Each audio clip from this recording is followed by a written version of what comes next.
Welcome everybody to the War Room. This is the pregame show for the March OCC, and do we ever have a heck of a show for you? Not only do we have the two previous OCC winners competing today, we also have Innocent Bubbles, our casting cohort, who is actually in the top 8 today. These 8 players are going to be competing for a $1,000 prize pool. Now, here in the pregame show, we love getting you up to speed with exactly what you're going to see in less than an hour. In just a few moments, I'm going to be joined by Ollie, Darkness, and Spooz to walk you through the decks, the players, so you can get to know them just a little bit better. But before we get there, let's take a look at the bracket so you can see exactly who will be competing for that $1,000 prize pool. So here we have in the top half of the bracket, you have Tang Tang, the artist formerly known as XY, so no stranger to the OCC. They will be taking on, as I mentioned previously, Innocent Bubbles. I'm excited to see what kind of deck list Bubbles is bringing. I know he's usually a big fan of the combos of the OTKs, so I'm excited to see some spiciness there. We've got Jay King taking on Dion in the second matchup. Now, this is going to be a huge one, a battle of the Titans, per se. As we drop down into the bottom half of the bracket, we have Artemisia against newcomer The Man. And in the last matchup, No In 5 is taking on Kato. Again, this is a $1,000 prize pool for when we crown the winner of the March OCC. First place taking down 500 USD. Second place gets 300. Third place, a paltry $200. Not bad at all for a day's work.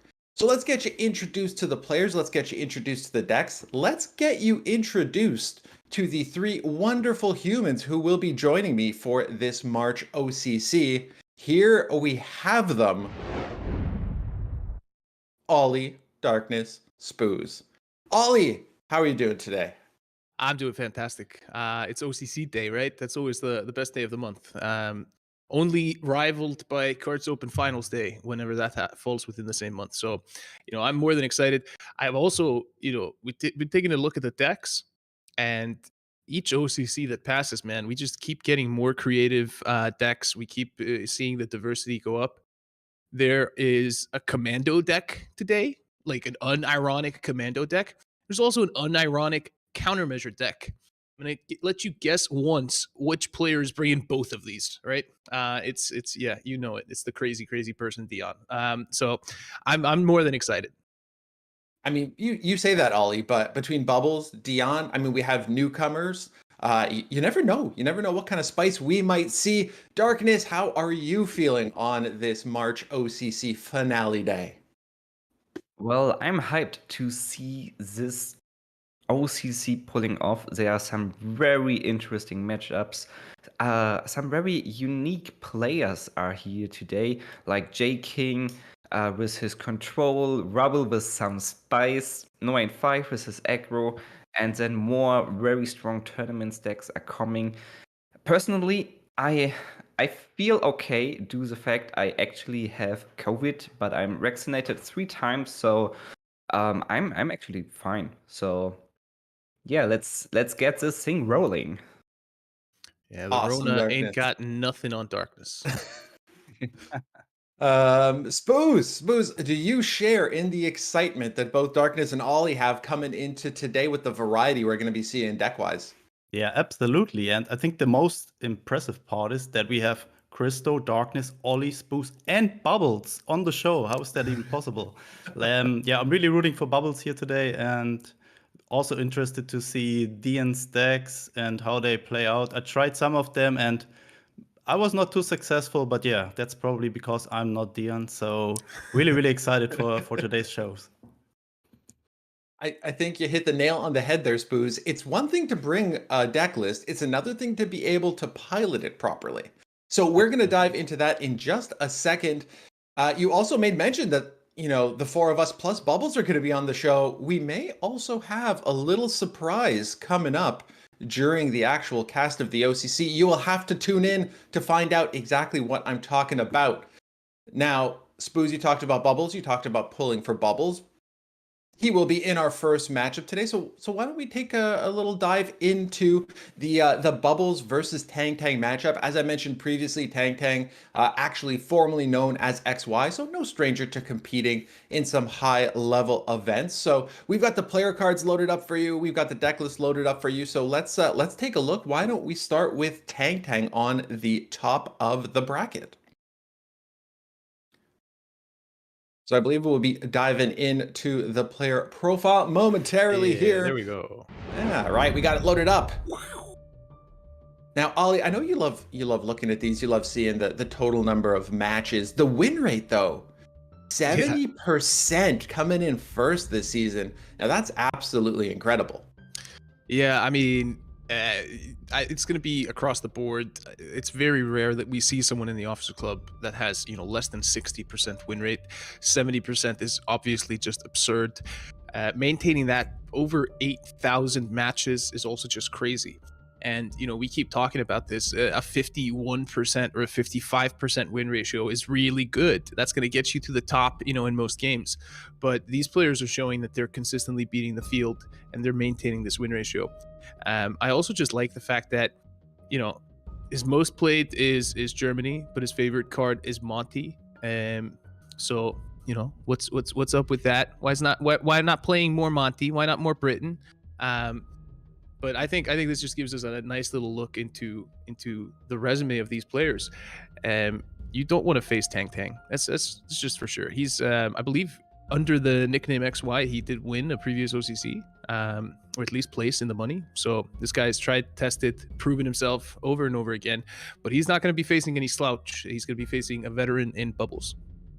Now, Darkness, you are also no stranger to competing at a high level. Have you come face to face with XY in the past? What are your thoughts on their style and their gameplay? Well, I saw XY, no, Tang in multiple tournaments. He's a well-known tournament player in cards. I think I remember him from the World Championship or maybe World Championships. I need to find his old name tag. Did he change his name in cards as well? Yeah. Yeah. This confused me a little bit when I prepared for this. But well, I can tell he's a man of culture. Well, most played Germany, and Monty is my favorite card as well. So yeah, I'm I'm rooting for Tang already. Awesome. Well, Spooz, you talked about rooting for Bubbles. Let's get Bubbles' card up here. Having finished 18th in the season, that 61% win rate, representing Wales. Yeah, representing Wales and most played Great British, so this guy is just the representation of the Commonwealth. And what I'm a little bit sad about is that the favorite card is not the cup of tea. Not sure why he shows the parachutes there, but yeah, look at the total matches there. So experience-wise, double the amount of matches that Tang is having, and 61% win rate, also impressive. And if you consider with this win rate that he's also playing a little bit of meme decks on stream, and it is still impressive that it's above 60%. And season finish 18th, so he fought himself through the qualifiers to be here today. And I think one of the reasons he wanted to be here today is to see his win rate here. Because usually you don't have that information, and it's always interesting for the players to see that one. 17,000 total matches. That is a huge number. Like you said, Spooz, playing some memes, playing some combos, playing some gimmicks, but nonetheless coming out with a 61% win rate is absolutely impressive. We, of course, have Bubbles representing Eastern Front team. So going into this matchup, why don't we dive into the decks? Why don't we start by taking a look at what Tang is bringing? Bubbles is known for something a little bit less classic. What do we have here? Darkness, let's take a look at what Tang has brought. Yeah, this first one, I'm a big fan of this control deck. It's German Italy control. It does have a lot of anti-aggro, as you can see. 3 times Careless Talk, 2 Sudden Strikes, 2 Flam Panzers, a Bologna Regiment, Root Out. So overall, this looks like a really strong anti-aggro list. But through the mid game, you are looking against 2 decisive defenses, Envelop, and I don't know how he managed it, but he was able to put a lot of late game into this deck as well, with Penta G, Tiger IE, Schwalbe Leopold. This deck, if you look on the curve, it looks so well designed. I want to play this myself, and I'm happy to see matches with such great control decks. This deck is so strong overall. Well, Germany is known for cards that can act in any possible ways. But yeah, this deck can beat anything. Awesome. I do love the fact that when you have that flexibility, it makes your matchups against things that aren't, let's say, aggro better, or it gives you that flexibility that if you do draw poorly, you can act in different ways. You can be flexible with your list and you're not stuck hoping to draw your stopping cards. Now, let's jump into Tang's second deck here. Spooz, what are you seeing with this list? Yeah, second deck is a Brit US control deck with a little bit of ramp in it, with the newly changed United We Stand in it, which is really strong at the moment. Replaced War Machines completely, I guess. Can give you some good removal with the potential of ramp there, and then he's also playing 2 an Hour of Need just to have the follow-up for the turn 2 United We Stand, and you can play the an Hour of Need on turn 3, and from there on you can just drop your big units like the not the Wellington, but the, how is it called? Holy moly. Like Black Watches, you can do this. You can come with Lancaster, Mosquito, the Churchill, like all the big heavy cards that have such strong deployment effects.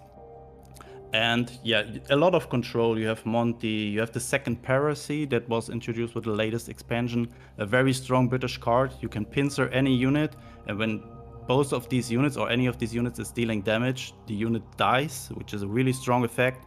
And yeah, this deck is designed to just control your opponent. I don't see a real win condition in it. I mean, he's having a lot of units with big amount of HP, and then you have cards like the Alliance in it, and you can just buff your board and just overwhelm your opponent with pure force. But there's no Commonwealth in it, no Ruby Tenure. So it's basically just controlling the board, buffing your units, and then, as I said, overwhelm your opponent and win with that. What about this third deck, Ollie? What do we got coming up third for Tang Tang? Well, there you see a very popular deck with the Chinese community specifically, and I believe it's No 5 that's kind of pioneering that deck within that community, and a lot of people seem to really like it. And I just got checked that this is not a control or a slow deck, right? It is a mid-range deck in terms of how it plays, but the popularity of this deck has gotten to the point where I know, and we will see in just a second when we go over to Bubbles, is that people have started specifically teching against this. This is strong. You are able to, generate the mass amount of legions, pour on a lot of pressure, and if your opponent doesn't have the answers, they will crumble under that pressure. But I'm excited to jump on over to Bubbles' decks, because we're going to see some interesting cards that have never seen the light of day in an OCC before, that are being purposely brought because of the popularity of this deck. Now, normally when I see Dion competing in a tournament, I make sure I have my cards client open to be able to double check for some of those cards that we don't see very often. I feel like with Bubbles here, it is the same type of situation. Let's keep it with you, Ollie. I know you said you were excited to see what Bubbles is bringing or to talk about it. What's going on in this first USA Britain list? Yeah, this is a super interesting one. I mean, it's USA Britain. You got 4 War Machines. You got 2 United We Stands. You got 3 War Bonds. You got 3 An Hour of Need. This is like a lot of ramp that is packed into this.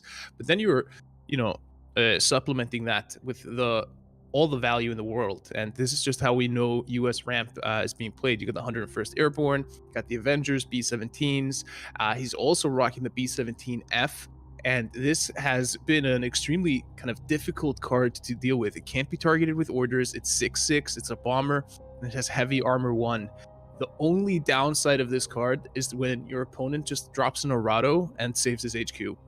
But then you go over to the Brit side, and that's where the fun starts. He's got delaying tactics. So delaying tactics basically pushes everybody in the front line back into the back line. Now, if that back line is full, it'll just push it into hand. If that hand is full, it'll just vanish off the face of the earth. So the idea here is that you have strategic bombing and stars and stripes. So you have 3 backline AoE orders, and you have 2 ways of pushing everything in the front line into the backline. So this is specifically teched in here against these Polish legions that really like to flood the board and have a full backline and maybe 3 or 4 units in the front line. And being able to just shove all that back, wipe the board, you can have your opponent overdraw, force them to re-spend credits to deploy those units. And I'm really excited to see if this has a wider use as a tactic outside of just facing that Polish US Legions deck. I have no doubt that somebody like Bubbles, who has 17,000 games under their belt, will be able to find some alternative use cases for a list like this.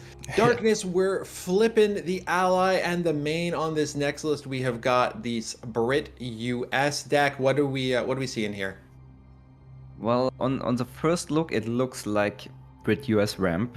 Very usual these days, very strong, very popular in tournaments. United We Stand is a very, very nice addition, gives you more, with a recent change to this card, more removal while ramping, what is very important for this kind of deck. But as Ollie mentioned, Bubbles is playing delaying tactics, not with Stars and Stripes in this deck, and with the Typhoon Mark 1B, I think this is the first time I saw this card in a tournament. It's an 5/4 fighter for 4 credits. That's why it's fine. And the effect of this card is when a ground unit retreats, draw a card. So I- he can. That I yes. I just want to say, Darkness, I think this is the first time that I've seen a Typhoon in a deck that wasn't my own. Like that's the rarity of this card. I've Yeah. never seen this card played apart from myself playing it a week ago. That's it. Well, I played a lot of cards, close to 3,000 hours, and I can say I saw this card maybe 5 times from my opponent. Half of those times were in draft. Yeah. So, yeah. I wonder how this combo is working. Like in theory, you have 6 credits, dropping the Typhoon, retreating all legions from the front line into the support line or into hand, and this is a massive card draw against legions. I'm happy to see this combo because yeah, it's basically new. Looking at the rest of the deck, it's just a typical ramp and value with Sexton, Shelling, Carpet Bombing, Churchill, of course, and he's playing 2 B17s, so it's a little bit more late game, a little bit more tech against control, like German control, Soviet control. Looks like Bubbles overall is very well prepared against tanks, control and legions decks. Well, for his first 2 decks. What about his last deck? I think it's Spooz time. Yes, Spooz, talk to me. We got Soviet and Italy. Sure. So this is a well-known deck that has been in the meta for a while now. It is Soviet Italy control, like a deck that, yeah, as the name is saying, it's just control, control, control. You have a lot of guards. You had a lot of healing. You have cards like First Rifles, which is very good value against aggressive decks. It gives you 2 guards for 1. It has some cool combos also. He's playing it with Winter Warfare, that 1k order that is dealing 1 damage to all units. And then he's having the ISU in the deck. That is a tank that on deployment destroys all damaged units. So for 10 credit, you have a full board clear potentially. Interesting to see is that he's playing it with 5-year plan. A card that on paper looks very strong, 5k, draw 5 cards. In disadvantage to this, you get to 5 damage to your own HQ. Sounds like a fair trade if you have 3 more Nostrums in your deck and Fiats that gives you a lot of healing. But usually 5 card draw is just too much. That means you have to be at 5 cards and then you draw 5 more, you're at 9 again. So it is a good card when you face this card, for example, and your hand is getting very, very slow on or low on cards, and then you can drop a 5-year plan, refill your hand for 5 credits. That is good for that, but usually, as I said, it's just a little bit too much draw. Then he's also prepared against air with this deck. He has 52k in the deck. Triple T60, that is a 2/4 guard tank that on destruction gives you a T34. That is a 5/5 tank with Blitz, a very strong unit to also give a little bit pressure back to your opponent. When you have 2 of these in your hand, your opponent knows whenever you want, you can just deal 5 damage to face, and the next turn 5 damage again. So it also, you can play it very defensive, but you can also play it a little bit more offensive, and very strong removal in it, like Lion for a Day, La Decima. So overall, I'm not surprised that he's bringing this deck. It's very strong overall. It has some good matchups in tournaments so far, and good success so far. So yeah, that is a 3rd deck, and really interested to see how the matchups go. I'm gonna go on a limb. I'm gonna say I hope that 3rd deck gets banned because I want to see the Typhoon decks and the lane tactics. So I'm glad you brought that up, Ollie, but in a scenario like this, what's worse, the devil you know or the devil you don't? Do you say, what is this Typhoon stuff and I don't want to deal with it? Or do you say, I don't think this is very good, I want to take my shot against it?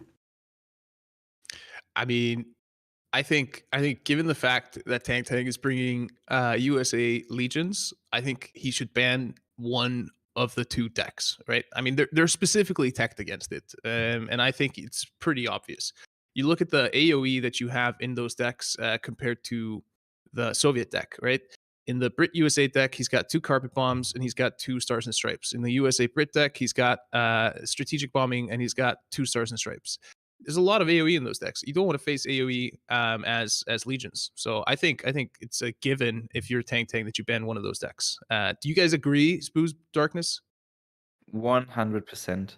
Well, Tang is bringing legions and 2 control decks, so I'm expecting him to ban Bubbles' ramp deck, tech against other control and legions.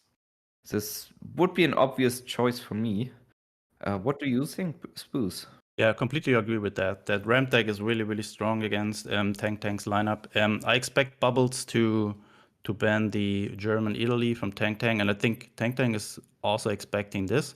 And I think with the remaining 2 decks, that US Brit deck is the hardest to fight against. So I think he's going to ban that. Yeah. No, I agree with that. I think Bubbles definitely bans Germany, Italy, right? Like you don't want to deal with night hunters, you don't want to deal with from the deeps and stuff as you get into the late game after you ramp and all that kind of stuff. You don't want your B-17 Fs getting caught by a night hunter, right? It's just like a waste of a turn. For the sake of time, let's continue to move forward. We have 3 more matchups to break down and dissect. We have Jay King versus Dion coming up next. Now, this is going to be a battle of the Titans. We have Dion, who took home the OCC in January, Jay King, who took it home in February. So this is going to be a heck of a first round matchup. Let's dive into Jay King's card representing Canada. So close to home, just down the road. 16,000 total matches here. That's 68% win rate. We have seen Jay King over and over again compete at the highest of levels. Darkness, Night Witches, Jay King's favorite card. Yeah, he loves this card. But he always remembers the card when this card used to give you endless bombers, like you're using this order and you shuffle this order into your deck and you're getting 1 bomber and 1 from the people to hand, because he just loves those fatigue matches, those endless lasting games.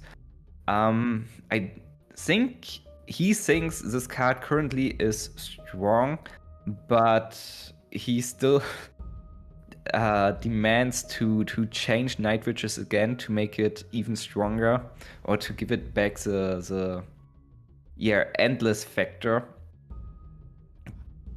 Based on Jay King's style of loving those fatigue games, I am not surprised. Representing Team Ammo, we've got Jay King, who finished 4th this season, taking on Dion, relative newcomer. I mean, we said that in January, and look at what they have done since. 4,000 total matches, Ollie. 4,000. That is a small number compared to what we've seen with Jay King, what we've seen with Bubbles, and what we've seen with some of the other players who are competing here today. Yeah, I mean, like I said it before, and I'll say it again. I don't know where this guy came from. He just burst out onto the scene. He was a 9-month-old player when he made his first OCC appearance. He's been shocking everyone with the decks that he's bringing. A very creative player, and I would say a very kind of thought out pilot of his decks. He tends to make decisions that make these combo decks work at the very edge of their capabilities, so to speak. And I think that's the difference between being Dion and not being Dion when it comes to running his decks. It's as simple as that. I feel like every time we cast his games, we at least one point, our face becomes 3 question marks, just as we try to figure out what's going on. Oh, Absolutely. I love seeing that. I love having a newcomer come in and bring some fresh blood, bring some fresh lists, bring a fresh style. So we're going to jump into Dion's decks in just a moment. We're going to start with Jay King here. Now, Darkness, I know that you typically, you practice with Jay King a lot of scrimmages preparing with him. So let's have you walk us through all 3 of Jay King's decks. Give us some insight into what Jay King's bringing here today. All right, Christo. Well, if you remember the last OCC, this deck barely has changed. Well, Jay King is using 1 Para C, this one he added to this deck. And this is the main change. It's still his German Britain control deck with a lot of discard. This deck is very strong against aggro because it has a lot of anti-aggro, even one fortification, one heal card. And yeah, it targets not only aggro, but like experimental decks as well. And decks with not enough card draw. So if a deck is not well designed, or if a deck is missing card draw, discard is really hurting you. For example, myself, I'm playing Brit Air on ladder or J aggro to climb as fast as possible. When you're running out of cards, you basically lost. And this is the idea of the first deck. Then, looking at the second deck, it's nearly the same deck, but vice versa with the allies. It's Brit Germany as well. You have more heal here with Honey.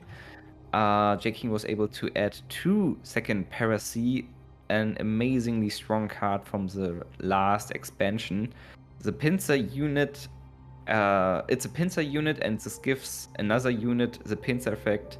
Units dealt combat damage by this unit are destroyed. Like the first commando, you can play this on anything, like an Seaforce Highlander, 1 damage gone, or on a bomber, and you attack into anything, and it's just gone. What is very valuable for this kind of anti-aggro control deck, because against heavy control or ramp deck, you often lack the possibility of dealing with big threats.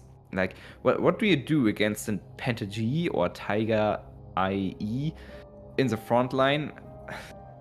Basically nothing at that point, but with the second paracord, you can deal with that. So this is a little nice buff from the last expansion to this deck. And interesting is the last one, because Yeah. I think Jay King prepared here with bubbles a lot. He's not only using 2, he's using 3 delaying tactics. And bringing US Brit ramp is not typical for Jay King. He didn't do this for 2 or 2.5 years now, after we both experienced and yeah, we just got ripped. We just got destroyed in an OCC when we tried to bring this by Ray when he won his first OCC. But apparently, US Brit is back. It is so good. It is so good.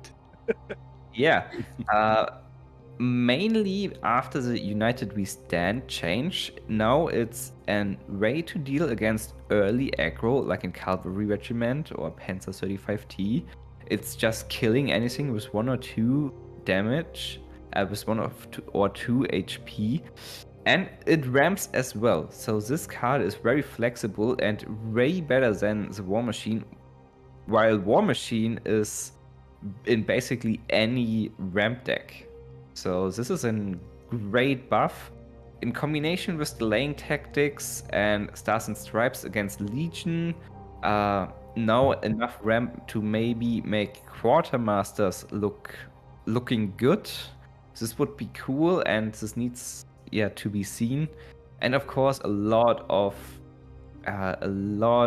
big threats. The full bombing, Avenger and Fortress package, B-17F, and Seaborne Invasion and Mass Deployment as late game threats, while Seaborne Invasion also combines nicely with Stars and Stripes, putting everything into the support line or to hand, preparing for the big AoE.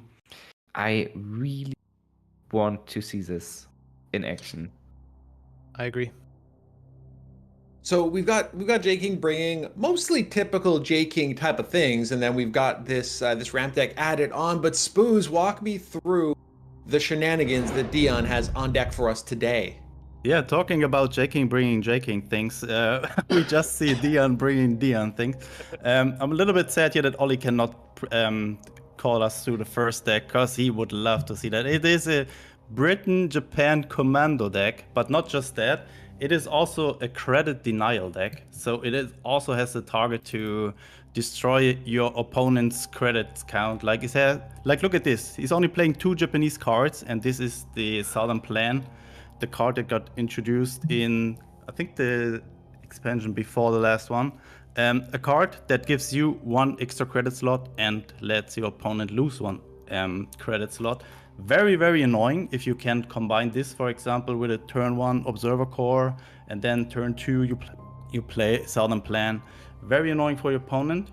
As I can see here, oh yeah, he's even playing 4 Observer Cores, so we might see that combo even. And then there are cards like Blockade, Blackwatch, the Raid. So many cards that just deal or destroy your opponent's game plan whenever your opponent thinking, oh, next turn I want to do this. But then there's a Raid, so he's not having that plan fulfill next turn. And it is very, very annoying to play against it. And then you have the commandos for your, let's say, win condition, with all these cheap orders like Cup of Tea, and you also have the Honey, the Commonwealth in it. So you have several ways to deal with your opponents. So it's not like playing your game, it's more like you're playing your opponent's game. Like you decide what he's going to do next turn and what not. Mm-hmm. And it's very cool if it goes off. It can also be a little bit, once it falls behind, I think you might have a problem against decks that have big units like the ramp decks. But then you always have the long-range desert group to maybe find a comeback with the commandos on board. So it also has some potential, and I want to see this deck in action. And if it's really going well for Dion here, it's just very, very annoying for Jay King to play against this. Now, Ollie, I see the smile on your face. I see it. I know that you will be casting this matchup. So for the sake of time, keep it short. Save your comments for the main show. I'm just saying, please don't ban this deck, Jay King, please. Thank you, Ollie. Let's continue on, Spooz. What do we got next?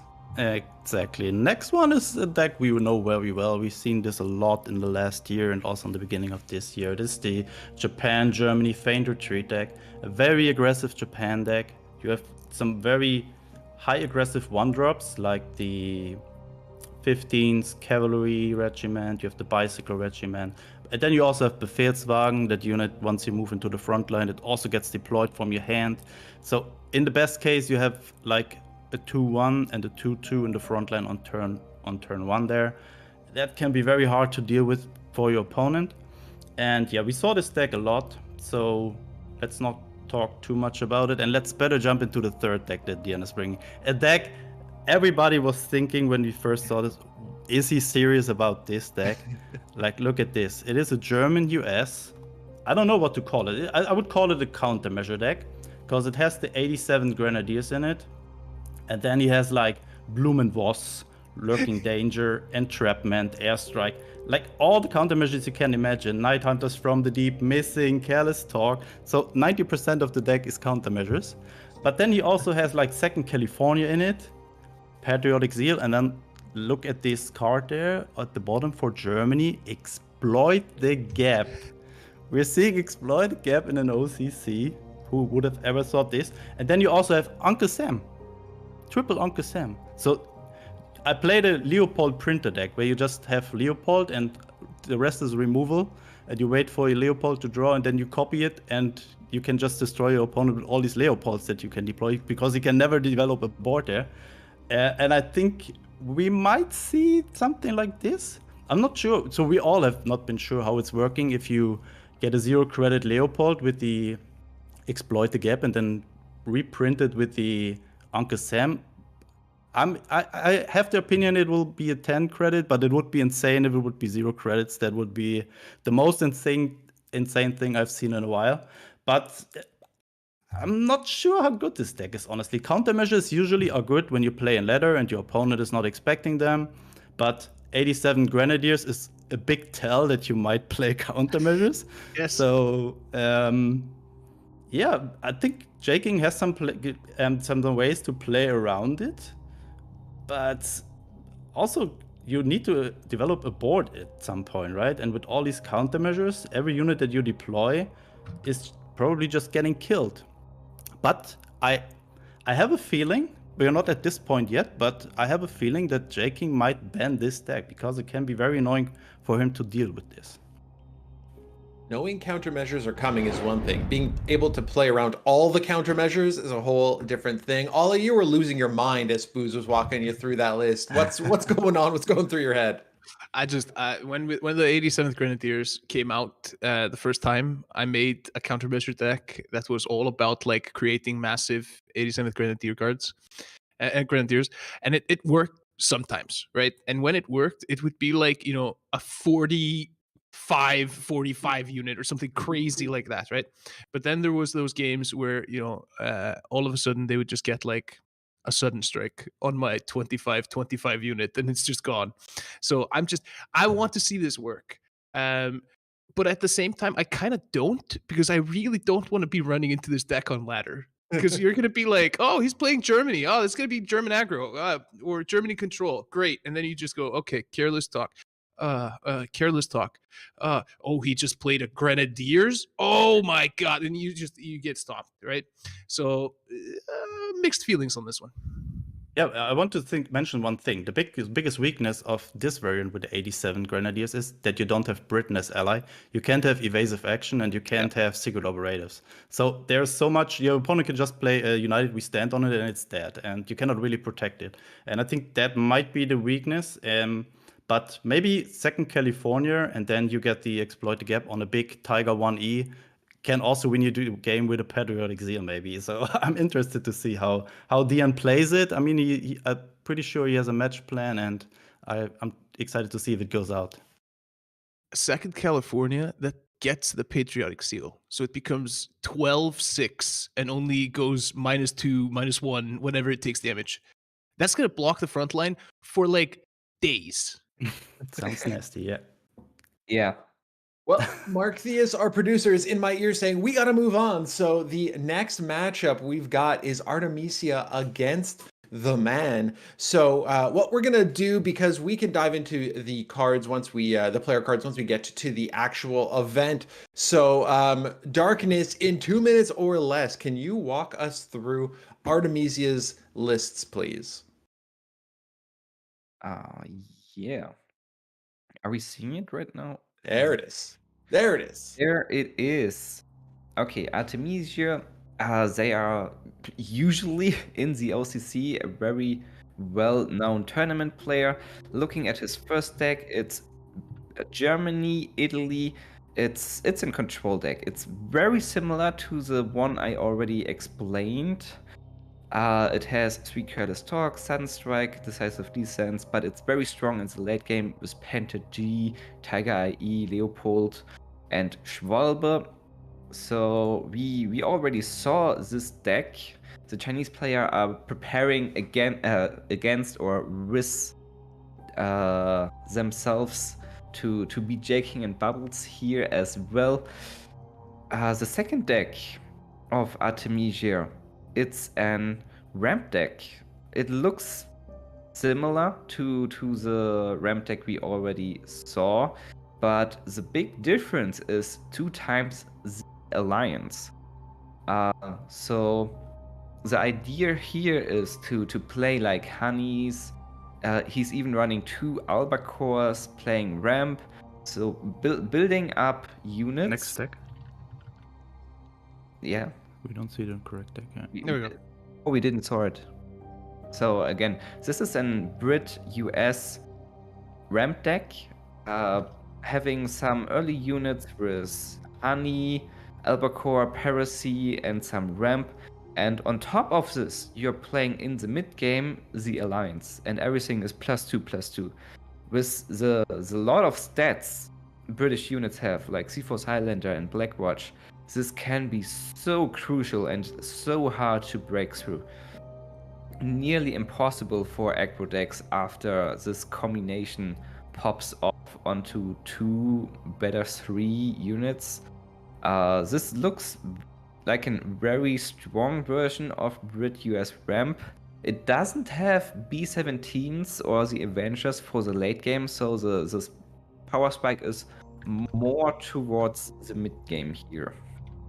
And the last deck of Artemisia, the next deck, it's US Poland Legions, very popular within the Chinese community. Very interesting here is the card Hell. Until 1, your Legions units gets +1/+1 when it survives combat. So I believe this card is helping you a lot in the mirror matchup when you have to trade against other infantry units like Legions. And of course it's strong against aggro like J aggro because your units are usually surviving 1 bicycle regiment because they only deal 1 damage. And then the unit is getting buffed +1/+1 every time. Yeah, this deck is like an aggressive mid-range deck and definitely very strong. No-N5 made this popular because he was just very, very successful with that. Awesome, thank you, Darkness. Let's jump to the opponent of Artemisia, the man. Ollie, give me a walkthrough of these decks. I would like to bring up the fact that the man, we talked about Dion before, the man has played 3,468 games, so very much a newcomer, but we saw what Dion did in their first OCC, so I have no doubt that the man can have the potential to take this home. All right, I'm going to do this as fast as I can, right? So you got the Soviet Italy. This is a little bit kind of curved lower on the credit cost than you would normally see. So he does have quite a bit of early game. He's rocking the 3 T60s. That's going to generate a lot of guards and ways for him to deal with any type of aggression. 845th rifles, that's all standard. Of course, has that 272nd guards we see featured there. When that dies, it spawns a Joseph Stalin. Tractor factories, winter offensive, kind of what you would expect on the Soviet side. On the Italy side, he's got the Bologna regiments, the line for a day, great removal, La Decima, take out units into the support line, and of course the Mare Nostrum. I would say fairly typical Soviet Italy control deck. Not seeing like a ton of innovation here. Here's the Soviet Union is something that is usually good to have. I'm looking at this, I'm seeing there's no Cuban Cossacks, for instance, so he's not really looking to pour on the pressure. He's looking to sit back, guard up, and outvalue his opponent over time. So we can jump on to the next one.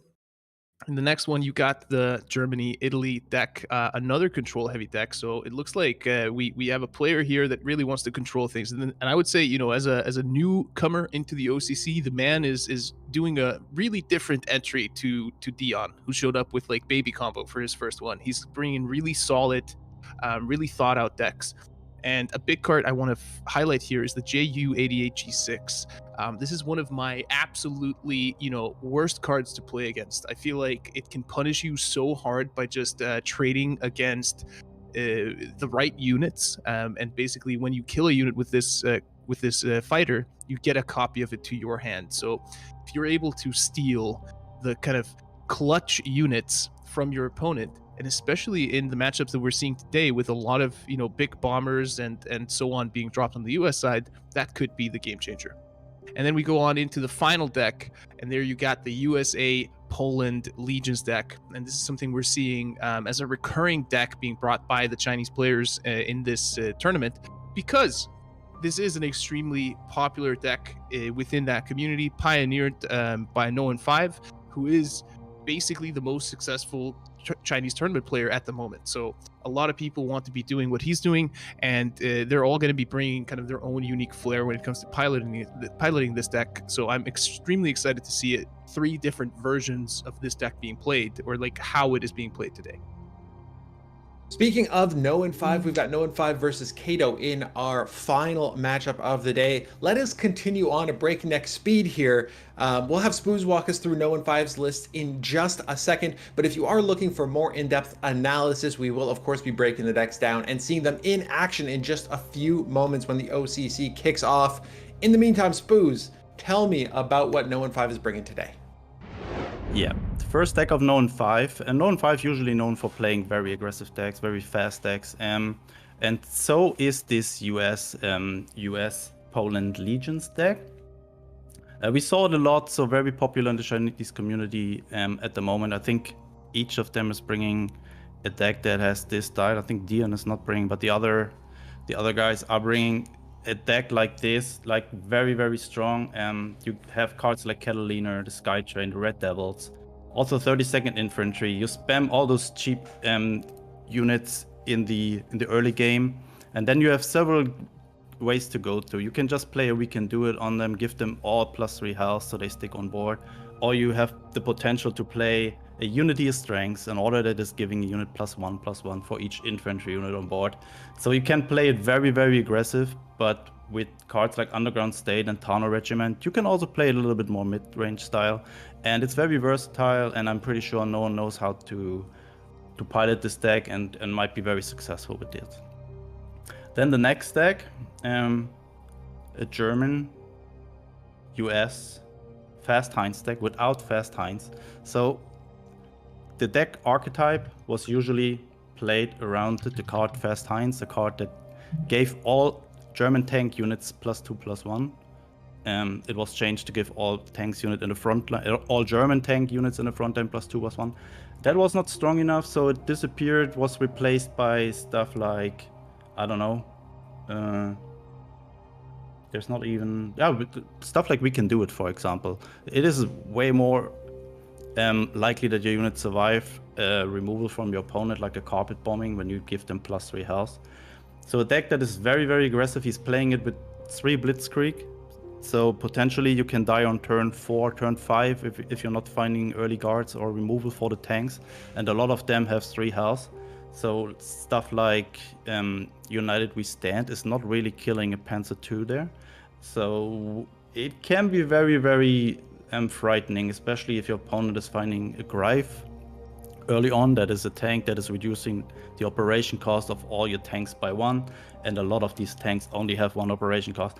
So a deck that can pop off very, very hard, but it can also be the opposite of that, when your opponent is, for example, managing to move guard units in the front line and you cannot really establish a board there and develop your board. We saw that, I think, from Kobaznik I think it was in the OCC, in the Cards Open. So a deck that can have the potential, but yeah, also the opposite of that. And then the third deck, we have Britain USA. It is the only air deck we see here. But this time, usually Known was known. Okay, that's also nice.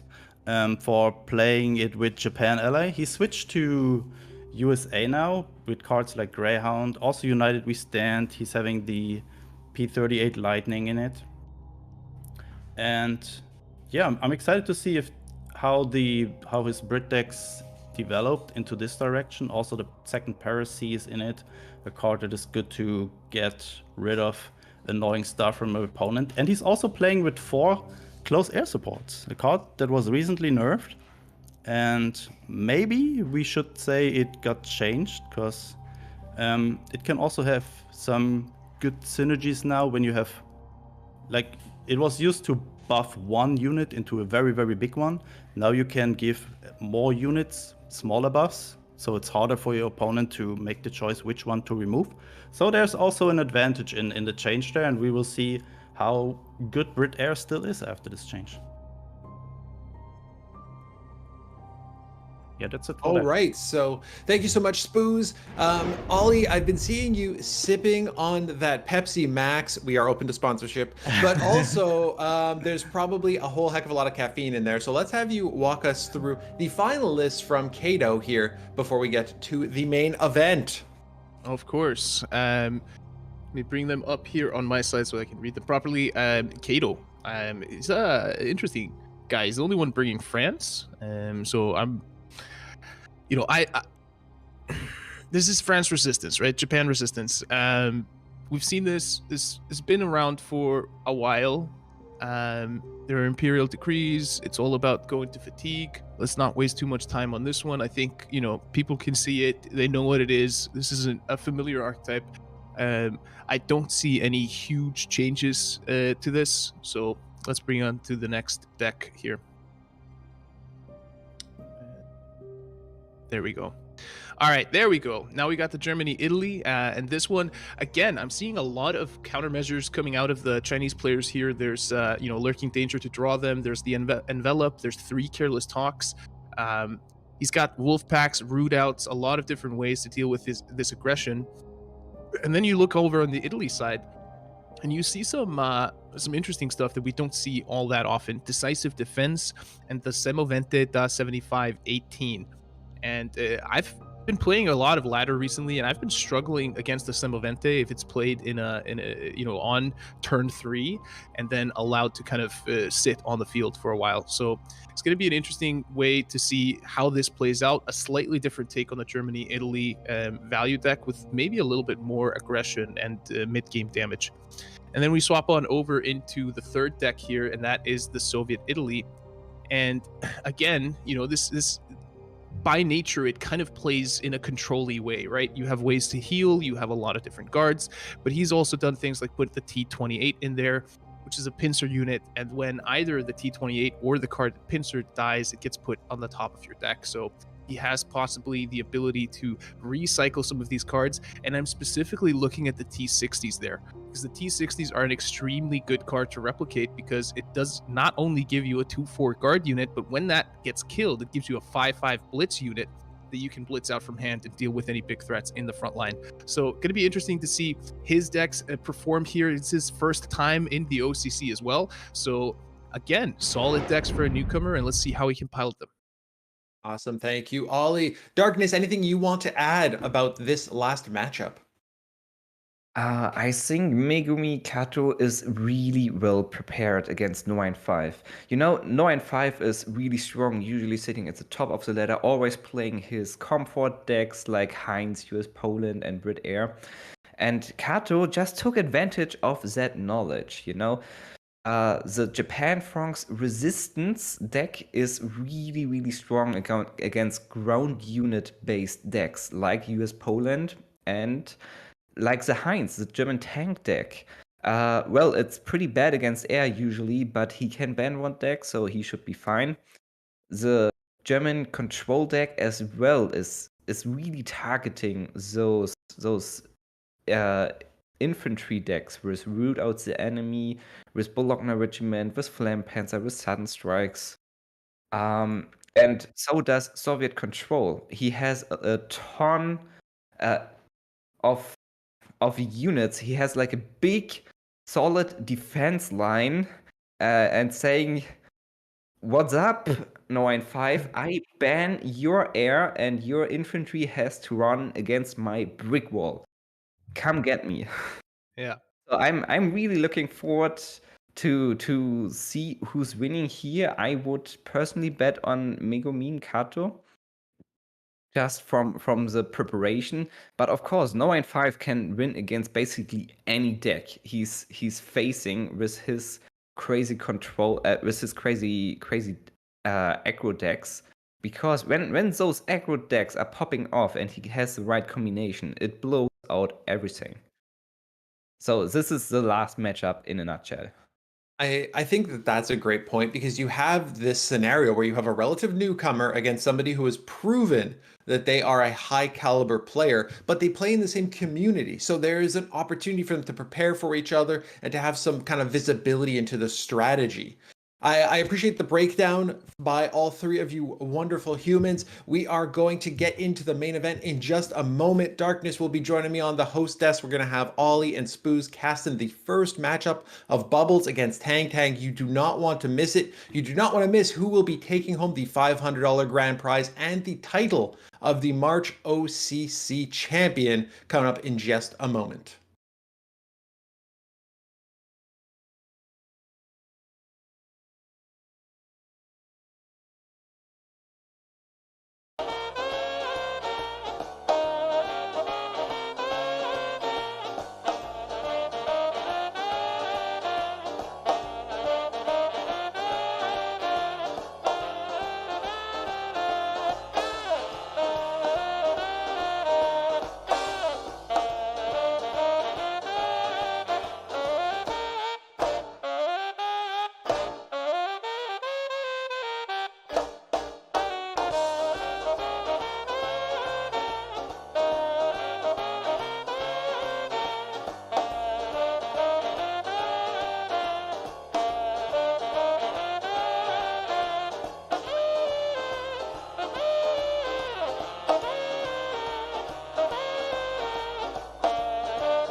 Everybody to the March OCC. I am your host, Christo. I am joined by the one and only Darkness. Darkness, how are you feeling this wonderful Saturday? I'm feeling pretty good for the fact that I actually do have a cough and COVID on top of that. I'm a little bit sick for like 2 weeks, but I'm vaccinated 3 times, and overall I'm feeling pretty good. It's like only a little bit, so I have my teeth here to smoothen my voice as good as possible, and I'm happy to see this OCC coming because there are some really strong players, some really interesting decks, and some newcomer as well. So I'm happy to be here and yeah, do this thing with you. Thanks, Christo. Awesome, Darkness. Now, seeing that mug filled with tea, I had to think about one of your normal casting partners, Bubbles, who would be very happy with both the mug and what's inside of it. Bubbles is actually going to be a part of our first matchup. Let's bring the bracket up. Let's dive right into what we've got going on today in that first matchup that Darkness and I will chat about in just a moment. We got Tang Tang going up against Bubbles. Follow that up with Jay King and Dion. Those are both the 2 winners of the first 2 OCCs of the years. That's going to be a heck of a match. Artemisia against the man, a relative newcomer to the OCC, and Kato as well, taking on No 5 in that last matchup. So we've got a nice balance here of newcomers, of the old guard. You've got Tang Tang, who is formerly known as XY, competing here. We've got, like I said, the previous 2 winners of the OCCs. We've got Bubbles, a frequent caster on the show. There's a lot to be excited about, Darkness. What are you most looking forward to here today? There are so many things I'm looking forward today, mainly the matchups and the decks, because the people did their homework, they prepared against their opponents, they are bringing some new decks, some new ideas. Actually, Bubbles is one of the first who's bringing US Brit ramp again, and this time it looks decent. US Brit ramp was my favorite deck till like 2.5 years ago, and then it was never tier 1 again. But with the recent change of United We Stand, it's a lot better, and you will see it a lot on the ladder if you play. So Bubbles is bringing 2 times ramp, US Brit and Brit US ramp, Techt against Legions. We fully discussed this in the pre-show, so you can watch this on YouTube or in the rebroadcast. I don't want to repeat those 30 minutes again. Just as conclusion, Bubbles is bringing 2 ramp decks and 1 control decks, looking like he's Techt against Legions, and Tang Tang, his opponent, is bringing Legions, very popular in the Chinese community, and 2 control decks. If I were Tang Tang, I would ban Bubbles' ramp deck because it's killing control and Techt against Legions. It's super dangerous. If I would be Bubbles, it would be pretty hard to decide between the Brit US ramp deck. It's a very strong version as well, but I think I would fear the German Italy control deck a little bit more because it's like super heavy. He's playing 2 Lions from a Day, 2 Wolfpacks, 2 Pentags, both Ladejima, 2 times Annihilation, Tiger, Schwalbe, and Leopold. How is the standard control deck competing against that, Christo? I don't know, so I would ban this if I were Bubbles.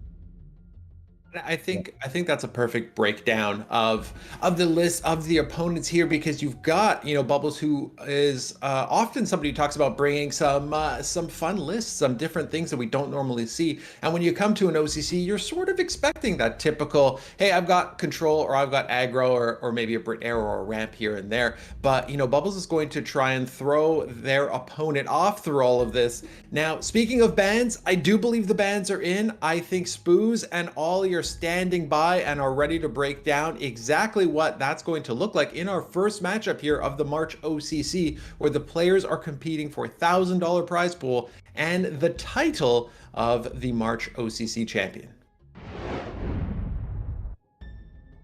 Thank you so much for that, Christo, and welcome everyone to your first matchup of the day. It is an exciting one, and yeah, we get to cast our regular co-caster Bubbles, who, he surprised us all and showed that he's actually good at cards, making it all the way to the top 8. But we have the bans. The UK has been banned out on both sides, and I don't think that there are any surprises in terms of that. Does that surprise you? UK are banned on both sides. Yeah, that's a little bit of a surprise, honestly. Like, I think I was on Darkness side there with Bubbles US deck getting banned, and for Tang the German deck getting banned. But both Brits deck is really interesting. I mean, the players, I think Bubbles did a lot of play testing, and so did Tang probably in the Chinese community. So I think they know what to ban there and which matchup is the worst for them, and let's see it. So we see that hyper US Brit ramp deck, so I'm looking forward to see that one. Honestly, this does not surprise me on the banning side. I probably would have banned Britain as well, just because of the amount of pins and kind of AoE that deck has, right? It has additional carpet bombs and ways to deal with it. So I'm kind of with Tang here on his bans. And if you look at what Bubbles banned, I was looking at the second Paracy versus and the Albacores as great kind of early combos that can really decimate and deny your opponent from building a board. So this isn't a huge surprise to me. I kind of agree with these bans. Yeah, I absolutely agree. But in my opinion, I would have picked something else maybe. But yeah, you can definitely agree on this. And as you said, Paracy on a bomber early on can be very annoying to get rid of when you don't have the correct answers. And units will not stay on the board for too long as this combination is sitting there and waiting for units to be eaten. Absolutely. Yeah, so exactly. That also means we see the US Poland Legions deck. I mean, we also mentioned this in the War Room show. Like, Bubbles prepared for this deck, so he would never ban this one. So I expect Tang to bring the German Italy deck then first, I guess, and Bubbles probably bringing the ramp deck. What do you think? Yeah, I can see that happening. I think Bubbles wants to get the ramp deck out of the way as soon as possible. There's one thing that I'm looking at the German list here from Tang, and there are, I would say, Bubbles wants to bring his US deck when Tang is not bringing his German deck. I mean, that's what I would say. I think there's just way more units that you can afford to get caught by different countermeasures on the Soviet deck list for Bubbles than it is on the US one. Absolutely, but the good thing about the ramp deck is you can play around a lot of countermeasures, right? Like From the Deep or Night Hunters are not getting triggered from mass deployment or Seaborne Invasion. Yeah. So you can... Bubbles' game plan could be just ramp up to 20 or I don't know, 22 credits, play a mass deployment, get a B17F and just use this to kill your opponent. So there could be several ways to deal with this annoying countermeasure deck. So I think the ramp matchup could be good. I think the Soviet matchup could be worse against this. So yeah, it might also be depending a little bit. So a lot of mind games going on here. Who's bringing which deck first? This might decide how the series is going. Yeah. I'm looking to see, and we're just waiting for the players to get into the game. I want to double check that my one of our signals here is working as it should be. Let's check if the signal regiment is working. So first, is this the first appearance of Bubbles in the top 8? I don't. If it was, it was one of the very, very early OCCs. I'm pretty sure Darkness is having some information in the background about this for sure. No, we've seen Bubbles in the top 8 before. I'm fairly sure.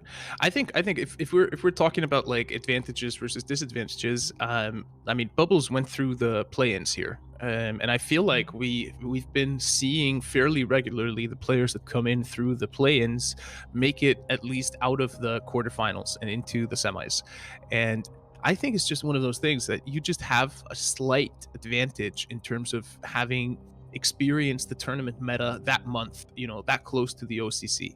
And I spoke to Bubbles a little bit about, what he expected to see, and he was correct on a lot of his predictions. He said, I highly expect that we'll see, a lot of USA Poland. We're going to be seeing some ramp. We're going to be seeing some Italy ally control. So it's kind of an interesting way that he was able to read a lot of the plans of his opposition leading up to this. So, yeah. Yeah. I had a feeling he did a lot of work into this, preparing for this OCC today. A lot of testing, a lot of asking people what they think might the Chinese community bring here, or what they might prepare, what is popular for them at the moment, and then play test against this, which is a good matchup against this, which is a good matchup against that. So he did a lot of work into this, and I would not be surprised if he takes that momentum for playing the play-ins or winning the play-ins out of, I think only 2 players out of the play-ins come into today's OCC, which is very impressive. And on the other hand, Tang won the season, right? And he beat Jay King after a series of, 13, 14 season wins in a row. It feels like there was never ever another season winner than Jay King for me. So that's also a big achievement there. And so it will be very, very close. Both of the players have their advantages, like Bubbles winning the play-ins, Tang winning the season, and wow, a very good matchup here or a very good match just to the start into the OCC in March. Yeah, and apologies for any delay in us starting. There are some connection issues for the players. They're just waiting to get the challenge through and getting into the match. We will, of course, bring it to you as soon as we can. But I think you hit the nail on the head there, right? Tang did win the season, right? Tang is also someone we've seen multiple times in tournaments before. Not to be underestimated at all. But I also just want to highlight the fact that the Chinese community really showed up to play this season. We have 6 players from China and only 2 players from the Western world in this 8-person field here competing today. And I think that's a huge achievement for that community. And I know that because of the time zones and the way that the ladder resets and when that happens in the day for them, it's been hard for the Chinese players to contest that rank 1 or even some of those top 6 spots because they're forced to basically play in the middle of the night. But now they're doing that. Yeah, that is really impressive. That's a good point you're asking there. I was laddering this season also, and I think I finished 1 hour before season end, and yeah, if I imagine you just have to end, 6 hours, 7 hours before, and there's always so many potential opponents that can catch up with you. It is very impressive that we have that many Chinese players that high in the ranking. But Absolutely. Let's go to the first match here. Yeah, here we go. It is finally time, and look at that. Ooh, that's a really nice lighter that Bubbles is rocking there on the table. Ooh, Bubbles yeah. bringing his USA ramp against the German deck here from Tang. So who will reign supreme? And I think it's all about how many credits does Tang potentially sink in unactivated countermeasures in the early game? Yeah, that Bologna is a good start for him here, just to have something on board. So Bubbles cannot really lean back here and just chill for now, because this Bologna might go to the front line and is already a constant threat to deal damage to Bubbles' HQ. Also thinking about playing the Mount Nostrum on it to set the 5-turn clock there for Bubbles on. Yeah, look at this. So next turn, it's a good idea, because potentially you could attack next turn and put an airstrike up or something like that if he finds one. There we go. The first delaying tactics in an OCC. Oh no. Come on, Bubbles. Don't tease us like that. Yeah, usually not really what you want to play your delaying tactics on, but followed up by the 101st. Yeah, I mean, I think it's interesting. That turn 4 options for Tang Tang is either play another Bologna regiment, and I feel like that's the option a lot of people would have taken, right? It's like, oh, I can have 2-3-7 guards up, and he has nothing. But pushing it into the front line, dropping the Mare Nostrum, puts that 5-turn clock on, as you so elegantly put it. And I think, that just matters more than a lot of people kind of care to admit. Interesting setup here for Bubbles if Tang Tang decides to trade the Bologna regiment into that 101st Airborne, and he can do that. The United We Stand would be enough to kill it and give Bubbles a credit. Yeah, but Tang Tang would never do this here. Bubbles is under pressure here, so he needs to do the trades. Luckily, Bubbles found some guards here that might protect his HQ against these onslaught on attacks there from the double Bologna. But we might get to a point where Bubbles has to deploy units into Tang Tang units with activated countermeasures, and that can be really, really annoying for Bubbles to do. Like, just imagine you play a B17 into a 2 credit from the deep. Like, you don't really want to do that. Yeah. And then Tang Tang is also having stuff like the Schwalbe that can just get rid of all the enemy's airplanes just on deployment. So it's also well teched deck from Tang Tang against Bubbles deck. So I have a. Ooh, look at this. Oh my god, he's just pouring on the Already pressure. down to 5. And there's no real healing in the deck here for him. And do this and guard up. Protect the B17. Oh my god, there was some early pressure there. I have a Bologna? question. I have a Yeah. question. Earlier, when Bubbles basically decided not to trade the 101st Airborne into the 4-6 Mare Nostrum Bologna regiment, which he could have then killed using United We Stand. This would have potentially saved some damage. Was that a mistake of him not going for the trade when he could? Because it felt to me that he was basically setting it up in a way that he says, hey, if you want to attack with both of these, you need to spend 4 credits next turn. And I have a guard, so that's why I feel fine about it. But the Lion for a Day kind of threw a wrench into those plans, and he ended up taking up whole lot more damage. So Bubbles decided to go for land lease on that turn, right? So I think he wanted to have a little bit more variety. No, this was the turn after. There was a turn after. What Yeah. did he do instead of trading into this? He just passed with 3 credits. He could have. He just basically left the Grand Guards up. Oh, that is interesting then. Probably want to- Yeah, it was curious to me at least. Okay. Oh, no, this is not really what you want to get out of a mass deployment. But the B17 can be good, but not if you look at There's the Comet. Comet Mare Nostrum. That's it. That's it. I was about to say, it's like, he has Comet, he has Mare Nostrum. What in Wow. the world? I This mean- is Fubar. I like this emote. But holy moly, yeah, this early Bologna, a 5-8, and Bubbles had no way to deal with this. But yeah, if I did not really see that play there with the trade into that 5. But was it not a 5-8 and then it was a 4-7? What was it? Was it not a 5-8? No, it was a 4-6. So it yeah, was a 4-6. He could have attacked into it with 101st Airborne, dealt 4 damage. It would have allowed him to heal for an additional 4, but then United We Stand would have been enough to take him out. Yeah, that was really strange then. I don't know what would be the reason behind it, but especially because he had B17 in hand and could just deploy B17 and kill the other Bologna. Yeah. So I don't know. Wow, fast mulligan. We're into game number 2 just instantly. Bam, bam, bam. These players are not messing around, and they want to get this done ASAP. War Machine being popped here, turn 2 by Bubbles. He's got a Jasko, so those Red Devils being in the front line isn't necessarily, the scariest prospect in the world for him at the moment. United We Stand, perfect answer against these couple of legions. Yeah, that's where they're really paying out. And Tang Tang with double hail in hand here. It is good that it's only costing 1 credit. But I'm not sure about the effect against Bubbles deck, because he really has some high attack, high HP units. Yeah. Can be good to attack into these bombers, because then the legions don't get damage back and just start growing.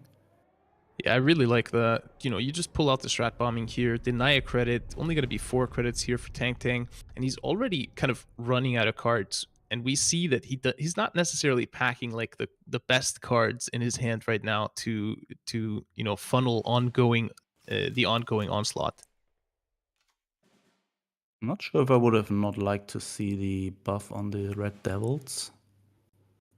Because that would make it, first of all, more expensive for Bubbles to deal with, and then they also would have been guarded. Yeah. And they would have and been finding another 45. unity there. Ooh. But Bubbles is able to. So there's several options next turn. Can just bounce the 4/4 back, or just deploy B17, go for the 50/50, what you usually don't want to do. So depending on what Tang Tang is doing, if he's buffing the other unit now, Bubbles might go for the B17. Oh, he sticks with a big boy there. Yeah, I mean, this is one of the times where you are hoping, if you're Bubbles, to draw like an Avenger, because the Avenger would be perfect there, effectively targeting that 6/6 unit. So did I just say I expect some long matches today? And Yeah, at you the did. moment, I mean, match number 1 was like 5 minutes. Spooz comes in here, to start the day. This is going to be the longest OCC ever. We're like 5 minutes in already into series 2. Like, Let's hope not. Let's see if Bubbles can make a comeback here. It's not looking that great. Especially because Bubbles cannot attack into the Red Devils now, and then play the B17 because Red Devils is guarded by the Legions. Also no delaying tactics here. I mean, he can clear the board with, he can attack the lightning into the 6/6 if he wants to. Oh no! Now he needs to play the defend and death probably. Is he going for it? No, keeping it. Okay. Oh, he's just tanking the 6 damage to face. Oh, Very and there's a risky, Hellcat. especially with the Hellcat. Oh wait, Your Legion's units. it's an 8/8. Wait, now we're up to 11 damage.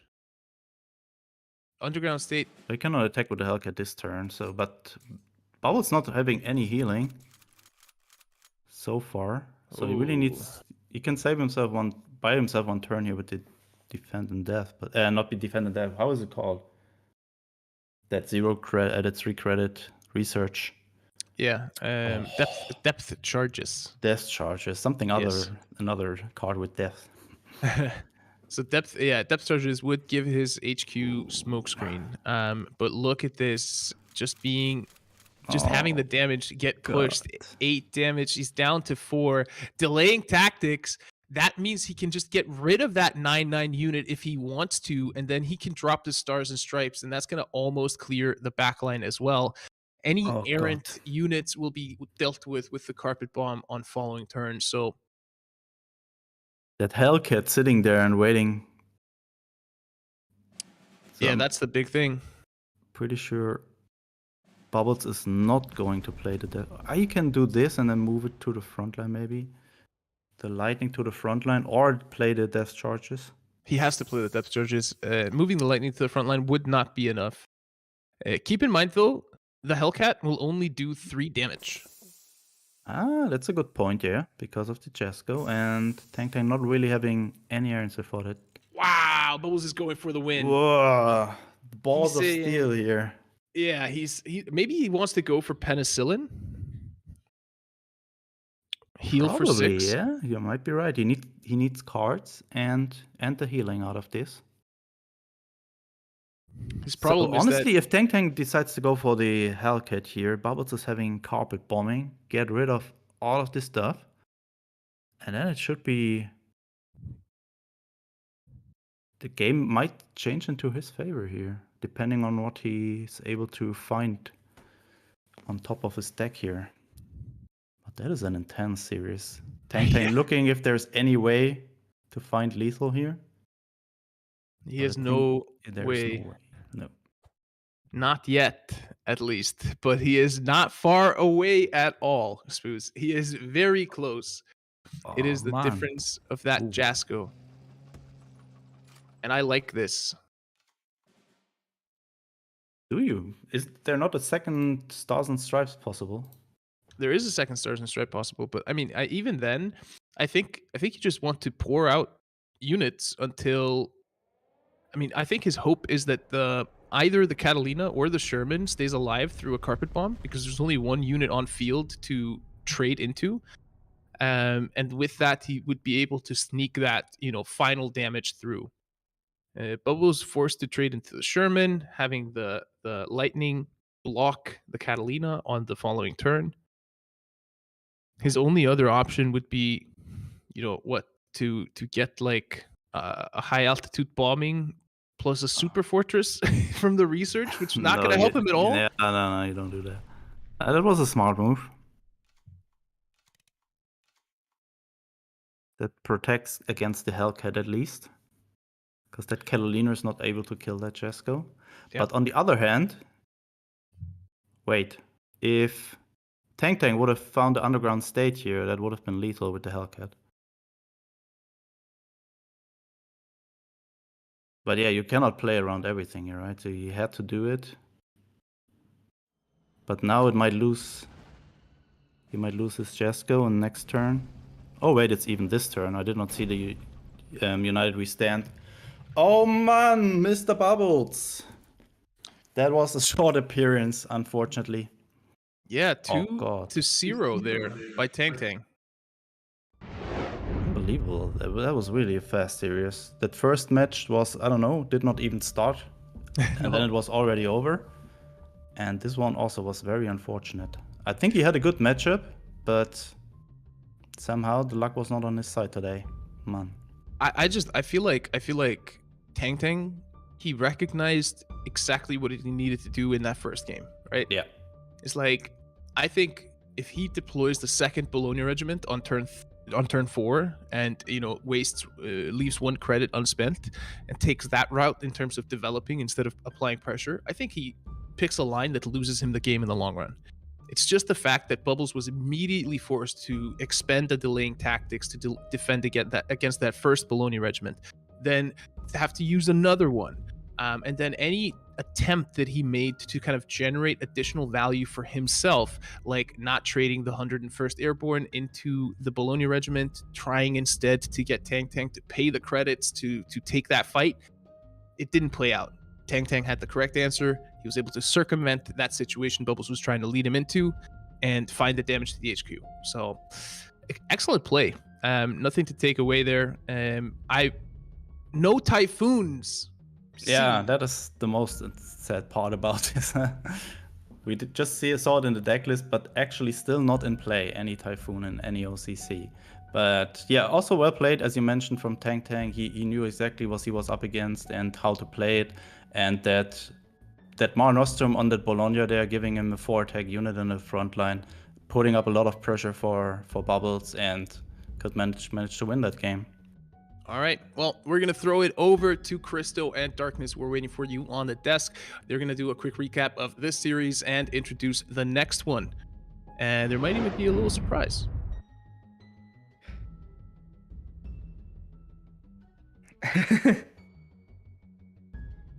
Christo, I can't hear you. Oh, why am I?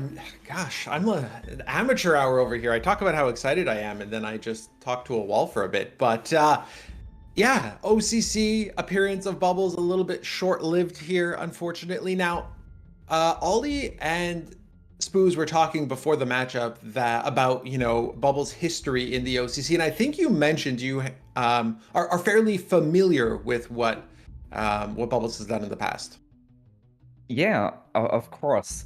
Bubbles was actually a few times in the OCC before, back then in the beginning in 2020, I believe, with his team Radiant Gaming. This team doesn't even exist anymore.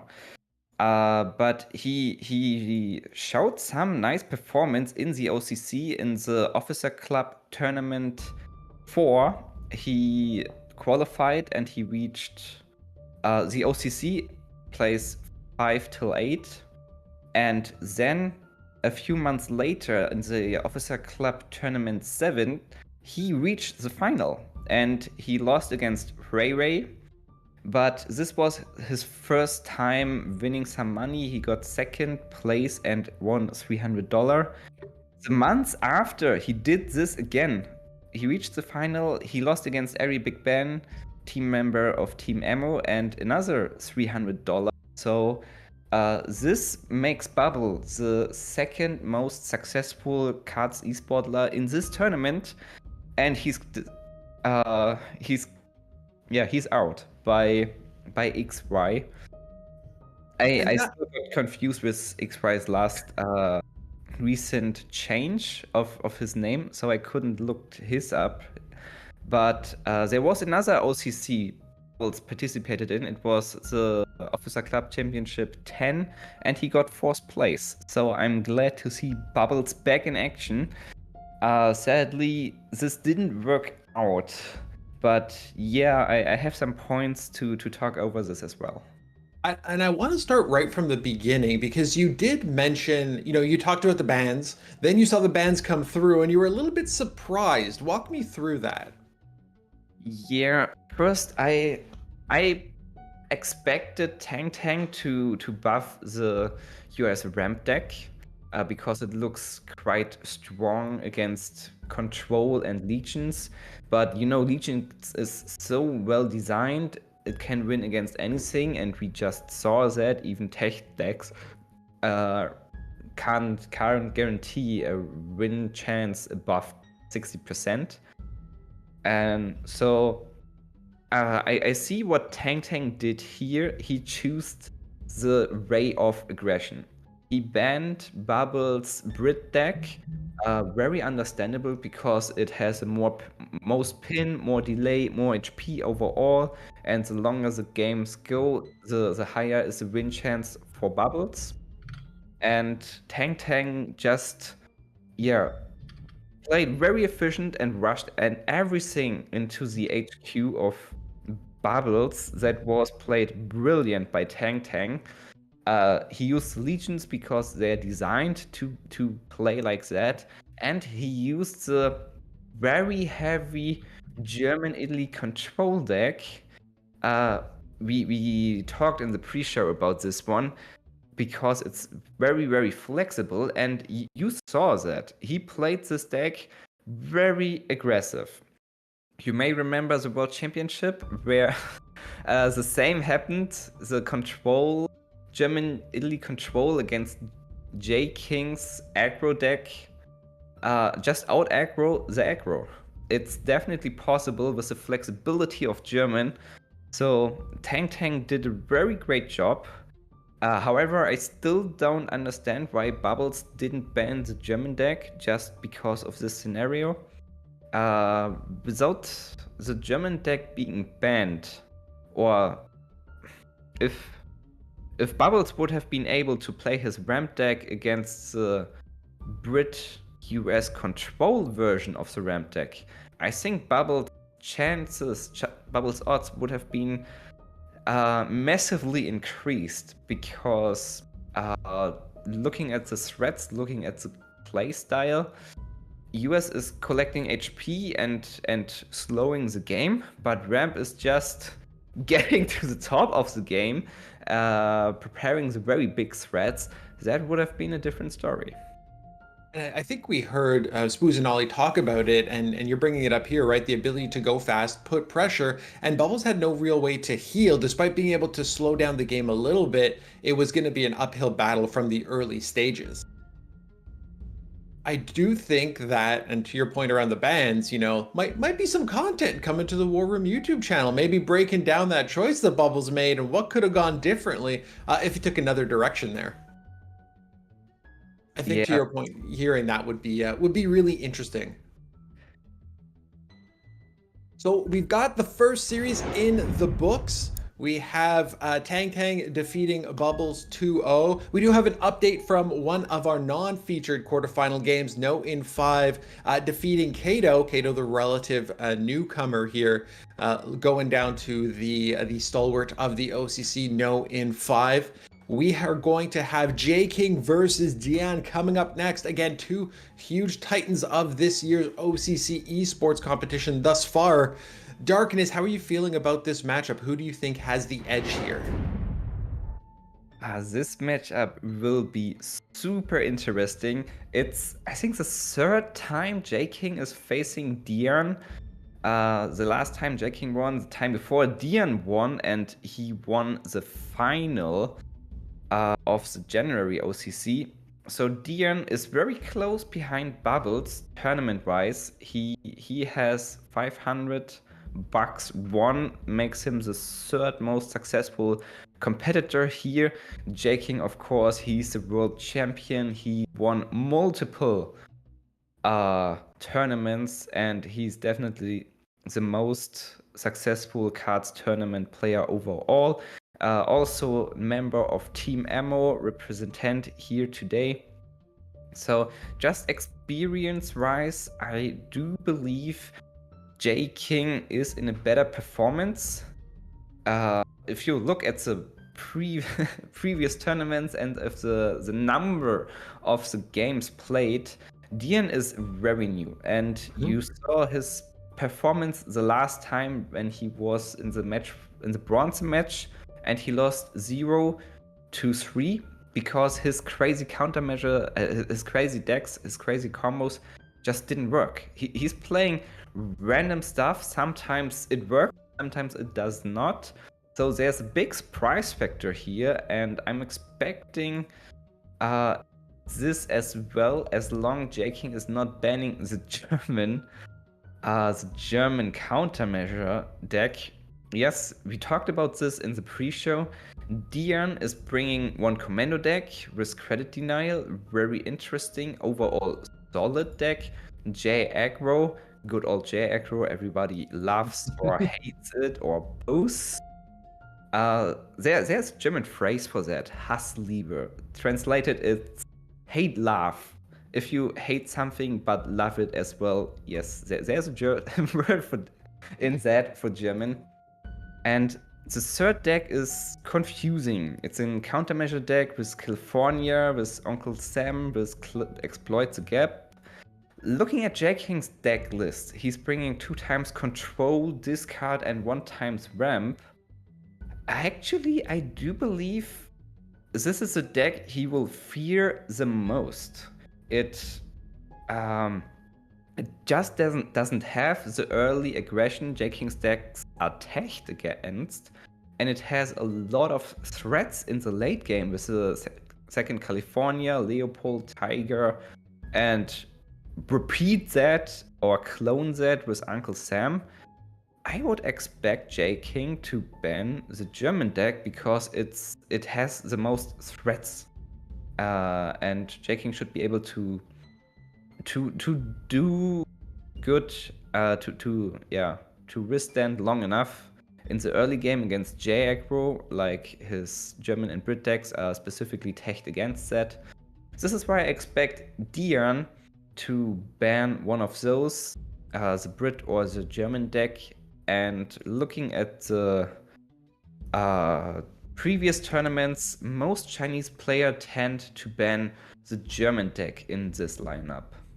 So I would guess here, last time I was both wrong, but I would guess here Dion is banning Germany and Jay King is banning Germany as well.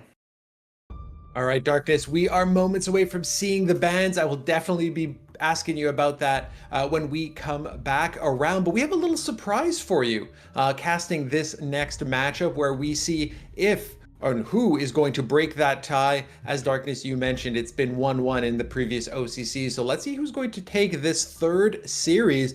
Joining Ollie on the mic, we have a newcomer at the OCC. Take it away, Ollie. Introduce us to our newest caster.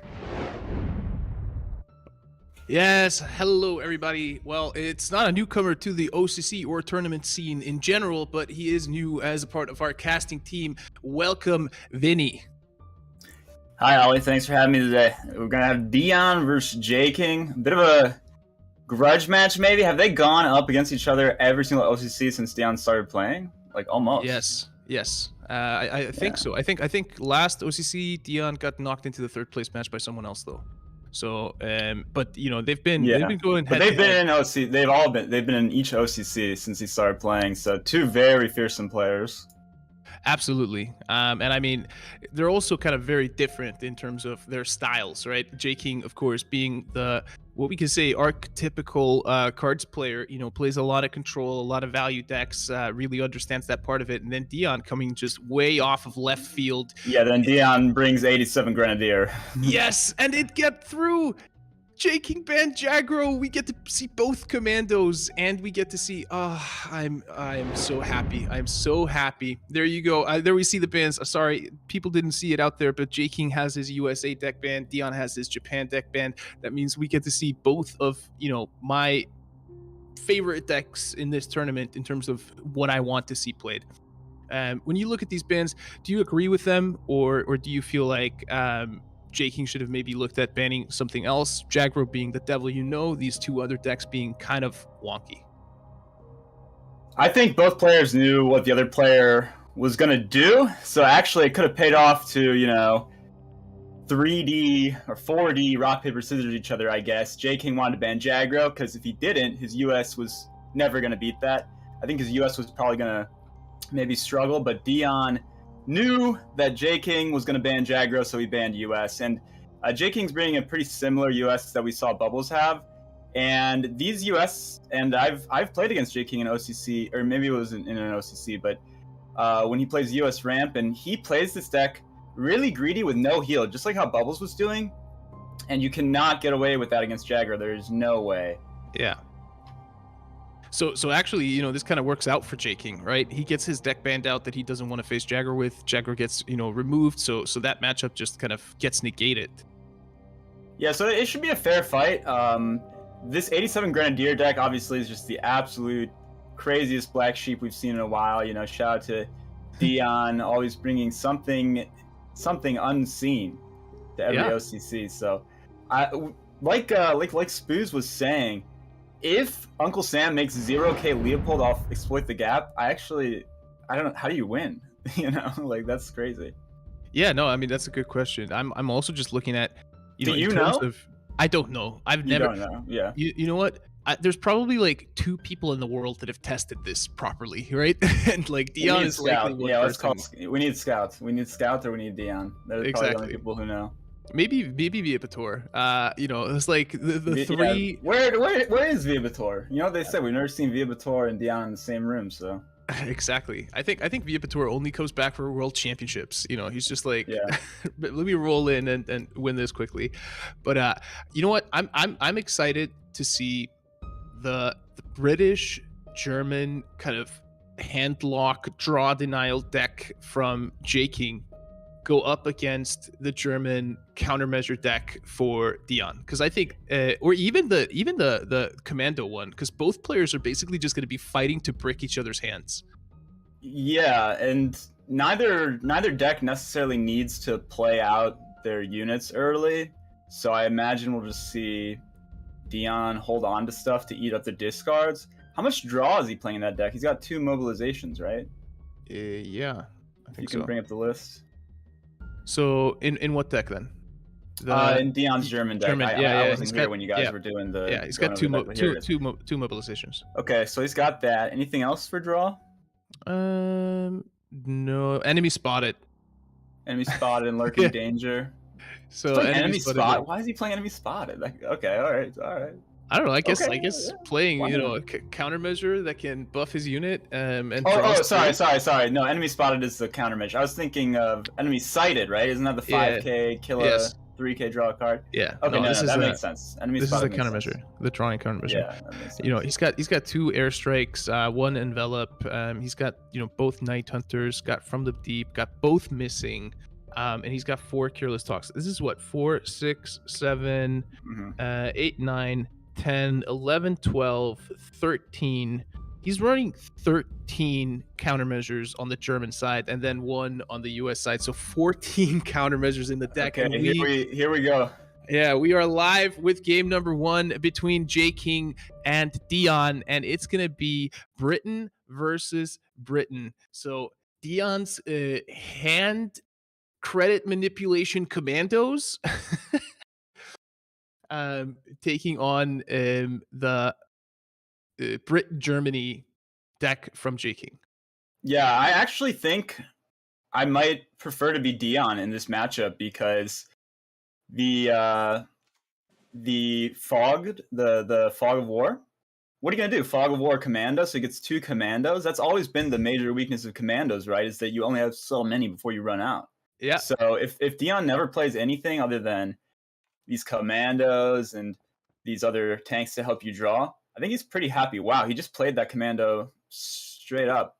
I'm a little No, I gotta say, I'm gonna jump in surprised. here. I'm gonna say, I've played so much commandos. You just have to, if they have it, they have it. You just have to play it. I've played so many games where I've delayed the commando to turn 3, played a commando plus a cup of tea, but the amount of tempo you get by just dropping the commando on turn 2, and if they don't have an answer for it, you can pretty much seal out the game. Look at turn 4. That's going to come up out for Dion. It's going to be a Crusader plus a cup of tea. Jay King's not killing this right away. I mean, I tend to see commando kill commando for the most part. Now there's a 50-50 that could really hurt Jay King bad. Ooh, nope. Dion does not win that 50-50 there on the ping. Now, I like will he kill the this. commando? Yeah, Nah, he he's gonna has kill to. the commando. Yeah, he has to. It's I too mean, dangerous giving Dion 5 credits with a commando on board. Yeah, I agree. I mean, we're kind of in the same spot either way, so the order really didn't matter from Jay King. This is a painful black watch. That's 5 orders. That's 10 extra credits to your hand. Sometimes this card can be so insane. Yeah, I mean, we're gonna see Dion play the Black Watch again next turn, like guaranteed. He's not gonna hold it and wait to brick something else.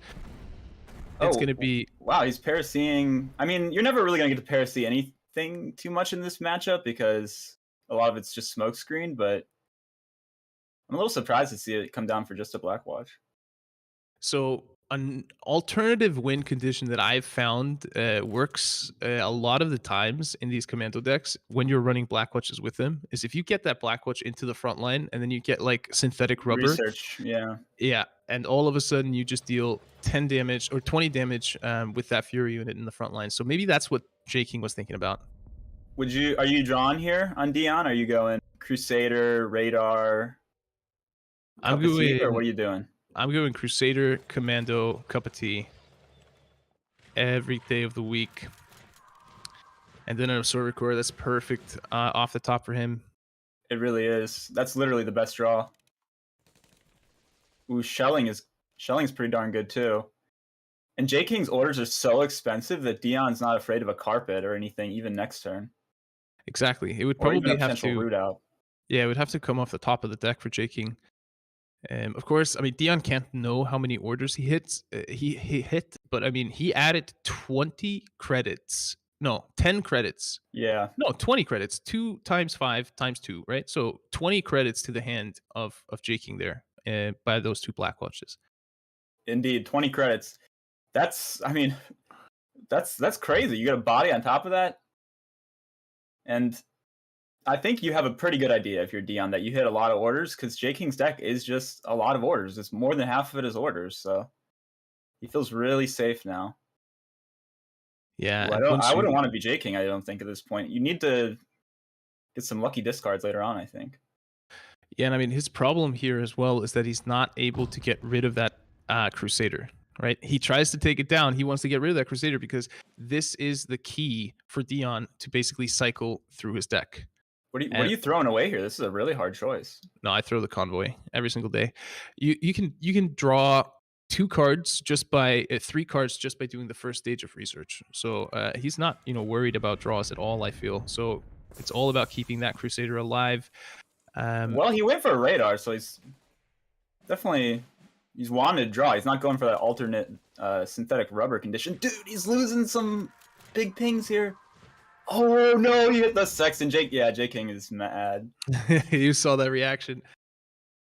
But I mean, this is the danger. For anyone watching, if you come across a commando deck, get rid of the Crusader.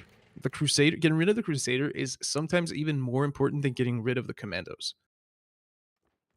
Yeah, or sometimes weirdly, I've won against commandos where they put both Crusaders on board and then they overdraw like their whole deck, Yeah, But Dion's not going to do that. He's too good to do that. he will not. And Well, I mean, he has blockade. the option to do it, but there's no way he's going to do it, is there? Oh, He actually hits blockade. no units. He hits no units, though. He doesn't know. Yeah, he's not playing the second Crusader. That would be a mistake. Now you got to think, if you're Dion, like, he's probably a little bit sad that commando didn't come one turn earlier, because if that was a 3 health commando at this point, you would just pop the long range desert group, and I was thinking the same thing. there's nothing at that point I feel like Jay King could do, and he gets the raid as well. Ugh. Dude, I think Jay King's my done, actually. Like, I God. don't think he can win anymore. You can discard Commonwealth with it. You can discard Commonwealth and it won't matter. Oh wow, that raid mattered so much because of the top deck Annihilation. Yeah.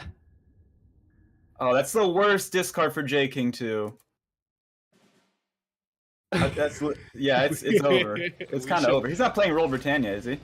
No. Okay, so but it's not over. We definitely, we're gonna have a. I mean, it's kind of over, but I'm you know. it's over. Yeah, it's over. It's pretty over. You can't play carpet bombing for 3 turns. This is just over. Also, what is carpet wow. bombing gonna do? It's gonna deal 3 damage. That's There's true. a It doesn't matter. 2/9 It still doesn't commando. matter. There's a Yeah. 2/9 commando, and that commando can get long range desert grouped, and it's just. Oh my god! Oh, you know, you're moving your commandos up to the front line that you are stomping this game. Gren guards. You know how much that's gonna matter? Not Nothing. at all. Because Dion's gonna pop long range desert group. It's gonna ping the Grand guards, and it's gonna be done. Yeah, there's no way he can miss it. He has too much stuff to play. I guess you just. I mean, I don't. Okay, he's gonna radar, which is kind of. Frankly, this is kind of just like conceding the game to play radar there. Because now what? Yeah. I mean, you were never gonna win, so I can't, fault him. But like, I don't know. What? I feel like this might be a new, like, properly viable commando deck. Yeah, there were some people we were discussing. I told I don't know if it would have worked out necessarily, but I told Bubbles that he should bring commandos. Oh, he didn't see that ultra coming apparently. Well, no, yeah, I think you throw away shelling, or you just don't play an order at all there. But, it's okay. I think he's fine. He's got 6 damage delivered in the front line. That's going to be an additional. Yeah, 2, no, he's definitely fine. It's 4. just he clearly didn't see it coming, or he wouldn't have played it. Is that lethal with the honey? No, not enough credits. No, he wanted to play raid instead. So, yeah. God, look at that hand. GG. Look at that 13 credit Lend-Lease. Man, GG. that is a power. And you know what? Even if Jay King had a 0k card that said destroy the board, guess what was coming next turn? Commonwealth. Exactly. That was a stomp. That was incredible. And I mean, it ended on Jay King having 9 credits. So let's even give him the fact that if he was playing Japan and he was holding on to the last man, that still would not have been enough. Nothing in the whole game. Yeah, that looks like a dangerous little commando deck there from yeah, you already copying the deck code over there? Oh, I am. I am. Are you gonna not be casting next OCC because you're gonna be playing? That's how much you're gonna be winning with this deck? I'll have to be the host now. Let's hope not. Let's hope not. I'm not a good enough player. I'm not a good enough player to. I would get stomped by these guys. I would make mistakes before I could ever make that deck properly work. It's happening though. This is that crazy Dion Germany. I don't know, man. He's got to win with this. He's got 2 shots. Let's see. I want Jay King to win this first game just because I want to see more of this deck from Dion. That's it. I think Jay King should win. I think he should be very favored because Dion is not playing the Britain ally. I mean, I've tried like 87, as like kind of a meme, I guess, before, and I've always done it with Britain because you would think you want evasive action and secret operatives, interception, and that type of thing. But he does not have that, so it can easily get tactical striked or whatever. Yeah. I mean, Jay King's going to deploy a unit here. then that airstrike is going to go up next turn, and Dion's going to pass. And what do you do at that point if you're Jaking? I think You just attack the 87. This is great for Jaking. Like, that's the perfect unit. Okay, yeah, Dion properly saying he can't just put up the airstrike. There's no way Jaking's going to fall for that. There's no way. So moving up is 1,000% correct, and he's going to be able to kill Heinkel next turn. There's nothing Jaking can do to save Heinkel. That's that's another example, I think, of why Dion is being successful with these lists. Is he recognizes these opportunities to make these plays. Look at that. However, there's an Admiral Hipper already in hand there for Jaking. So whichever of these 87 Grenadiers goes nuts, he's going to be able to throw that right back. Yeah, I don't think any of them are really going to go nuts. I think Jaking is too much removal, and he's not going to fall for this. It's open deckless. He knows all the countermeasures, so I really don't think he's going to fall for anything. Yeah, he's got the V1 flying unless bomb he can there now afford as well. to. So here comes the Ruda. He's got that easy Ruda. Amazing. And now 2 out of the 4 87 Grenadiers are gone. But there's an Uncle Sam! I don't think you play yet. I think you have to get rid of the 87 so that you can copy Leopold. Yeah, he's going to do that. We never see Airstrike, by the way. Like, we never see that card. No, and Hipper's going to come out here. Jaking just does not want to play into any of these countermeasures. Yeah, Hipper always, best. The first turn you can play it on curve, reduce their credits. It's kind of like reducing their credits by 7, because that's so many turns where they're missing out. Yeah, that's a big thing that. Yeah, look, I told you, Jay King just will not play a unit. He's just not going to play a unit, and Dion can't win if Jay King doesn't play a unit. Now do you, Uncle Sam? I think not. You want to have a countermeasure up. But I mean, is Jay King just going to continue upping his research? Carpet bomb? Wow, why not, I guess, because they've got like Callie's. This is Grenadier number 3, which would leave only 1 Grenadier left. So sure, I don't see why not. Yep, he's gonna do it. I think this like really clearly highlights the difference of playing countermeasures on ladder and playing countermeasures in the tournament. Wait, he still didn't play Uncle Sam, so does that mean that it would work with the 0K? I feel like he might be saving it for a 0K unit if that interaction actually exists, but I don't know. Maybe. So at this point, Dion has to realize that he doesn't need to float so many credits. Like, Jay King is not going to play anything no matter what anyway. Jay King is just overdrawing. He just does not care. He's like, maybe he should care a little bit. I mean, there's no 87 Grenadiers that you're buffing. I mean, you saw him react to the losing Gren card. That's one of the worst cards to lose. So I feel like at this point you can start throwing away Condors or Seaforth or whatever. Yeah, but I mean, Dion doesn't have any face damage, so I would be okay throwing away. Nope, he's gonna overdraw again. Yeah, I like it, and the reason why I like it is because if he procs the airstrike and that discards like his research, that's just a lot of wasted credits that he just gave Dion a chance to. It is, but like it's kind of already wasted credits because Dion's not playing anything either. If both players just never play anything, Dion is gonna win because he went first. Now that's not gonna happen, but no. See, Jay King just floated everything, so at this point, Dion is just gonna continue floating everything, and that I would say that favors Dion. Even though Jay King is 27. At cards left in deck. Well, I can't see how many cards are left in deck. I'll check. So each player 22. 22 cards for Jay King, 26 for Dion. Oh, so no, that's what I'm saying. Oh, 27 health. You mean? I thought you meant cards in deck. Yeah. Health does not matter, by the way. In this matchup, health so much. It's going to be the cards in deck. So yeah, both players are going to continue doing nothing, but Jay King can't do this. Like, Jay King will lose if no one ever does anything. I've never seen this before. What is going on, Vinny? I think this is just, I mean, like, I get it looks super big brain, but this is just a mistake from Jay King because he has to do something eventually, so why not do it sooner than later? I don't really love this. I also am confused why Dion's not playing the Uncle Sam. I guess, like I said, maybe it is because there is that interaction where you can get it for 0K.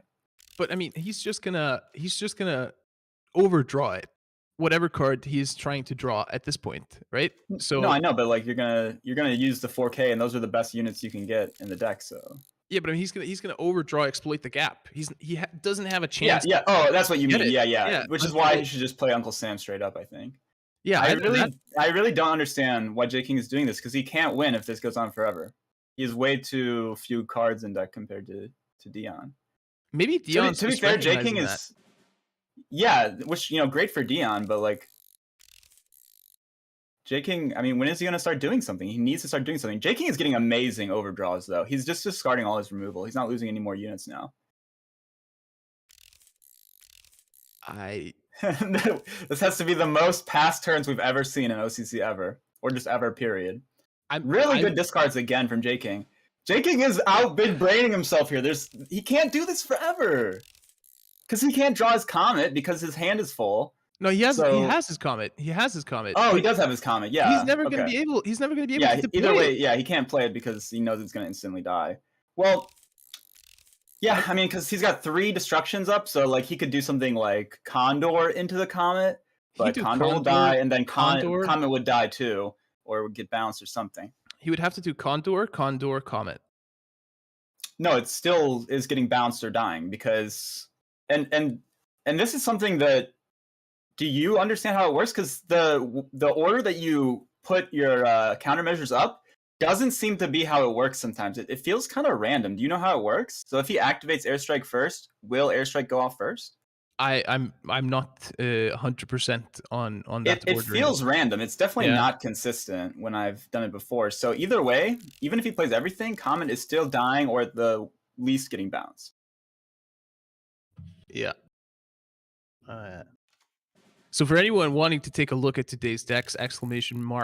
Decks in chat is going to give you a link to a Google Drive where you're going to be able to see the text files and copy all the deck codes for today's tournament. So if you too want to pass until you finish your deck on ladder, then this is like shouldn't Dion be playing the entrapment too, like just in case the comet does get through? I don't know. I mean, I would think so. Why not, right? But I mean, I'm just gonna. There we go. Finally, Jay King loses another unit. That's all that Dion wants to see is Jay King losing units. It's like I'll just come clean here. Like I have no idea what's happening at this point. Just zero clue. I mean, I don't get it. Like I don't get why Jay King's doing this. Like we can see the deck. He's hovering the deck count. Like he can't do this forever, really. I mean, I still think Jay King will win just because, Dion is going to have, like, nothing to do. Like, his deck has failed completely, but... There's 10 cards left versus 7 cards left. Yeah. I mean, is Jay King, is he thinking, like, at the last moment, I'm going to, like, spam out a bunch of units, and then I'm going to... Well, he has to, but then he's going to get Leopold. Well, he doesn't have to, but he has to do something. Like, we can all agree that he can't win if he does nothing, right? He can't win, because he has less cards left in deck, right? He has 3 less cards, so it's going to be 1 damage, 2 damage, 3 damage. So he's going to take 6 extra damage before Dion. So is it possible that Jay King has enough HP to survive the Fatigue War? So it's not a question of like 6 extra damage before Dion starts fatiguing, and then just forever for the rest of the game. Every turn after, Jay King is going to be taking 3 more than Dion. Yeah, it's true. It's exponentially more than 6 damage. I'm not well versed in fatigue battles, so this is very new to me. Wow, what a game to cast, huh? Yeah. Let's talk about I don't know. How's the weather? It's been getting warm here. It's actually, feels like spring. Exact opposite. There's been a blizzard for the past 3 days in Iceland. Unfortunate. I mean, it's in the name, I guess. But... No, it's been great. I love it. Everything is covered in snow and looks pretty, and get a lot of brightness. Funnily enough, so you guys don't have Groundhog's Day there, I assume, right? No. What is he doing? He's playing a unit. Why did he play a unit? I don't know. What's happening? He played a unit because it's gonna be what? You voted. How come he picked then? I don't know, Vinny. I don't know what I'm watching. I've just seen two of the best players in the game pass for 20 turns in a He row. lost Leopold! That's why did he play a unit? He lost Leopold. It's over. What a And he horrible drops- game. And he found Comet. He found what is Yeah. going on? Are we Well, about to... just give up. Just give up. I don't know. All right, entrapment. There's no. You have literally no units left. It's super over for Dion. Why did he suddenly play a unit? And like, it's a unit that can get value in the matchup too. You're actually going to destroy air units. I don't. And he know. didn't play Uncle Sam the whole time. And now look what it's doing. Look what it's doing. It's doing nothing. Wait, he still has Uncle Sam. He never played it. I told you guys like 10, actually more than 10 turns ago. Like 25 turns ago that he should have played Uncle Sam. I'm at a loss for words. I don't know how to best describe what is happening here. He needs the German Africa Corps and needs to discover another Leopold, but I don't even know if he's playing it. Ooh. Oh, he can't even play Hipper because he doesn't want to stop. No, you can't play that. No, he does. No. Yeah, he can't play that. It's That's gonna stop Jay King from fatiguing next fatiguing. turn. I know, and that was that's his only hope of winning because he doesn't have units. So And he takes entrapment because he. oh, I'm so mad at this Uncle Sam. Why is it just there, man? I mean, oh well. Why is Jay King still not playing units though? I don't, dude. I'm so it's too confusing. I would just love if we could have like a text, thought to text going on each player screen where we could just see what they're thinking, because I feel like they probably have some sort of plan. I just don't understand. They definitely have a plan, but I mean, a lot of people have a plan. Condor? It doesn't mean okay. Definitely play the Condor. You can't attack with Comet right now because it's gonna get entrapment. So playing out Condor is good. He's checking But for. unfortunately for Dion, he didn't activate, and I'm not sure, but he didn't activate airstrike. So that Condor actually is gonna soak up the entrapment next turn. Okay, here it is finally. Airstrike. Entrapment. Okay, he's gonna. And Jay King's gonna get in. No, he didn't Oh, he put didn't entrapment play up. He put envelop. Yeah. Oh, because he can get +1/1 on Cali. Huh. He's trying to get +1/1 on his Cali because it's a Cali, so it kind of matters a lot. Yeah, but this is too little, too late, right? The Yeah, Cali can get annihilated. yeah. I mean, yeah, but like, that's why he did it. It was wrong, but like, I understand why he did it. Yeah, it's over. I've never seen a game like this. I Dude, don't Dion know actually, what to say. what's crazier is that Dion could have won. Like, if he didn't lose Leopold, won. Isn't that insane? If he just didn't do anything, he would have won. And there we go. There's the surrender. The game's How over. are you gonna do nothing for 25 turns and then all of a sudden be the first guy to blink and play out your Schwab when you know U-boat is right in hand? How are you gonna do that? Maybe he forgot. How can you forget? You've been doing it for 25 turns. Wow. Okay, go next. Go next. Yeah, go next. I mean, GG. we're about to see. Dion's bringing the same deck. That's his deck. I mean, yeah, okay, man. You think it's gonna happen again? Yes. Like, it actually could happen again because it's a similar type of deck from Jay King. I think we're about to watch another 20 turns of passing back and forth. And I'm here for it. I'm not gonna lie, I'm here for it. And the mistake was it wasn't 21 turns. That's the funniest part, is that if he had just kept passing, I think he definitely could have won. I don't know if he would have won, but he definitely could have. Dion is going first again, which is definitely what you want, so that's really good. And he's playing Tiger in this deck, really? I didn't know that. Well, he kept it, which is something you will never ever see in any other matchup. But he is kind of, I understand why he's doing it, because it can't be targeted. And if Jay King's going to pass forever, just being able to play out this untargetable unit could be very useful, right? Yeah, absolutely. Jay King gonna use 16 right out of the boat. No pun intended. I think that makes right out of the boat, right out the bat, whatever. Okay. I see boat. I say boat because it's the boat, but / submarine. But I like this because Jay King needs to play out what he can play out, just so that when it goes to the back and forth passing, that he has more space in hand for actual units and threats. Yeah. I mean, okay, yeah, it's gonna happen again. Jay King did nothing, so it's gonna happen again. But Diana's Comet this time. That's a huge difference because Jay King is not playing Careless Talk or anything like that. So the Comet could do something. He had Comet in hand last turn as well, like last game as well. No, he didn't. Jay King did. Oh Jay King yeah, had the Comet, not Dion. Dion overdrew his Comet, I remember. Yeah. Ooh, okay. Finding second California. Here we go. How is this a series I have to cast? It's not even a series. It's just it's like paint drying. Hey, it's a proper test. Whoa! What is that? What is that thing? Like help an attack? What was that? What was that? There was a unit deployed in this match? In this game?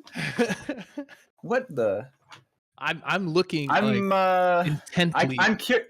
Well, I just want to say that if Jay King is doing that, I think he may have reassessed and has a better plan this time, because I am definitely of the opinion that Jay King made a huge mistake doing nothing, because unless he got those lucky discards, he actually could have lost, and there's no way you can ever really lose if he just starts playing out there.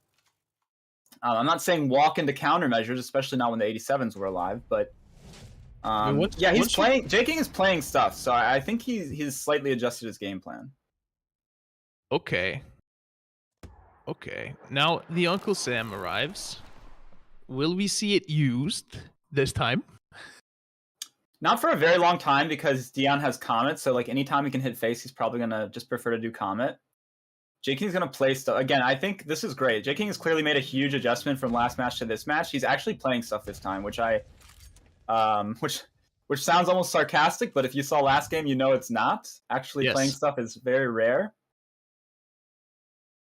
Yeah, and I feel like he's recognizing as well that he's recognizing that he can tank some of these.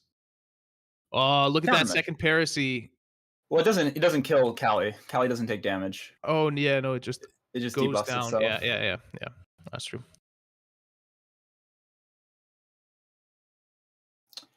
You might have played the Tiger last turn, but it was just gonna get Raft, so Dion was correct to play around the Raft. Well, wow. I mean, that just worked out for Jay King. I'm surprised he didn't play Paracy first. What if there was a airstrike? Like Dion left 3K. That was really scary for Jay King. He saw that Dion discarded one airstrike earlier in the game, so yeah. Not sure if he had anything better. Did he, if you know, we stand to discard at that point? I think I would have discarded that. Oh well. I would have thought so as well, but apparently values the removal power. Wait, is he gonna use Comet to remove C4? Yeah, Jay King's like, what? Is he gonna play Comet, play Uncle Sam? Nothing?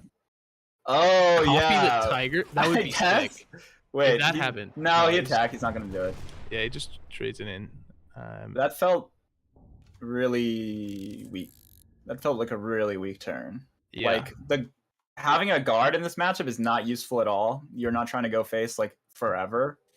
So and Jay King having that spend so much to kill a guard, like okay, I don't like that. Yeah, I mean, and Jay King retains the Wellington, so he's able to, rain down fire on whatever's on the field.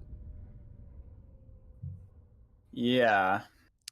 I'm not gonna lie. If he went this Pat, go ahead. This is very similar to how my stacked countermeasure 87 Grenadier games used to go. Oh, wait a minute. No, Dion is walking into this. Oh, no. If Paracy gets bounced, we lose the pincer. But he'll get a chance to play it again. Yeah, he's got 2.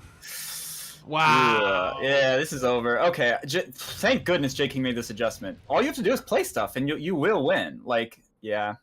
Dion memed a little too hard. He flew a little too close to the sun. This is, I don't want to call it early, but he just can't win. Like, it's actually impossible.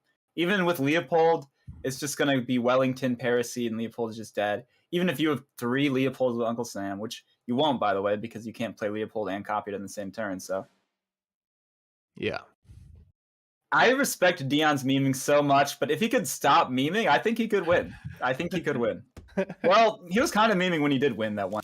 So I don't know, credit to him. Yeah, I mean, Dion, he keeps surprising us with what he pulls out, and I mean, surely he must have found some success with this deck on ladder or. I don't know in about practice. that. I've played in practice probably. I would think he had practice with this, but I've played Dion, many a time, and I've definitely never seen him play anything like this. Oh, he found exploit the gap. Is it? Yeah, is it but nothing is ever gonna hit the front line. So, well, maybe I think he has 1 Cali left. Maybe a Cali will get this to the front line, but I'm wondering, if we're about to see like a 0 cost copy thing, right? I would like at least to see if it works. Yeah.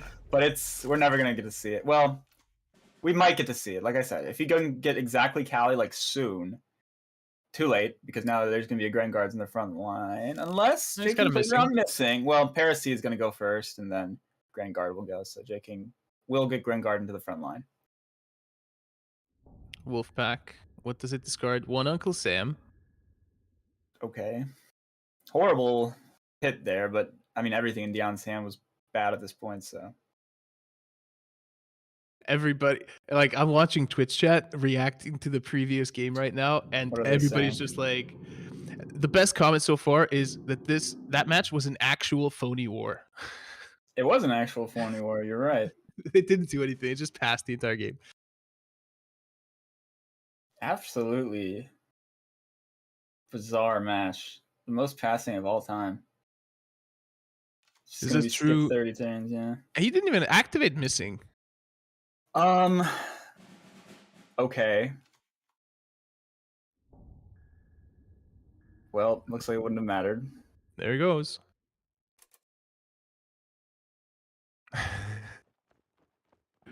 Poor Dion.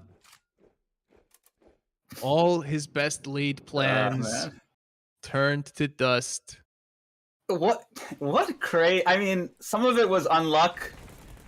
Just a little bit of bad luck with that losing the Leopold to the U-boat, but I mean, just don't play Schwab, Yeah, it looks like he's just gonna rage, play his cards, and give up.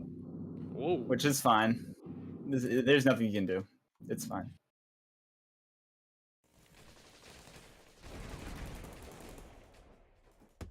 Well, that was incredibly anticlimactic.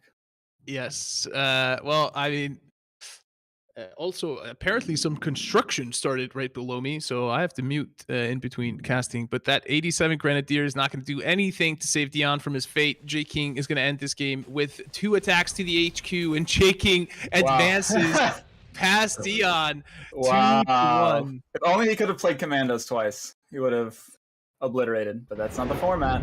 No, that's not the format. You need to bring good decks all around, and Dion possibly playing it a little bit too fast and loose with his decks in the OCC. Yeah, this has to be. We've seen some crazy decks I've brought, but this is just taking it too far, I think. He just took it a little too far. The funniest part, though, is that he could have won. That's the absolute most hilarious part, but GG. What did you explain to the people watching about that second game? In what way could Dion have won just because they were, passing back and forth? Because I'm barely grasping it, right? Well, Jay King, in my opinion, and I, if you were to test it, I don't think people are going to be testing that matchup. I don't think we're going to be seeing it too much. But I think if you play it out, I think Jay King was making a massive error by doing nothing because he had less cards left in deck, which means that he would lose in fatigue. If both players do nothing. So both players were just passing, milling cards off the top of their deck. And then Dion just blinked first after 25 turns of passing. He played a Schwab when there was U-boat in hand, which not only loses the Schwab, which has a very relevant deployment effect. We saw the Condors soak up countermeasures, right? So he lost the deployment effect. He risked losing Leopold off the 2 U-boat discards, which is exactly what happened. So had he done nothing, and he Leopolded, Uncle Sam'd earlier, made another Leopold, I think Jay King was in trouble. I think Jay King was probably going to lose, but Jay King made the adjustment for game 2 to actually start playing things instead. And it was hugely more successful, as you saw. It was just a kind of a steamroll. Yeah, exactly. Well, thank you so much for joining us today, Vinny. I hope to see more of you in the future. We will throw it back to the desk for Christo and Darkness. I see in the overlay it's Chisto and Darkness, and I'm going to constantly call you Chisto now. Or Chisto in Espanol. Yeah. Chisto and Darkness. Talk to us about what we just means the joke. Series. Let's listen from the joke and Darkness. There we go. Christo and Darkness, take it away. Oh, thank you so much, Big O. I appreciate that, and great job, Vinny. It was fantastic having you on the cast. That was a unique series, to say the least, Darkness. I mean, game 1, we saw a pretty textbook commando matchup, the way you want it to go through, and then games 2 and game 3 were something special. Walk me through what happened there. It was amazing to witness. Well, the commando draw deny. I don't know how to best describe what is happening. He needs the German Africa Corps, and he needs to discover another Leopold, but I don't even know if he's playing it. Well, it was amazing to witness. The commando draw denial was perfect by Dion, and it pulled off really great. Jay King had a lot of high credit orders in hand, and after 2 Black Watches and raid at 13 points, he couldn't do anything. This was an amazing start by Commando and perfectly played. No chance for Jay King to deal against that. If he's able to remove like the Commando and the Crusader and lock his hand, Jay King could have won this, but definitely not with that start. But the second match was really interesting. I understood Jay King's plan there. If you looked at his hand, he had Comet, he had Leopold, 2 Condors, Annihilation, and the Research, the U-boat. And Jay King decided to keep that till the end, because the main problem with the countermeasure deck is it's mainly countermeasures, and you need to the opponent to do something. Mm-hmm. If the opponent is not doing anything, you are hand locked pretty fast and you can't do anything. So Jay King's strategy here was to save his hand till the end and make both player get rid of anything else. And if Dion is not having, for example, Uncle Sam, Schwalbe, and Leopold at his hand, it's impossible for Dion to win. Unfortunately, he had all of that, so it would be incredible close. But Dion played first into the U-boat, allowing Jay King to kill the Schwalbe and getting 2 discards off, what was horrible for Dion, and allowing Jay King just to win, because in his hand he conserved for the entire match. He had more value and more removal.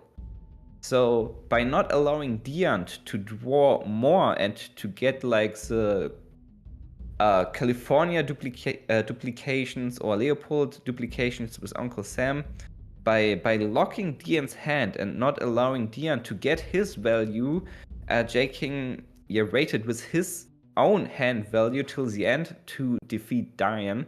That worked out really, really well. And in the last game, it was a completely different strategy, because Jay King had better opening and found more discard. Also, he was second, so he had the card advantage. And then he targeted at the hand size. So he discarded and discarded until Dion didn't have any draw and options left and just surrendered. This was amazing by Jay King by finding the ways of winning. Like, Jay King is brilliant in that. He sees the matchups, he's making a match plan, and he's following the match plan. And usually, this is the best plan for him to win. And he just did it. Congratulations to Jay King. And I think that you saw the perfect evolution of his strategy from game 2 into game 3. Okay, I see what I'm up against. I know how I took that game. I didn't love the direction I went. Let me tweak it a little bit and come out with a commanding win in game 3. Do you agree with Vinny when it comes to game 2 and the perspective where if Dion didn't play, he might have had a better opportunity to actually win that game and possibly take the series? I think so, just because of the way how fatigue works, and since Dion was a reactive player with countermeasures, he should have waited until Jay King is forced to play into the countermeasures. The countermeasures are the winning opportunity, like the game plan of Dion. He should have waited more for his own cards to do something until he plays into Jay King's card, allowing him to do something. This is definitely a mistake, and Dion could have played better.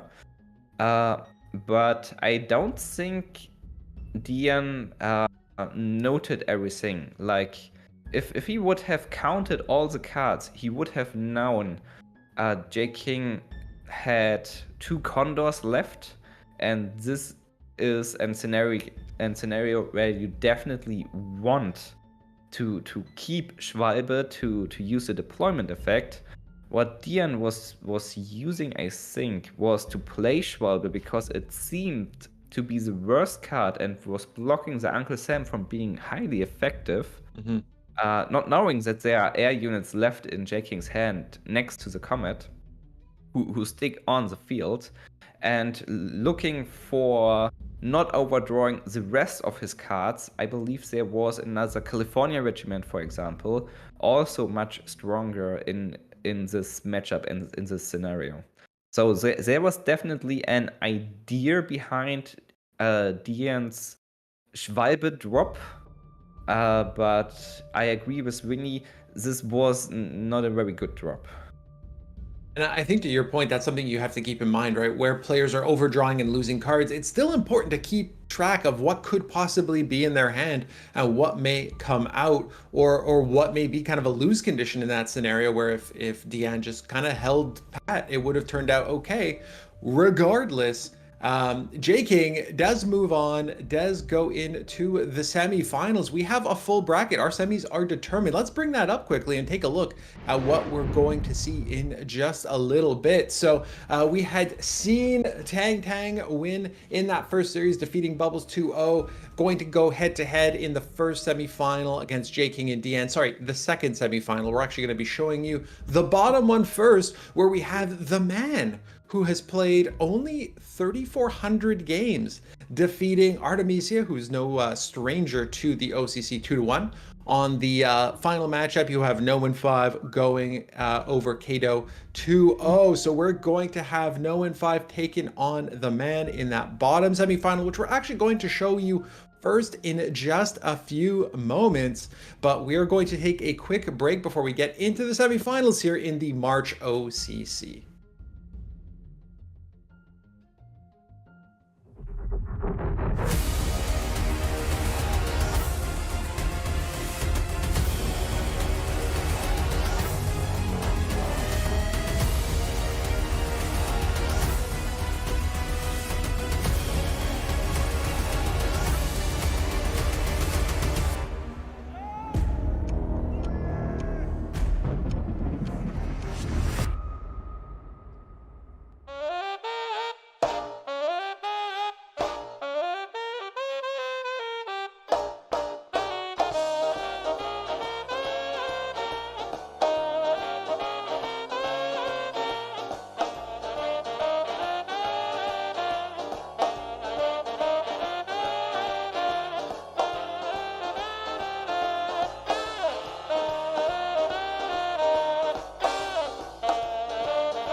welcome Spooz to the host desk.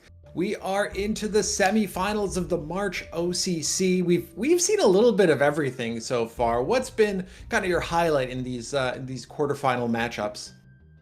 Highlight, yeah. I mean, negative highlight. We just have to mention the match number 2 there from Jay King versus Dion. Holy moly! I think I've never seen a more interesting and at the same time boring match like this.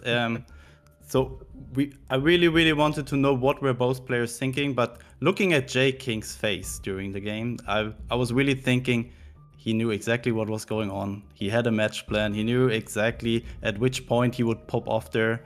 And yeah, it looked like Dion just lost the nerves there and dropped that Schwalbe, and therefore maybe the match. And very interesting to watch. Yeah, first series, not much to mention there. I'm very sad for Bubbles that he lost the first series that fast. He did not really have a chance to show his abilities there, how good he is at cards. He was a little bit unfortunate with the starting hands, how the matches did go, and yeah, therefore a very fast 2-0 there for Tang. But yeah, sometimes it's like that, and I'm really looking forward to the semifinals here and the matches that are coming in a few minutes. Absolutely, and we've got a couple interesting semifinals for you. The first one coming up is going to be No. 5, who we've seen fairly often in the tournament scene, going up against the Man, who's a relative newcomer, under 4,000 games under their belt, first time in an OCC. It's going to be a really tough matchup. Any thoughts, Spooz, looking at the deck list, looking at their head-to-head? What are you expecting to see out of this?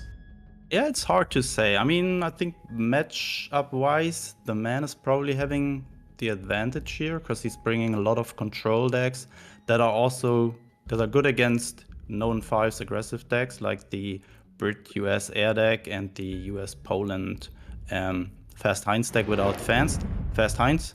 So I think from No. 5 probably the German US deck might be banned because the Man might get that out of the way, because with all these Californiers, it's probably not that great of a matchup. And yeah, I think the Man is very likely just having the advantage here in that match. So are we looking at the player cards from the Man here? Yeah, 3,400, right? Wow, that is really not much, and 68% win rate with that low amount of matches, because usually at the beginning of when you start a game, you're not having that much success. You have to learn the game. You lose a lot of games before you make progress. And 68% that early into being into this game is a lot. And look at this, 34th. He just almost made the cut into the OCC qualification, fought through all the field, and is here today in the top 4 even. And it's wild if you compare to No. 5, who will bring up momentarily, having played 10,000 games, finishing 3rd in the season, only 4 points ahead, or 4% ahead, right? A 72% win rate. It just goes to show how strong the talent is from top to bottom, whether you finish 3rd or you finish 34th. It's not that big a gap. It's only a couple percentage points. It's only a few wins. So it's going to be a tight matchup, regardless of, like you said, Spooz, how new the Man may be. Their win rate speaks for itself. So we're going to get the bands loaded up here. We're going to have Ollie and Darkness casting this matchup. It's funny because you have Ollie's camera on the side and he's just shoveling food into his face. So we'll give him a second to swallow that down before we dive over to them to talk about the bands and talk about this matchup in a bit more detail. Thanks for that, and thanks for exposing my dirty secrets from behind the scenes, Christo. Sometimes, OCC days can be a little hectic, so you need to take what time you can to get some food, the nourishment into your body. My body was also pretty drained. It discarded a lot of energy in that last series. So, but Darkness, we have a new series up in front of us. It's going to be No. 5 versus the Man. No. 5 kind of took over the baton from Hui as the most successful tournament player from the Chinese community. He's going up against a relative newcomer in the Man.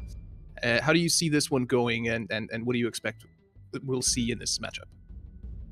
Well, I'm following the success of No. 5 since quite some time now. He appeared in the ladder and was the first one beating, going after Jay King, who won season after season. He's appearing in the OCCs pretty often, and he was the one winning the last Cards Open. So Cards Open 10. So No95 is, yes, he is now the most successful Chinese competitor in cards esports. And although, as Spooz mentioned, the man has, just looking at the decks, the better preparation, like he's having the anti-No95 cards.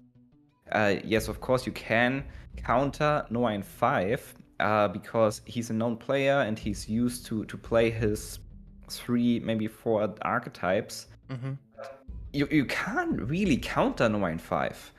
In this OCC, we didn't saw the match against Megumi Kato, but Megumi Kato had German Italy control, Soviet Italy control, and France, Japan France resistance against No95, what is in theory the best possible lineup against No95.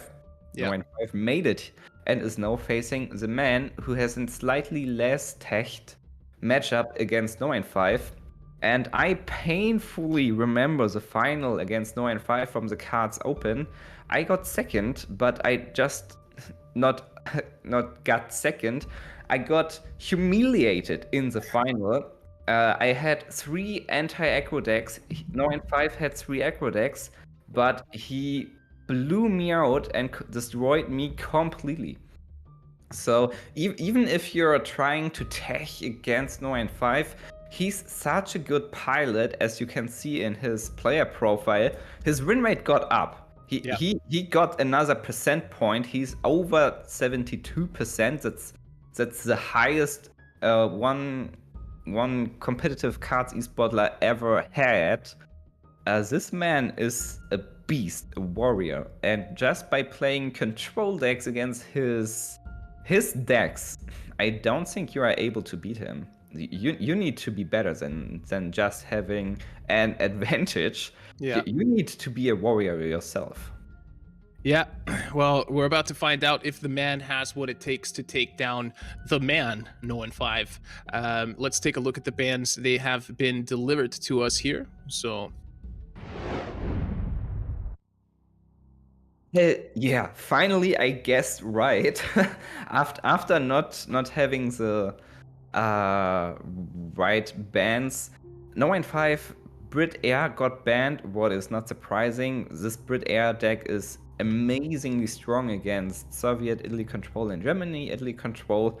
And looking at the man's decks, his German deck is really strong and flexible, and probably the most dangerous here. No95 banned this one as well. Okay.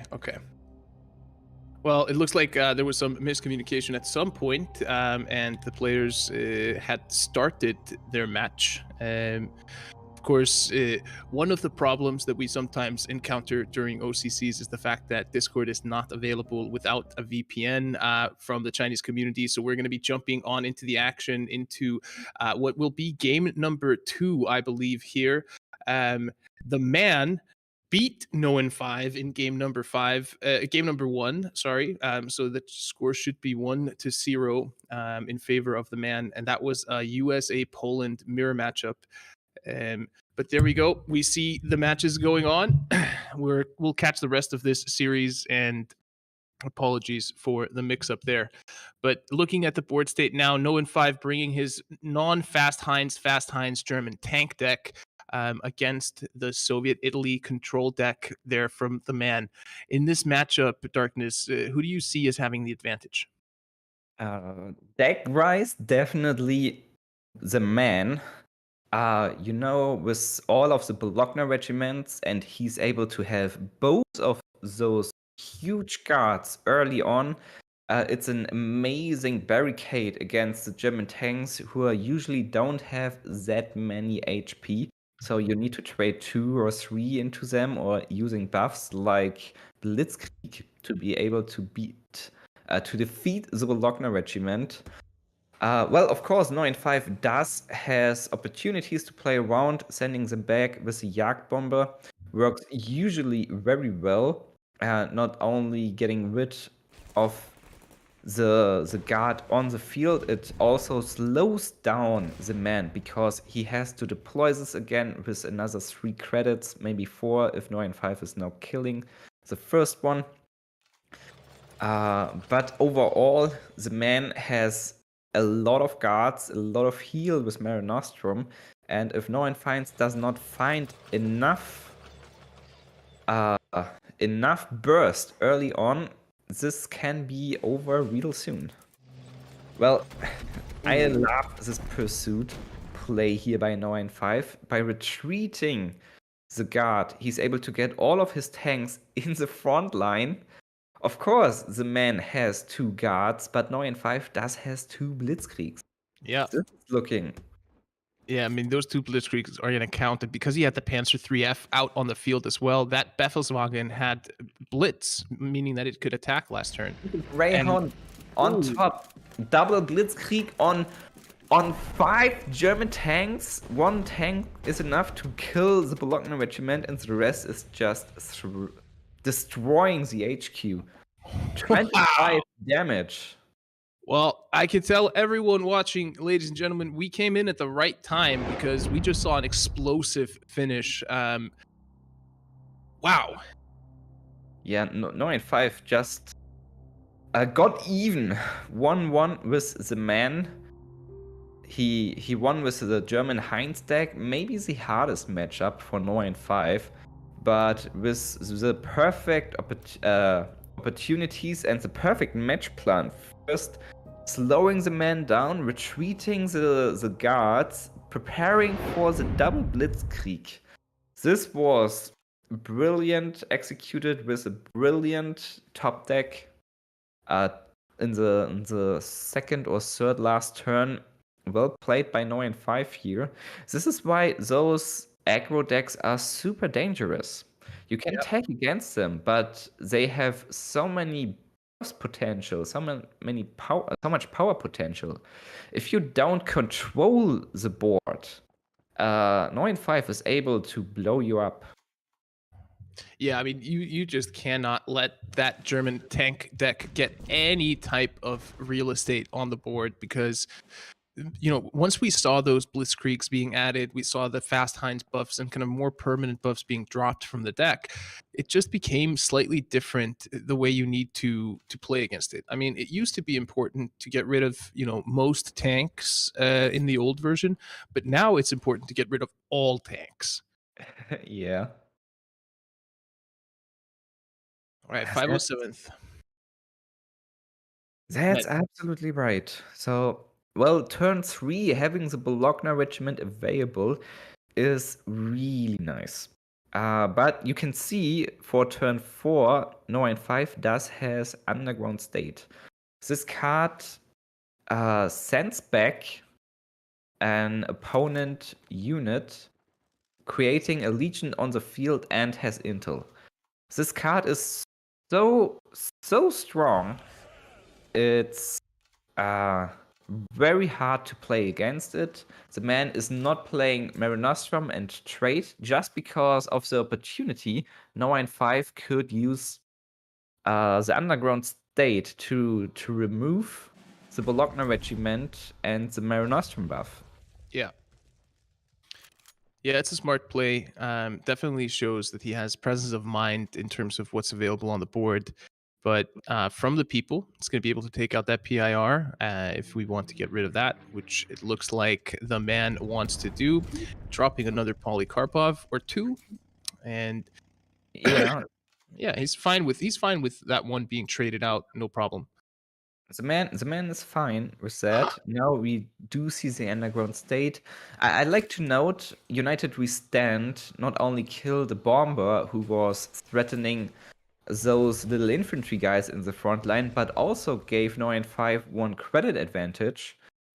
So he's having an additional credit now by the combining power of United We Stand, removal, and ramp. Yeah. And look at that, from the people having to be used on a chocolate boy. You know, it's like I know it's fairly cheap removal. I know it came from Night Witches, but in general, like it always feels bad when you have to use a 3 damage removal to get rid of a 1 HP unit. It kind of signals that you don't have another better play available. And of course, it's 3 credits as well. So the man used 6 credits his entire turn just to kill 2 small units. It's very inefficient by, as you can see, 9-5 now has 5 units on the field, and the man only can react with 1 single Bologna regiment, while 9-5 has 2 more underground states and is able to play We Can Do It on top of 5 units. This is 15 HP more on the field. And now with Orthrel, I believe. Yep. He's adding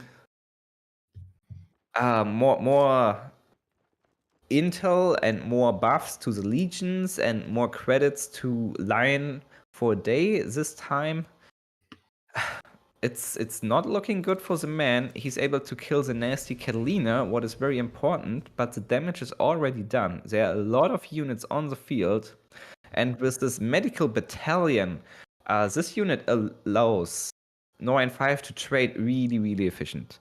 It buffs all other units by 1 attack and is healing all other units at the end of your turn. So he's trading, but instead of allowing the man to kill everything with Winter Offensive, everything is now healed, and the legions will survive the 4 damage AoE. Yeah, this medical battalion and the fact that it applies its healing effect at the end of your turn is extremely powerful. The way we've seen a lot of these effects work in the past, like what was it, the 17th rifles, for instance, it fully heals at the start of your turn, right? Which means that the opponent has 1 turn to deal with a damaged unit. In this case, with the medical battalion, you don't. You always have to deal with all the units full HP, and when you've gotten We Can Do It off on 5 units on board, man, that spells trouble. And if you look at No and 5's hand as well, We Can Do It coming out on that medical battalion as well, it's going to start creating a board that's going to be extremely difficult for the man to deal with. Yeah, they are already 10 damage on the field, with the Hellcat 9-5 just has 15 damage right into the face of the man, making the 8 credit AoE useless because it would kill himself. He is lethal, right? His Unity is strength. And Unity is strength. This will It's going to add be plus another 4/4. Yeah, Yeah, that's lethal. absolutely right. You're so great at calculating, Ollie. Exactly lethal. Wow. I mean, I caught that before you, Darkness. I'm never going to let you live that down. I calculated that first. I just remember this one event where you couldn't count to 7. I won't forget that as well. But I give you this one. No, that was excellent play by Noah 5, and perfectly recognizing the fact that he had lethal and going for it, just going straight for the jugular. And I think this is what you were talking about as well, is seemingly, when you play against Noah 5, he's just almost unstoppable. It's a bit of a shame that we missed that USA-Poland mirror matchup as the first game of the series due to that miscommunication. That game did go, fairly deep and had both players, develop significant boards. But at the end of it, no one was not able to clear the legions from the man with his Manhattan project. So that ended up going to the man. But this time around, much earlier in the game, No 5 finds lethal with his US Poland deck.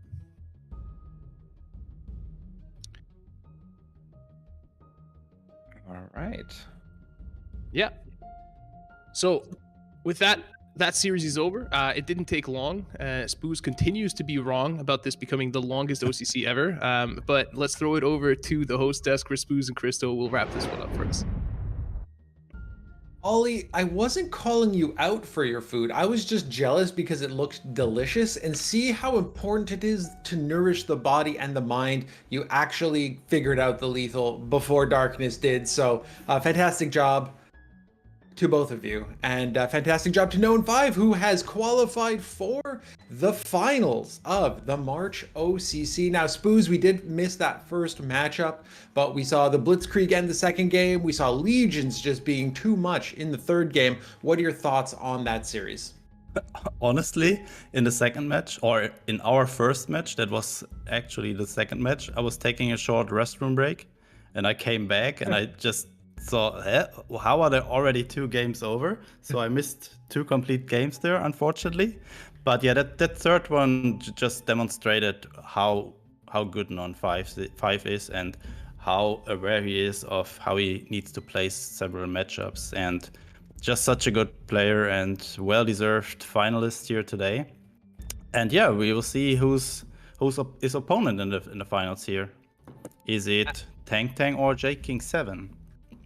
Absolutely, and we'll bring up the brackets to walk you through exactly that. So we had Known5 going ahead and defeating the man 2-1. We did miss that first matchup where Known5 did take the loss, but otherwise a commanding performance thus far. We're gonna have Jay King going head-to-head with Tang Tang, who historically has been known as XY, quite a well-known player as well. So that's going to be an excellent matchup in the semis. Going to have that coming up for you in just a moment. The winner will take on Known5 for that $500 grand prize pool. Second place does get $300, so Known5 guaranteed to be walking away with a little bit of cash today. So, Jay King versus XY. Who are you pulling for on this one, Spooz? Yeah. Since there are so many Chinese competitors today, and only Bubbles and Jay King from the Western world, I think I'm rooting for Jay King here. And I think we saw in his first match that he's absolutely aware of how to play several matchups, how he's always having a game plan that is very, very often better than the opponent's match plan. And that's why I'm rooting and thinking that Jay King might be the second finalist. And I think you hit the nail on the head there, where, you know, it is open deckless. The players do come in with a certain strategy, especially for their first matchup, because they know who they're facing. As we continue on now in the semifinals, Jay King wasn't sure exactly who they would be playing against, so it came down to, all right, maybe I have to pull this off on the fly. But we saw what Jay King was able to do in the first series against Dion, against that countermeasure deck, was able to come back and say, all right, here's my game plan for this matchup based on how Dion's playing. All right, that didn't work out exactly the way I wanted. Let me tweak that and have a far more efficient third game against that deck and come through with the victory. So I think there's absolutely, you know, that knowledge of the game that Jay King brings into the series that gives him a little bit of an advantage. Yeah, fully agree. Yeah. So we have the bands coming up in just a moment. As we wait for those, we are going to get ready to go back to Ollie and Darkness to dive into the second semifinal in a bit more detail. Thank you so much for that, Christo. It's good to be back here with Darkness. Well, we're about to head on into this semifinal. Darkness, who do you have winning this one and why? Well, this one will be a very hard one for Jay King. Of course, as Team Ammo member, I will cheer for him with my heart and stay neutral on the caster side. Looking at his decks, Jay King is bringing 1 ramped deck and 2 anti-aggro control decks. So Tang Tang with his 2 heavy control decks, German Italy and Soviet Italy, those control decks should be really strong against Jay King's control decks, who are lacking late game. Mm-hmm. And Legions proved to be able to beat everything. So I wouldn't be fully surprised if Jay King is going to ban the Legions, but I would prefer him banning Germany because it's much stronger overall. And I'm expecting Tang Tang to ban the US deck, because the US ramp deck should be able to beat both control decks fairly easily, which allows Jay King to have like an free win available at least. In this control versus ramp matchup. But I think we got the bans. Yeah, we did get the bans, and you were indeed correct. Jay King did ban out the German deck there from Tang Tang. However, Tang Tang did ban away the Britain deck from Jay King. Very interesting. Yes, the US deck is maybe stronger against the control version, but if Tang Tang expected Jay King to ban the German deck, he's left with one control and one aggro, and the Jay King's Brit deck is more strong overall, and the US deck is vulnerable to aggro, to the legions. So I guess this was the idea, just banning out the very solid deck, the Britain deck, and targeting or trying to get the US mirror matchup. Well, main nations rise, of course, against Ramp is not even close to be a mirror matchup. No, I mean, I understand this. I have to agree with this ban from Tang Tang because, and I think it's the same reason why we saw Jay King's Brit deck get banned earlier as well. Is the fact that you have the shelling, the Sexton, the Monty, the Ultra. I feel like you have more ways of controlling the board, making it uncomfortable for you to develop your board, develop your legions, and all that kind of stuff with that Brit deck than you do in the US deck. I think the US deck is more late game reliant. You really, ideally, with this deck, you want to ramp up to like 20 something credits and be able to play like a mass deployment and get a super fortress and attack with it and do crazy stuff like that. And I'm thinking Tang Tang is probably wanting to instead give Jay King an opportunity to go too far deep down that hole and leaving himself open for a fast finish. Yes, absolutely. And the main problem for Tang Tang with his Legion deck is if he's just banning the US deck, and unlike Jay King's first matchup, Jay King is not banning the aggro like he did with Jay aggro. Tang Tang could end up with legions against 2-time anti-aggro. Yeah. This is a scenario you don't want to be in. So unlike Jay King's first opponent, who was not X, who did played Jay King first? Jay King played against Dion. Jay King played against Dion. You're right. And I mean, Dion did the same thing, right? He banned out the Brit deck, and I'm thinking like you just don't want the Brit deck against your Jackro in case he doesn't ban that, right? Like that was the way I read that ban. Yes, absolutely. You need to protect from the worst case scenario in this regard.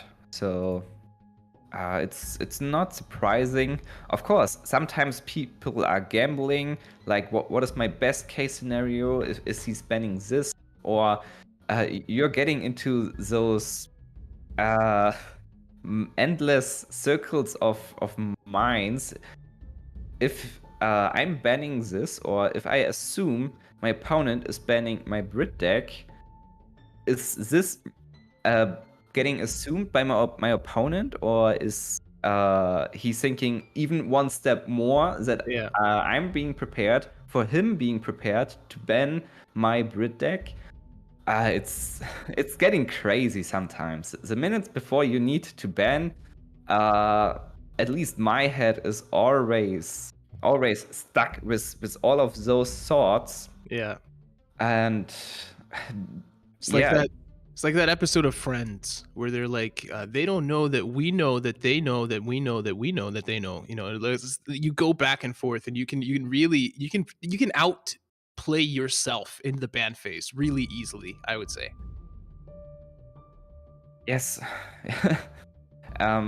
Well, sometimes it's working, sometimes it's not working. Oh, we are able to see the mulligan. Let's switch into the mulligan. There we go. It is time for game number 1 here in the second semifinals. Who will join Noen 5 in the grand finals of this month's Officer Club Championship? Will it be Tang Tang, the artist formerly known as XY, or will it be Jay King 7? Let's find out right here, right now, in this USA versus Britain matchup. And just look at those 2 black watches in the hand for Tang Tang, and 1, 2, 3, 4 orders in hand for Jay King. Oh, I can just. This is looking like an interesting matchup. I think I called this wrong with Tang Tang's Brit deck. He's using Brit US control with ramp, of course, and Jay King is using US Brit ramp. So it's going to be interesting who's able to make it here. With the addition of the alliance to Tang Tang's list, he's able to have a nice power spike in the between the mid and the late game. While Jay King obviously is just ramping into the late game, into the end game, to be able to play all of his bombers and threats like high altitude bombing. But look at that, as the second Black Watch is coming through. Yeah. Oh, and now if you're Jay King, I mean, it's an awkward credit cost on all of these at the moment, right? That Black Watch is at 3 HP. You can't use United We Stand. If you use War Bonds, you're going to end up overdrawing next turn. This is an awkward spot. Well, he could play the Avenger, killing the one Black Watch, allowing Tang Tang to play Synthetic Rubber to kill the Avenger, to play the B-17 the turn after. So, I mean, the good news for Jay King is the fact that Tang Tang is not able to double attack after he uses the Synthetic Rubber. The bad news is the fact that he has a 1/6 Black Watch with Fury in the front line and Synthetic Rubber primed in his hand. Again, good news for Jay King is the fact that he has high altitude bombing, but now with the addition of that honey, who knows if that's going to hit where it needs to hit. Yeah, it looks like he has to play delaying tactics, or there is a 33% chance he will just die. Yep.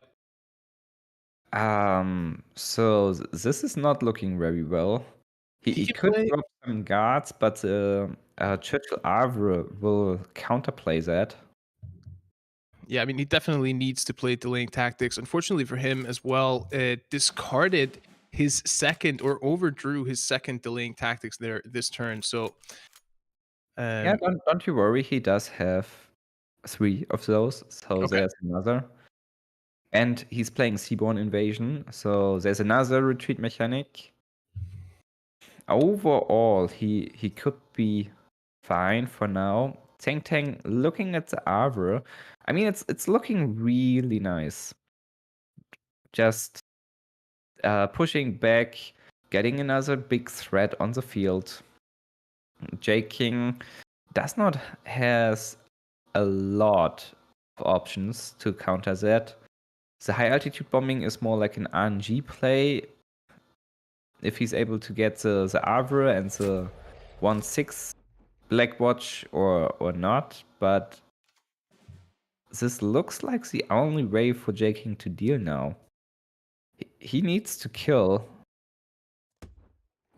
Yeah, he's banking that the Avenger hits. It does not hit the correct target, but at least, the fact that he has a guard unit there is going to save him. No, wait, it might not. No, not enough credits on Tang Tang. I was looking at the second Para-C plus using the honey to get rid of the guard. Yeah. That would have been a possibility. You can also just synthetic rubber, just straight up synthetic rubber that Black Watch in the front line and deal 10 damage to face. He can deal 10 damage to face. He can play synthetic. He still can play the second Para-C on the first Black Watch, killing the guard, dealing 10 damage, and having the big Black Watch unharmed, or just killing the Avenger, playing this more safe. He was one credit. He was 1 credit away from having lethal with that play. Yeah. This is going to cost 2. It's going to be 3 to attack, and then it's going to be 4th credit to attack once with the 10-10 Blackwatch. But he attacked. No. Jay King now is able to kill 1 unit in the back and clearing the field, guaranteed with high altitude bombing. I believe he should have targeted the Avenger. Yeah, I mean, he would have been better off, and there's no way for him to really know this, but he would have been better off trading into the Seaforth Highlanders with the 10-10 Blackwatch, because that would have still been out of range for Jay King to kill on the next turn. Yeah, and he would have 4 units on the field with no bombers on Jay King's side. Of course, Jay King would have been 17 HP, but facing a way more scary field. Well, you see the strategic bombing. I mean, even with the bomber on the field, if he would have attacked, the Seaforth once and then attacked face once, there would still have been 4 units on board, and no way for Jay King to guarantee that he clears everything, right? So since he overdrew the second delaying tactics, I meant Stars and Stripes. So Jay King doesn't have his last delaying tactics for retreating everything, killing everything. Ooh, just passes. Just passes. Why? Well, by playing something, Jay King is able to counterplay with attacking, playing these as a B17. It's truly not great for Tang here. Jay King just played 1 War Machine.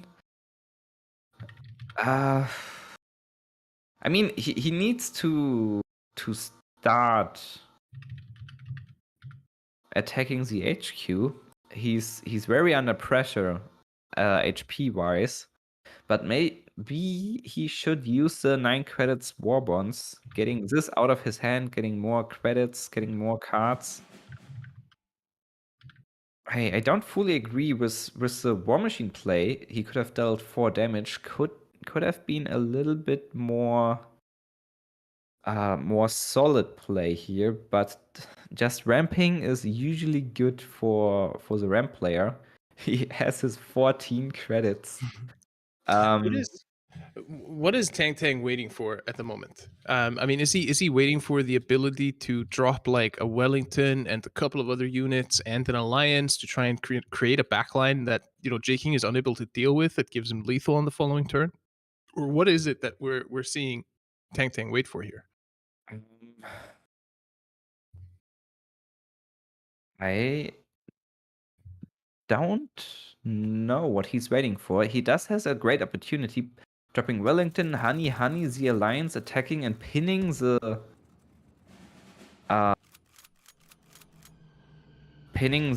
Avenger. This is another play. Wait, how much?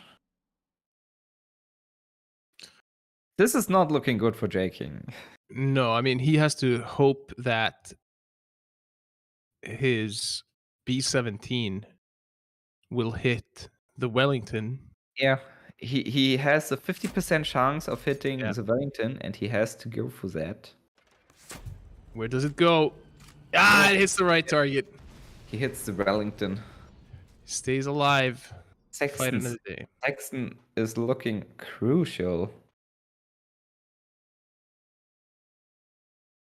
My question is, if Tang had pretty much done this move like 1 turn earlier, would that have been game? Because him passing that 1 turn a couple turns ago, he just floated all his credits, right? And that gave Jay King a chance to get off a War Machine and a War Bonds, pushing him to 15 credits. Something like he would not have had the credits to deal with the board state if he wasn't allowed to ramp a little bit earlier. He drew that. He only floated 4 credits, and this was the right decision. I think, personally, the Wellington Rough Lightning play was not great. He could have played Honey, Wellington, the Alliance, attacking the HQ and pinning with Monty, the Avenger, reducing Jay King's chances to survive with the B17 to to 33. So this would be more devastating. Jay King here has a very nice way to deal with this, actually.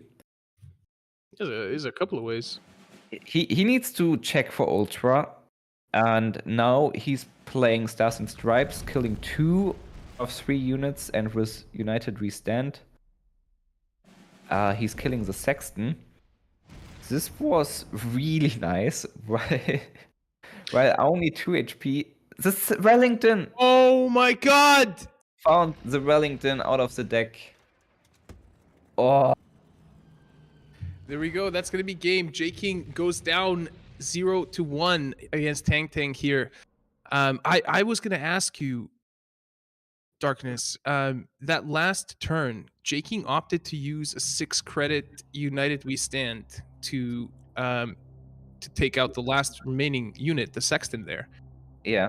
He could have also used the 2-credit one and played Lend-Lease, refilling his hand.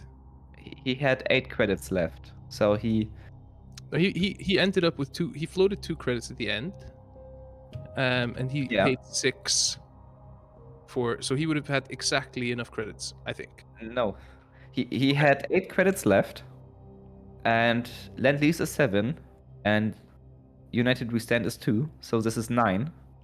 He didn't have enough credits.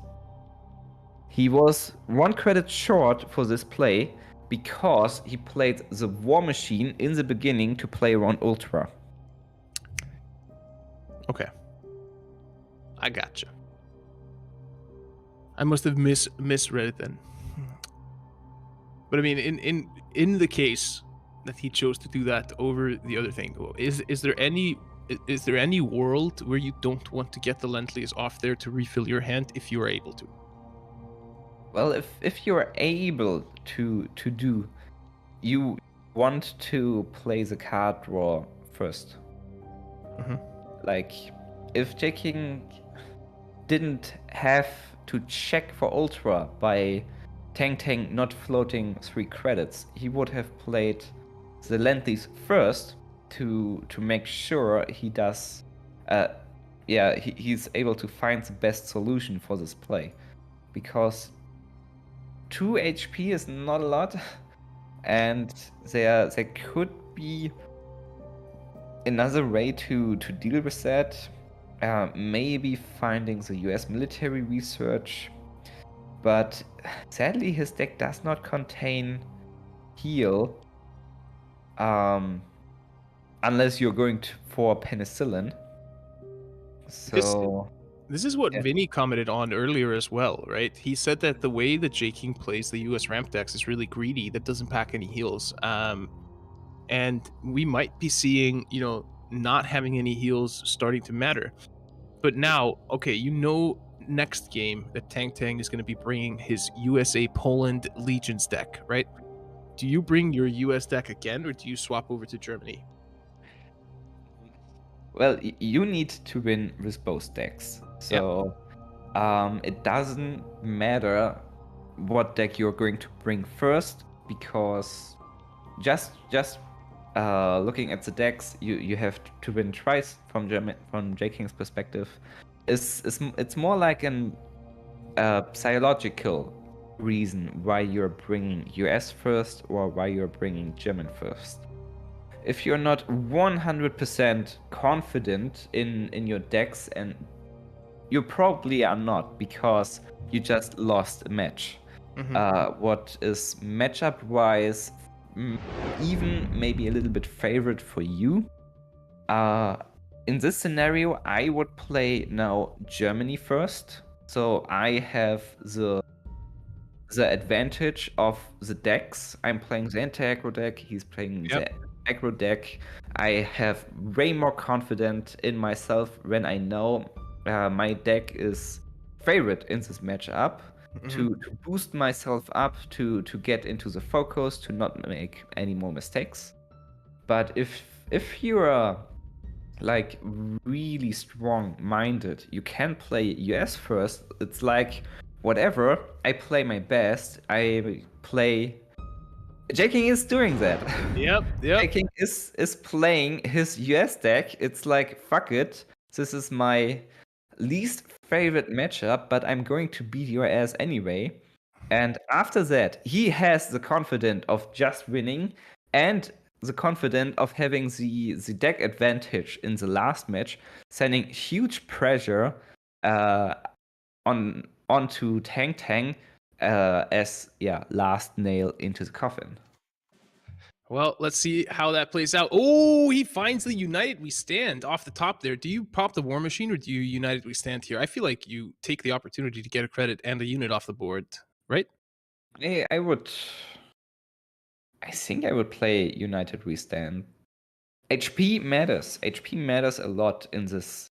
And Jay King saving his United We Stand is brave. Yeah. It's brave, definitely. Tang Tang is going aggressive. Okay, C4th being dropped there. We can expect then a War Bond coming out on the following turn. Maybe. The problem with this match is Unity is strength. And Jay King should reduce the amount of infantry units as much as possible. So by saving the what is this? United We Stand. Yes. By saving this one turn, he now has to play it. Because Unity's strength is so dangerous in this scenario, and this blocked his opportunity to play War Bonds, what would have been more beneficial this turn. Yeah. Enough credits to play Lend-Lease next turn. However, if he opts to do that, that draws 4 and will help him refill his hand up to 7. But I mean, there are 2 Hellcats sitting in hand. There's a Sherman, and he's looks to be dropping the Sherman without getting draws. And is that just because his hand is already fully populated and he doesn't have a better play at the moment? Well, he could play Western Plan, but he knows about Stars and Stripes and Strategic. So this would just be a free board wipe for Jay King. By playing the Sherman, he adds a unit that Jay King can't kill with Strategic Bombing or Stars and Stripes. And of course, he does have enough cards. Look at his hand. Tang Tang has 7 cards right now, drawing the 8th in the next turn. He does not want to overdraw because there's no reason to. So he's playing the Sherman just as unit. Perfectly fine in this case, in this scenario. Jay King opting to take the front line there, possibly wanting to deny that Sherman a free frontline access. Yes. At the end, the US Polish deck, the Legion deck, is still a frontline deck. Even if you don't need in this turn the front line to draw with your Sherman, you still need the front line to attack the HQ with all of your infantry units. So Jay King just blocking the front line, having Tang Tang to trade into is a great play here. Now Jay King is just dropping the Grenadier Guards and he's going for the research. Well, Manhattan Project is an amazing board wipe. Yeah. I see that. I would definitely expect him to be working his way towards Manhattan Project. I think there's very limited value in depth charges unless it's kind of like last resort. You're about to die in this matchup. That even then it's not likely to save you. But having those 2 Manhattan Projects, given the fact that you have like the medical battalion at 0.5, you're able to clear the board once that hits using the Manhattan Project, which is something that we saw come back to haunt, if I believe it was the man here in the former semifinals. He just could not deal with the Legion's board from 0-5 once that medical battalion was out on the field. Yeah, this medical Battalion is really strong. Oh, this is interesting. Tang using Unity as strength so early on. Usually you want to buff your unit and attack in the same turn, preventing it from getting destroyed. Jay King, well, is missing the delaying tactics. Delaying tactics, retreating this little chocolate boy, killing everything with stars and stripes would be great, but he does not have it. That feels weird. While, of course, Chocolate Boy only has 4 HP, this was a nice play by Tang, playing around the Avenger, not buffing his own unit to 5. So the Avenger's deployment effect is not doing any significant, like no deployment effect at all. Jacking has to trade, and he's going further into the research. Manhattan Project is coming soon. This puts a lot of pressure onto Tang. Yeah, it definitely does. And as well, within these kind of ramp decks that are packing as much ramp as Jay King has in his deck, it is very reasonable to expect Jay King to get to a credit count where he's able to spend 9 credits on generating those Manhattan projects and using one Manhattan project within the turn. So that becomes a very scary prospect very quickly. Absolutely. This is why Tang needs to do something now. He's sacrificing the second Hellcat. Oh, delaying tactics. Finding the delaying tactics, but too late. Now there's not. Is he still playing the delaying tactics? Yeah, I think he has to, preventing Western Plan plus Unity. Yeah, Western Plan plus Unity and possibly even other Intel cards being played, continuously buffing this up. I mean, it could really quickly, snowball in a way that Jay King's HQ all of a sudden finds itself at 10 HP, and that's not enough. So I agree with the use of delaying tactics here. He also knows that he can stop those legions from ever reaching his HQ again using those 2 Manhattan projects. Well, I have a question for you, Darkness. How does this change the game for Tang now that he knows that Jay King has these 2 Manhattan projects? How is he going to play this differently moving forward? Well, he can't swarm his board anymore, because if he's adding like up to 5, 6, 7 units on the field, Jay King is instantly popping the Manhattan Project. He's trying to bait out the Manhattan Project with as few units as possible. As you saw, he played. He only attacked and operated with 3 units, and this was enough for Jay King to make that move to kill those legions and the Sherman. Well, Jay King has 1 stars and stripes. He's saving his last Manhattan project. Is Jay King going to overdraw here? Yes. Yeah.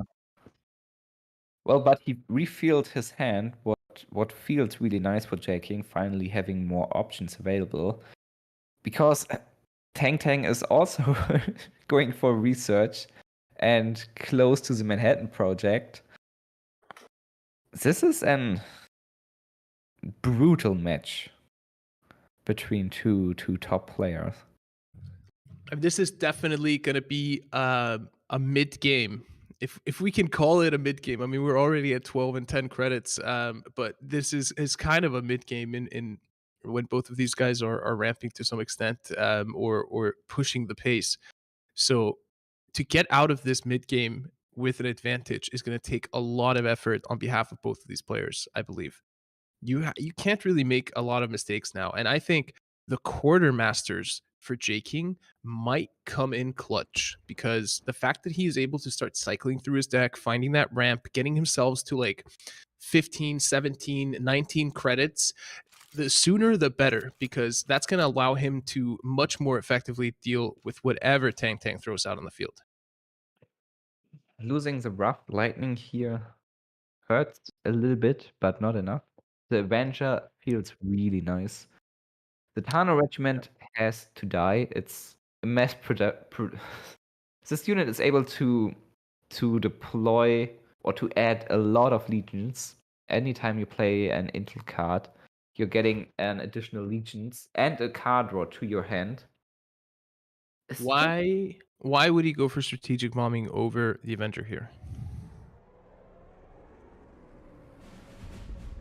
Honestly, I don't know. I would have played the Avenger to kill the Tano regiment. Maybe he wants to bait Tang or to save the Avenger to be able to kill the big Unity is strength target.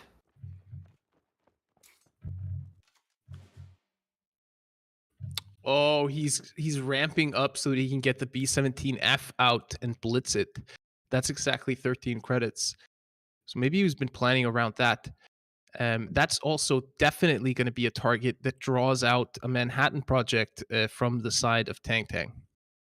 Yeah, but do you want to bait your 10 credits B-17F?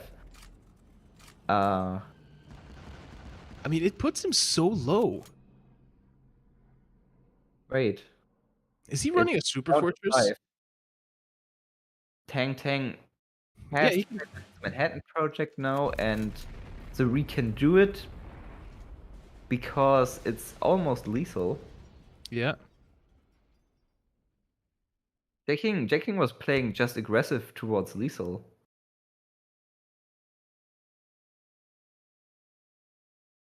I mean, just retreating one unit and playing Avenger to kill the other one is not going to work. The Manhattan project will kill it, both of them.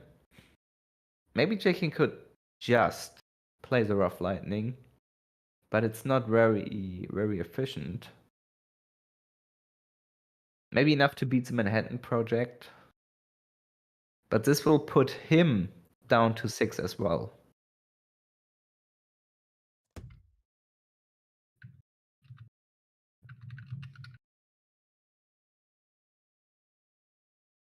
Jay King. Well, it's a tough decision, and from the mid game, we are now entering the end game. It's feeling really close. Underground State overdraw. This is great for Jay King. Underground State is an amazing card. All right, the second Manhattan project looks to be coming out here from Tang.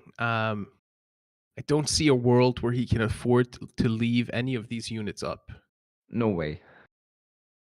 No way. He has to kill both airplanes. Yeah. Well, with a Skytrain, he could block one attack from the Avenger, but it's not worth it, and there's no way of dealing with the rough lightning otherwise. So Manhattan Project, lovely animation, and Western Plan, Intel. All right.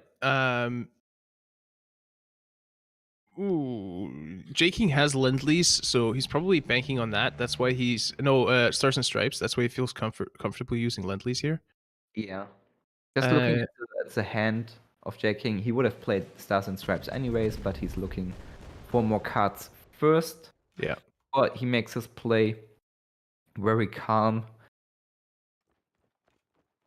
Oh, this unit Sherman, more card draw for Tang. Oh, and another we can do it. Another we can do it. That's huge because it's also going to take the Sherman and take it out of nuke range. And the strat bombing on top of that. It's getting closer for Jay King. Well, how can Jay King deal with that? He needs to kill the Sherman or strategic bombing will kill him. But there's only the 50-50 chance of B-17 or the Avenger to deal with that. No, there's another chance. United We Stand. He can play Manhattan Project and kill the Sherman with United We Stand. He's gonna be playing. clearing the board and ramping and getting another card draw.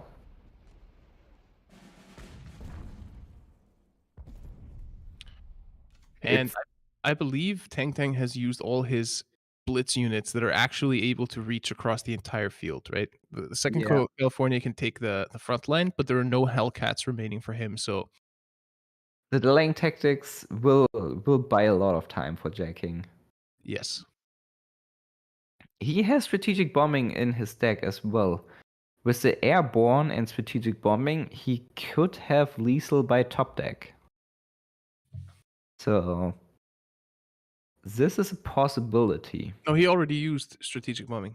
He already used it. Yeah, he used it earlier in the game. So Yeah, I remember. Well, the California regiment is such a strong card. delaying tactics really start to matter at this point in the game. Every single time he uses delaying tactics, it means that it's a 2-turn timer until an infantry unit can hit his HQ. Finding high altitude bombing, he's High able to altitude use bombing, that. it's airborne, chocolate boy, and killing the California. Yeah. It's guaranteed California kill. And he even has enough credits to block the front line. This is perfect. Perfect There's no- top deck for Jay King. There are no answers apart from just generating legions and guarding up here for Tang Tang. Tang Tang could have played both Tano regiments. He found Yeah. Underground State. Underground State. I feel like Tang Tang likes to have an additional guard protecting him. Maybe even sending back the 101st Airborne. Yeah. I kind of like that. Looks like he wants to do a double United We Stand potentially to take that out. I mean, it's definitely fine too. He can use. No, he doesn't. Well, he has one intel card, so he could use the double Tano regiment to draw after that, using both United We Stand. Looks like he wants to go for a Sherman. His idea being probably that he is able to establish a unit that can both move and attack within the next turn. Yeah, it's threatening lethal because of the strategic bombing. Jay King needs somehow to deal. Jay King needs to deal with the Sherman or to block the front line so the Sherman can't reach. Jay King is in a tough spot right now. I think Jay King has to go for. I mean, yes, he can try and get a draw, but he has to drop the B-17 here. Yeah, he needs to drop the B-17 and hitting the Sherman or the Legions and trading the Sherman if he hits the Legions. Worst case would be killing the Tano regiment here. Oh, he hits the Sherman! Sherman. Very that nice. Was a 33% chance that Jay King needed. And I mean, at this point, I think you move the quartermasters up instead of trading out your 101st, right? Or not so sure. Those legions can grow. So Jay King hit the 63 chance. Double Underground State. Well, that's something, but you don't really like to play Underground State on top of the B-17. No. So Tang Tang's looking at his strategic bombing, able to clear both with United We Stand if he wants. If he wants so. Well, that's a sick turn if he does that. Ramping by 2 credits and clearing the backline and putting HQ down to 3. He could, on top of that, move Tano into the front. Would be a lot of pressure. Well, using Underground State gives you more legions and it gives you more card draw. Doesn't look bad overall. And B-17 is fairly expensive to use. Jay King does not have board clear left to deal with those legions in the backline. No. He needs to deal with the front line, definitely. He can go for the Avenger, 50% hit. If not, he can move it back with the lane tactics. Going for card draw first, finds more ramp and card draw. Jay King should run out of cards soon. Well, by ramping up. Ooh. Oh, Seaborn. Jay King is at 6 cards. No. Jay King is at 4 cards left. By ramping up, he actually prepares an gamble lethal turn because this 10 credit. What's the name again? I forgot. Mass deployment. Mass deployment can give him an B17F to with Blitz, of course. So It can give him a Super Fortress. a Super With Fortress as well. He only needs enough credits and a little bit of luck. But at some point, he should have enough credits to. No, he can't get it guaranteed. It's still RNG. Yeah, it's still RNG, but I mean, if you look at the possibilities here for Tang Tang has to have a clear battlefield to deliver any of his damage to face. The only exception there is the Catalina. And if he like overcommits on the Catalina, like let's say he drops the Catalina now, it just gets traded out by the B17. So, this is a tough spot. And I think if you're Tang, you might have to just sack your strategic bombing and United We Stand here to take care of that backline threat and drop that Catalina and hope it survives, because I think that's your only true way of delivering damage to the backline remaining in your deck. Especially the fact that we look at Jay King has delaying tactics, he has Seaborn Invasion, he has a guard unit, he has mass deployment. I don't know. He ran out of time. He could have traded into the Quartermaster, moves the Tunnel Regiment to the front and deploying Castellina on top of that. Tang ran out of time. That feels bad. Those 7 credits weren't supposed to be loaded. No, they were not. And the Avenger comes in, and now a perfect trade. This Quartermaster is getting a 3-for-1 value. The Quartermaster is ridiculous. And the Medical Battalion showing up pretty late. Yeah. Tang now has to kill the support line. Is he using Stars and Stripes or both United We Stand? I don't know why he's saving the United We Stands. What he's saving. Yeah. It's going to help him as well. Like, now he has 2 additional credits every turn. Exactly.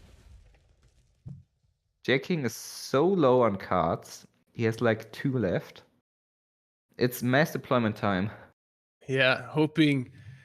Will he get any of the Blitz bombers possible through mass deployment? For anyone curious, what mass deployment does is that it adds 3 US units to your support line with the total cost equal to your credit slots. He gets a Pershing. Well, that's a chunky unit. It's a Pershing. And That's the Pershing is getting healed by the medical battalion. And it prevents him from dying. And there we go. Tang surrenders. The mass deployment comes up huge for Jay King. What a grueling battle this game was. But Jay King just edges out the victory. And now, like you talked about, Darkness, he has his German anti-aggro deck that he feels comfortable with going up against these USA legions. So Jay King might have just found himself in a favorable position. After trailing most of that game, he was able to play it perfectly and get out of that sticky situation and finally deliver that winning blow against sorry. Yeah. Against Tang. This was definitely a huge match and thrilling. From Jay King, he played this really well and was very, very close the entire game. It was like I'm sweating Yeah. Just by watching someone else's game. It's rare, but it's happened. So Jay King now plays his German Britain control anti-aggro deck against the Legion of Tang, against the Chinese legions. This is a more comfortable matchup for Jay King. He decided not to play the 1097th Volksgrenadier. Interesting. I mean, Tang has blitz units. Like Red Devil, like Hellcat, he can get more value. Jay King is playing definitely for value here. I don't know if this is great or not, but with just 2-3, he can't really trade efficient against those legions. Makes sense. Well, getting this U16, it's maybe worth it to play the U16 now, attacking the amount of cards, attacking the hand size, but this would lead to just play the Volksgrenadier. Jay King is not doing that. Just healing a little bit and then going for the Seaforce Highlander, of course. Oh, Skytrain and Legions is looking so strong. But the root out. Is this root out enough? I think so. Killing the Legions. Killing the Legion, killing this little unit.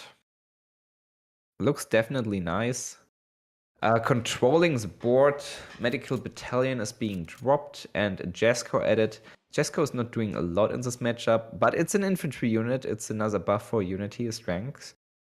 Yep. So this is looking relatively nice, but it's also a very good target for Fog of War, leading to draw double Jesko for Tang, and this will clog the support line, what is not beneficial for the Legions player. Jay King having a fairly good start here, and definitely some options. All are playable, none is really nice. Ooh, which one do you pick here? I mean, he has enough guards, and the bigger the guards, the bigger the rest as the underground status, so it's definitely removal. And the V1 flying bomb is just better. Just more reliable, more consistent removal. And if he has the time, he can go for the U-boat and getting discards as well. Ooh, there's a blitz unit, so now it's value for the Volksgrenadier. Yeah. Yeah, the Sherman has to die. And the Lampanzer only... No, it's not a Lampanzer, it's a Condor. Condor is not a good target here. He could play the Volksgrenadier or the V1 flying bomb. Well, the Skytrain is a problem, but the V1 flying bomb is a consistent removal when Unity is strength target. For example, pushing the Red Devils into the front line, playing Unity strengths on them. He can deal with that. Just attacking for the memes. No, not only for the memes. Medical Battalion is not healing himself. Yeah. So this was actually good. I mean, this Skytrain there is definitely annoying that it keeps being such a low priority target that it keeps delivering these one cost units to the field, but soon Jay King will have to deal with that. But I mean, he has Leopold in hand. He's only 4 turns away from getting the Leopold out. He's sitting pretty right now. Maybe he's toying with the idea of letting Tang flood the board a little bit, controlling the available aggression through Fog of War and guard units, and then trying to bounce a massive board back into hand. Yeah, this is probably the idea, but having the 5-6 medical battalion to deal with, and there's potentially more unity strengths, this is really scary for Jay King. he needs to do something now, but it's hard to do something because he doesn't have board wipes available. He really misses his carpet bombing at this point. Carpet bombing would have been huge, just killing 5 units. It hurts, but Fog of War into the medical battalion is maybe the best opportunity to survive a little longer.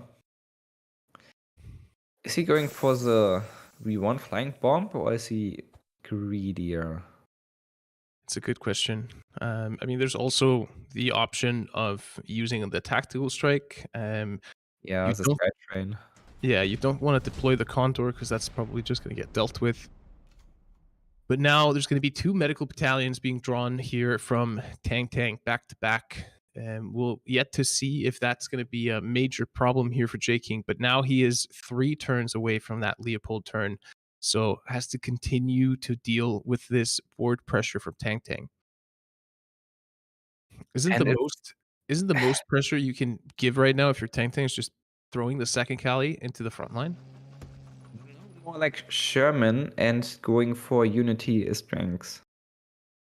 The Unity is such a big threat towards Jay King because there are like 5 infantry units on the field. This is 10 additional damage, while Tang is in the position to deploy at least more Chocolate Boys or more Legions. What is really threatening Jay King here? It's not the damage from those little infantry units, it's the amount of those little infantry units. Yeah. And I mean, he has a medical battalion. When he deploys that, that's going to give everybody +1 attack. He has another one. So he effectively, in those 2 medical battalions, he's got 2 Type 93s. He's going to be able to buff the attack of everybody by 1. And that makes the board, or by 2 even, that makes the board significantly more powerful, as you say, because of the sheer number of units. If you do +2 on all the units, that's 8 additional damage in the front line already. Potentially 10 with the Sherman into the front line. Well, Yeah. of course, he doesn't have enough credits to deploy and operate. But yeah, the sheer amount is really scary. Jay King just needs to hold. He needs to hold the door to his HQ, so he can survive long enough to play the Leopold. The Leopold, he's lucky that he has this card in his hand. He now fully plays around this Leopold play by just deploying both C4's Highlander, so Underground State is not opening his HQ immediately. Tang, is he just deploying both medical battalions? Looks like it. Looks like it. It's looking really scary here. Damage. He's able to grind down. Jay King finds another. Oh, that's huge. I would just drop the Grenadier Guards and attack into the infantry battalion with 2 HP. Well, he can drop the Condor as well and trade a little bit more efficient. But Leopold is getting rid of those units anyway. Yeah, I'm just waiting for that Leopold turn. I think this might be the most amount of units I've seen thrown back by Leopold, if it comes to that. Yeah, it's rare that Leopold is sending like 6 or more units back. Jay King, he does the smart thing, he doesn't do the meme thing of just allowing them to live, but he does the smart thing of trading things out. Yeah, definitely a wise decision. Yeah. And I mean, if you look at the board now for Tang, it's not. Is Tang going to use We Can Do It before Jay King is hitting? Wait, Jay King is not hitting the Leopold turn. Strategic bombing is denying 1 credit slot. But the pace of the deck here for Tang isn't really kind of getting the job done, right? No, he lacks like the explosive power we saw from No 5. Yeah. To be really aggressive. It feels like Tang is missing some cards he needs. while Jay King is just sending guard after guard and removal after removal to just stay alive and waiting for his Leopold turn. Unity. I guess it's too late. Well, it definitely can do something, but just imagine Second California Regiment plus Unity turn 7, turn 8. Yeah. So it would have been. That would have been massive. I'm just looking at like, is Jay King going to be able to hit 5+ units that have had We Can Do It and possibly a Unity of Strength applied to them? If he is able to get that amount of value out of that Leopold, I think he swings the game in a way that is going to be extremely difficult for Tang to get back into this. It really depends on the buffs. Yes. Well, the Unity is not that scary if you're facing an empty board, after Leopold. But if he's playing We Can Do It now, this is a massive. Well, it's one buff at least. We Can Do It would be stronger. But this Leopold, 7 units. And he's just getting rid of both medical battalions and 1 Legion. Wow! And there's an overdraw, another Sherman. Well, Tang does not need card draw right now. No, he does not. That was a cool Leopold play. That was so strong. Now, how do you deal with that California in the front line? Well, Jay King does not want to send this back with Fog of War, but Jagd Bomber will do the job. There we go. That's how you deal with it. Yeah, this was lovely. Probably very few cards in the deck for Jay King that would have served him better in this situation than the Jack Bomber. Jay King is thinking about it. Well, what is there to think about? I don't really know. I think he has to send it back. Oh.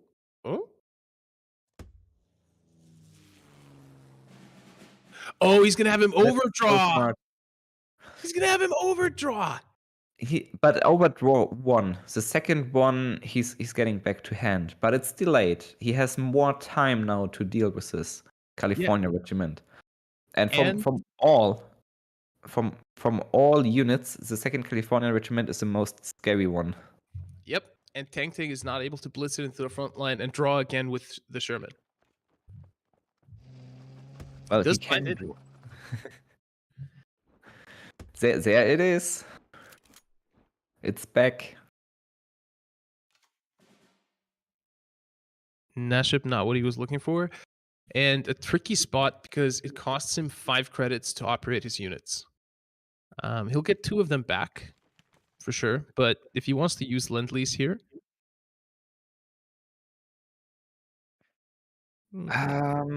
No. It's too many HP. He needs to play as a guard to protect Leopold. He really wants to protect Leopold at this point. Is that why he's thinking about trading the Jack Bomber for the Sherman? Because he has to put the guard between the Leopold and the HQ. Yeah, it's a better position for... So where he dropped the Jack Bomber turned out to be a mistake, because he could have traded that into the PIR, killed the Sherman with the Leopold, and had the additional unit on field. Well, if he would have just protected the Leopold and the Jagd Bomber, Tang could have went around this with Unity. I think he has 1 last in his deck. Mm-hmm. And just going for the HQ, it's really threatening. But this is threatening as well. Tang is back with having pure board dominance. Annihilation feels like too late. He can deal with the Tana Regiment or the Second California now, but Second California already killed the Leopold. This is not a good position for Jay King right here. He can play Annihilation and the Grand Guards, but only in this order. Or yeah, because it's 13 credits and he needs to get the credits back from Nachschub.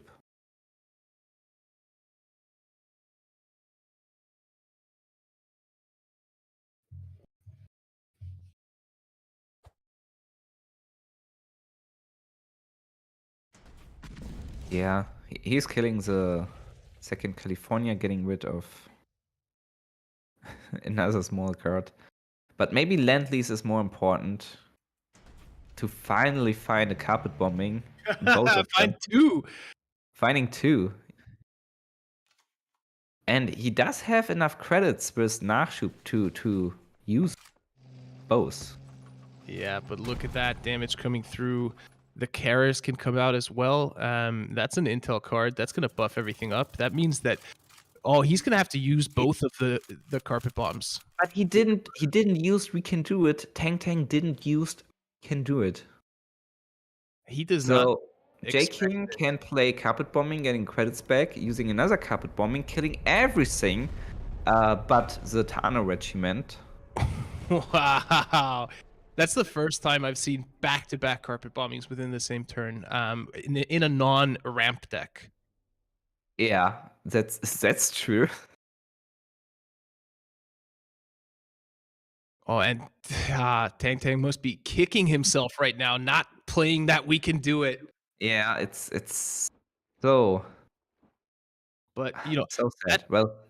That Tarno surviving is a huge deal, though.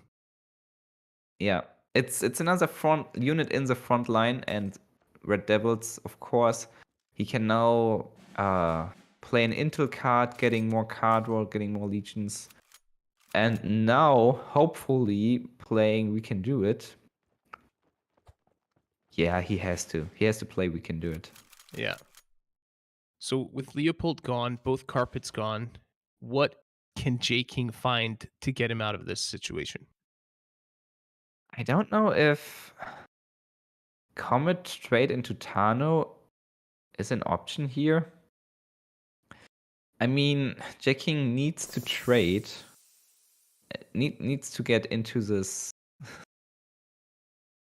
somehow. Uran Project would be able to kill everything, but Jay King needs 3 turns to make that happen. And he does not have the time. He's only at 8 HP from his HQ. The Condor is not killing the Tano. He could trade Comet into the Tano and dropping the Grand Guard. But Tang is able to send this back with... Yeah, you have to expect the underground state. Yeah.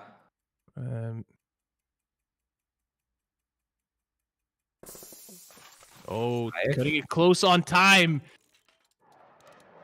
Oh, he manages to get it all out. He takes out the legions. Taking on the legions, dropping. Well, underground, Unity. Yeah, this is game. It's going to be, Plan West as well. He can move the Chocolate Boys up. He can be 2, 4, 6. He can do a +6/+6. Is Unity giving +1/+1?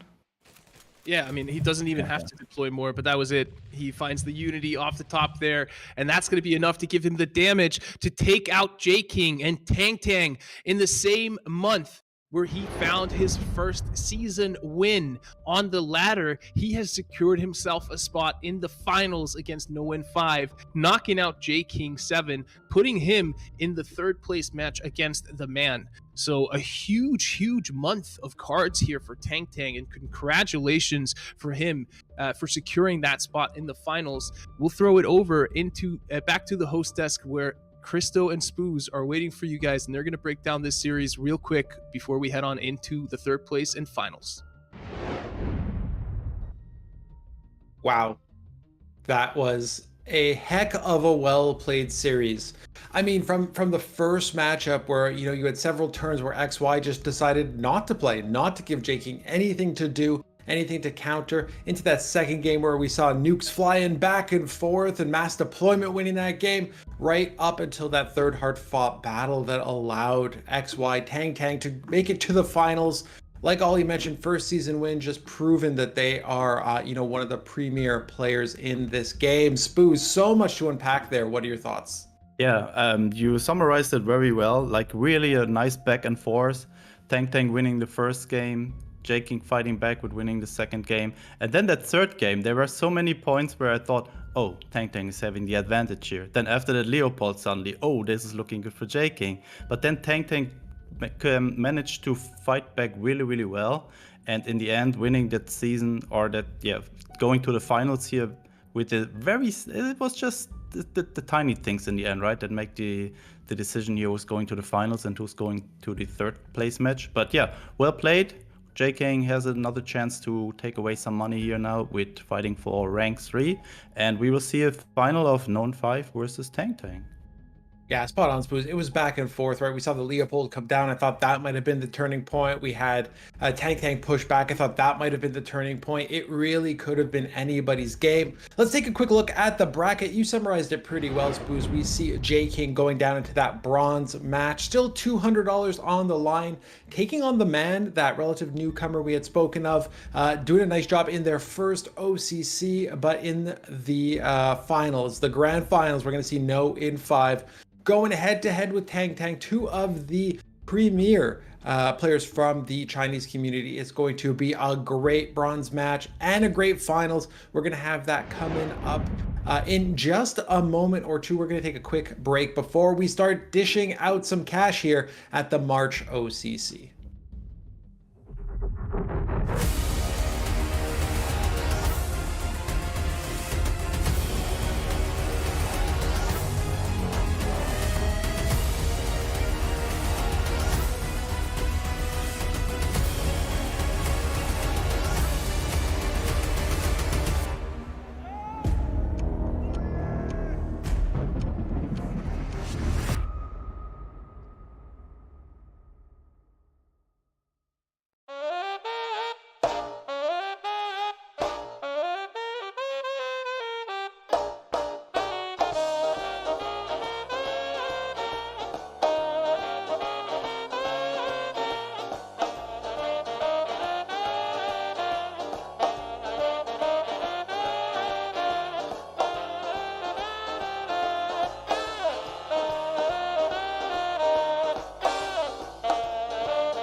Welcome back, everybody, to the March OCC. We have the third place matchup as well as the grand finals for you coming up momentarily. We're about to give out the $1,000 prize pool. Darkness, we have got Jay King taking on the man coming up first in this third place matchup. Now, Jay King barely by a hair missed that grand finals. I think it was a very, very hard fought matchup. Gonna get a chance to take a quick breather over that break and now head into the third place game. How are you feeling about this? What do you think is going to go on between him and the man? Well, this is going to be a really interesting matchup as well. Not only because the man is the newcomer and he has his first appearance here in the cards esports scene in this tournament. He also has the deck advantage against Jay King. Jay King is playing this discard setup with 2 discard decks and 1 ramp deck. But those decks didn't perform really well in this OCC against control list, against those Legions list. However, for some reason, Legions seems to be pretty solid overall, even against counter decks. While the man is bringing very strong Soviet Italy control, German Italy control, and of course the popular Legions deck. I think the odds are actually against the man here. Not only because of the decks, but Jay King tends to struggle against newcomer recently. For example, Dion, who showed off earlier this year. Well, I can't really predict or pick a side here who's going to win. This will definitely a strong battle between 2 strong players. Jay King on the one side, the world champion, he proved himself multiple times, and the man who proved himself in this tournament as newcomer. Coming through the qualification progress, he bet basically 15 other players, including myself in the final. I lost 0-2 against this man. So, Jay King, don't take this man easy. He is a man. Well said, Darkness. To your point, I don't think you can ever count Jay King out, but the man took probably the most difficult approach to get into this OCC. It's going to be a heck of a matchup. We're going to kick it over to Ollie and Spooz to call all of the action. Welcome back, everybody. It is myself, Big O, and Spooz here, going to be bringing you this third place match between Jay King 7 and the man. The man being quickly becoming one of my favorite in-game nicknames of anyone in cards. But now we have transitioned the format into a best out of 5, so there's not going to be any bans. So both players have to win with all 3 of their deck lists. With that in mind, Spooz, who do you think is going to take this? Who do you think has a better deck lineup overall? Yeah, I mean, Darkness summarized it pretty well already. Overall, I think the man is having a slight advantage here, maybe because Jay King's German Brit and Brit German deck not really paying out today. I think they're just shining the best when they're up against aggressive decks like Brit Air or maybe Japan Aggro, but not really shining on decks that have big units or spam a lot of legions like this US Poland deck. And having big heavy units, sudden strikes is not doing a lot, and also annihilation only targeting units that cost 4 or less. So also use this against stuff like 272nd. So I think the man might have the matchup here. He might have the matchup, but he definitely does not have the experience advantage. That's for sure. That's one thing that is going for Jay King here for sure. Yeah, I think that's going to be kind of the interesting part for me. And this is similar to what we talked about when Dion broke into the competitive scene, and went up against Jay King. It's like, is he going to have the nerves to do it?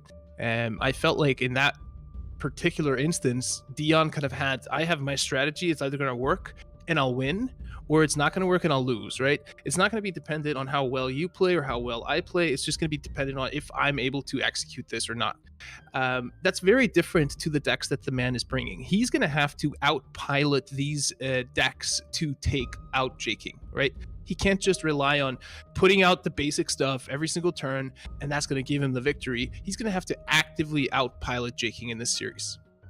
Yeah, and also you need to get the most value out of each interaction, out of each card in such control-heavy matchups. Like if you already said when you play an OTK deck, you have a strategy. You know what cards you're looking for. You know what you need to do to delay your opponent's aggression, and then when you have the combo, you just play it. But in these matchups, you really have to think for each turn very exactly what to do. How do I get the most value out of my stuff, and how do I beat my opponent with just creating more value over time than he did? Yeah, absolutely. And I mean, one thing that kind of comes to mind in that regard specifically is, we see Jay King. He has a camera on a lot of the time, right? And we see that he takes notes. He basically crosses out every single card that is played from his opponent's deck list, so he always has an overview of what he still has in his deck and what his opponent still has in his. This, for me, feels like a tactic and a kind of habit that you develop over time, because this adds mental load, right? If you're already overloaded in terms of just tackling the game, you're not going to be able to take notes and kind of, take your mind kind of out of the current situation and think 4 or 5 moves ahead. Do you think that the man is going to be able to keep up with Jay King in this regard, seeing as though that he's a relative newcomer and we maybe don't know kind of how nervous he is right now? On top of that, it's getting late at night for him as well. Yeah, that might be a disadvantage. Unfortunately, we cannot see his camera, but yeah, I think everybody just has to find his own strategy in how to play a tournament. Some people just they just give themselves a rough overview in their head what is already out, like counting the win conditions. If you played several cards that are very bad for you and they are out, you just count them and not every single card, because it can also be very distracting to just do all these. Your opponent is playing 3 cards, you have to look at them, find them on your list, just make a note there. And in the meantime, you cannot really see what is going on the board, and maybe you missed something very important. So for myself, I tried it out and I find it very distracting. I missed some cards, and at the end I thought, oh, this card is no longer in his deck, and suddenly it was still in his deck because I missed one situation where he played it. So it's not my kind of style, but looks like it's working for Jay King. And as we just saw in the matches before, he's also able to just have breakfast at the same time while also playing and making notes. So I think this guy is around 300 IQ, I would say. So he's very smart, and it's no wonder we see him so often and so far in these tournaments and so high in ladder.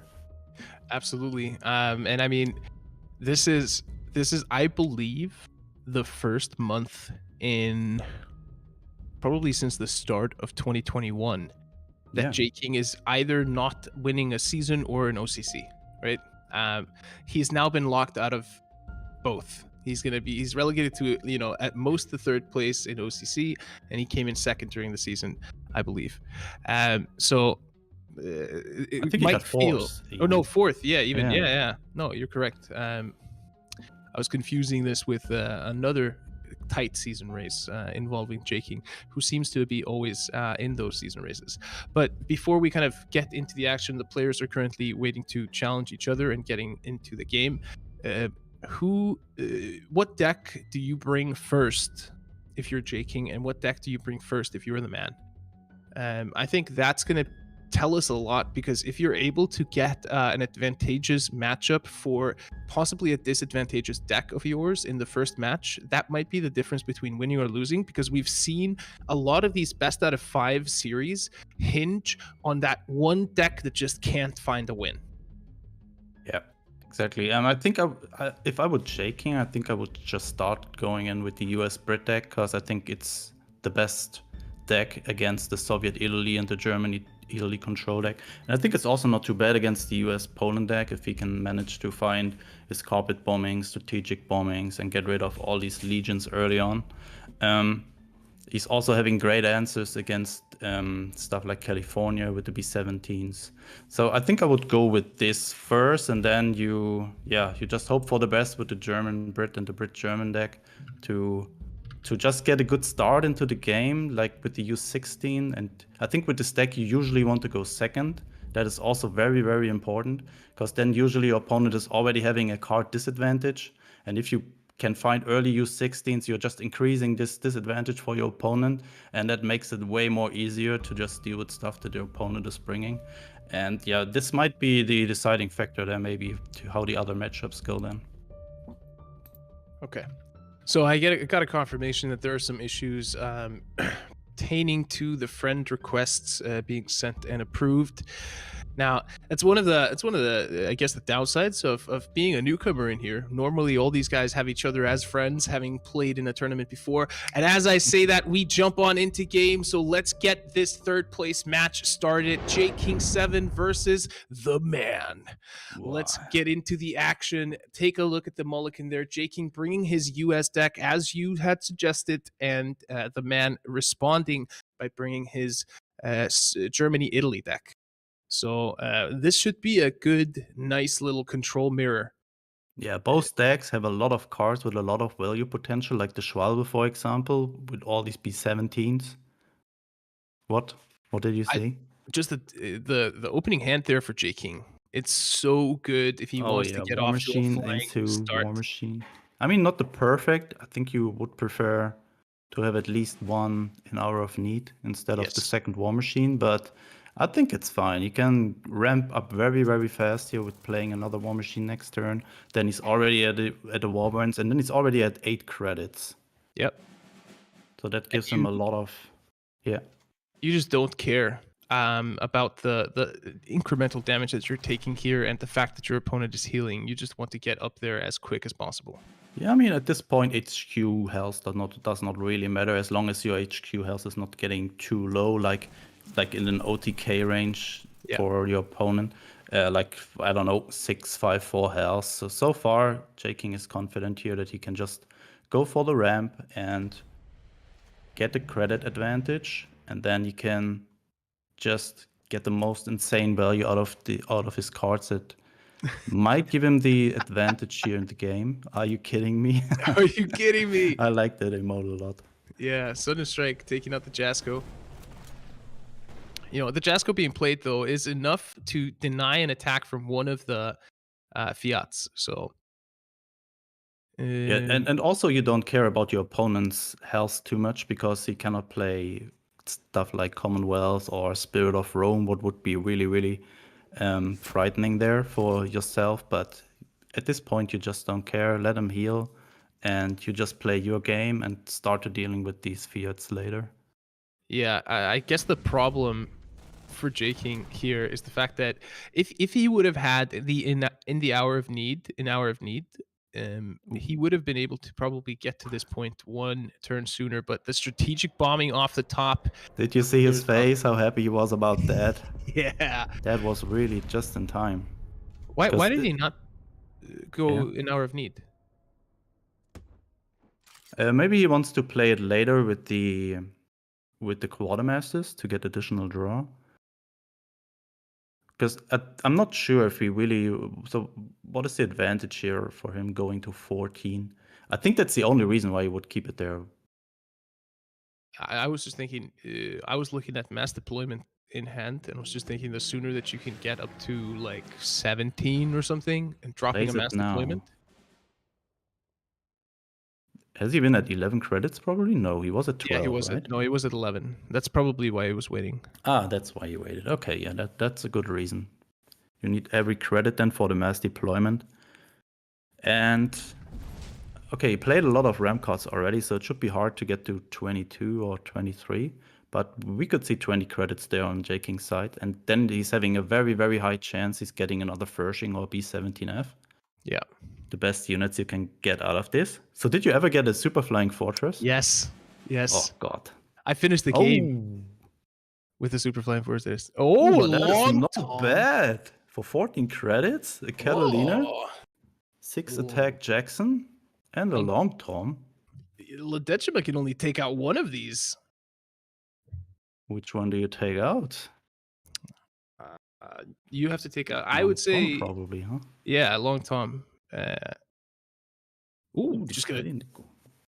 I mean, knowing that Jay King has 2B17 and double Avenger, you don't want to play a Tiger 1E into this. Don't know if I agree with that. Get rid of the Jackson. Jay King really happy about that outcome of the mass deployment. That smile on his face. So get rid of the quartermasters. You don't need 2. You don't even need 1 at this point. So a lot of options here for Jay King. You can just attack with Catalina into the Dashima, attack with Long Tom, kill it, go for the research maybe, advance the research so you can have better options later with 2 nukes in hand. I guess the only drawback for Jay King right now is the fact that the Catalina is going to make him overdraw if he doesn't start emptying his hand. Yeah, that was at this point this was not really the best card to get because the overdraw will hit hard here. Could also go Long Tom and maybe United We Stand on Ledeshima just to get rid of stuff in your hand. Yeah. Opts for that. 7 cards, so he's still overdrawing 1 here.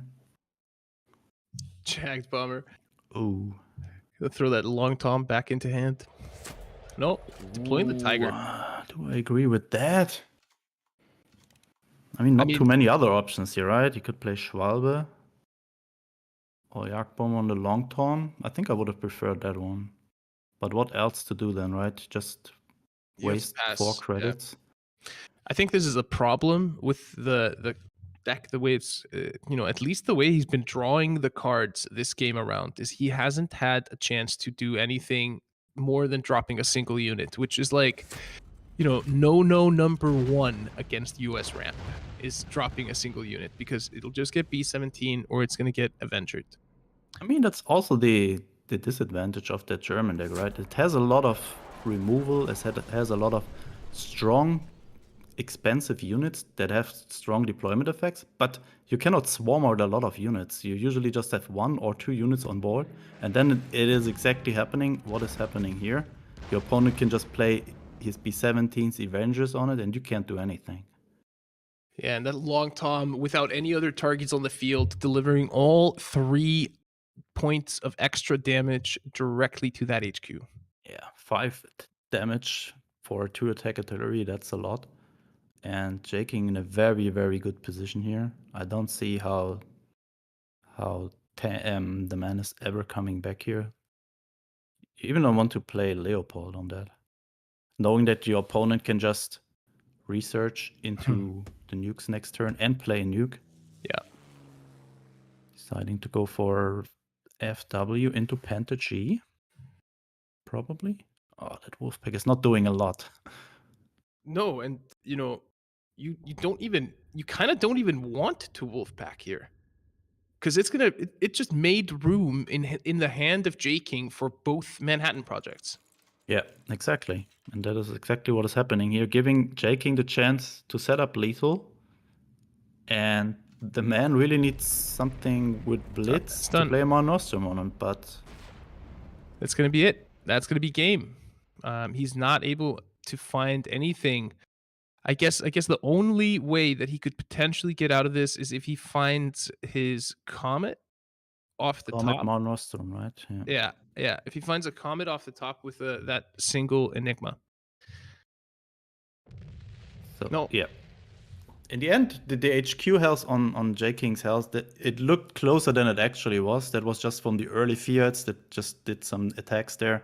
But after they have been out of the board from the strategic bombing, it was an easy game for Jay King.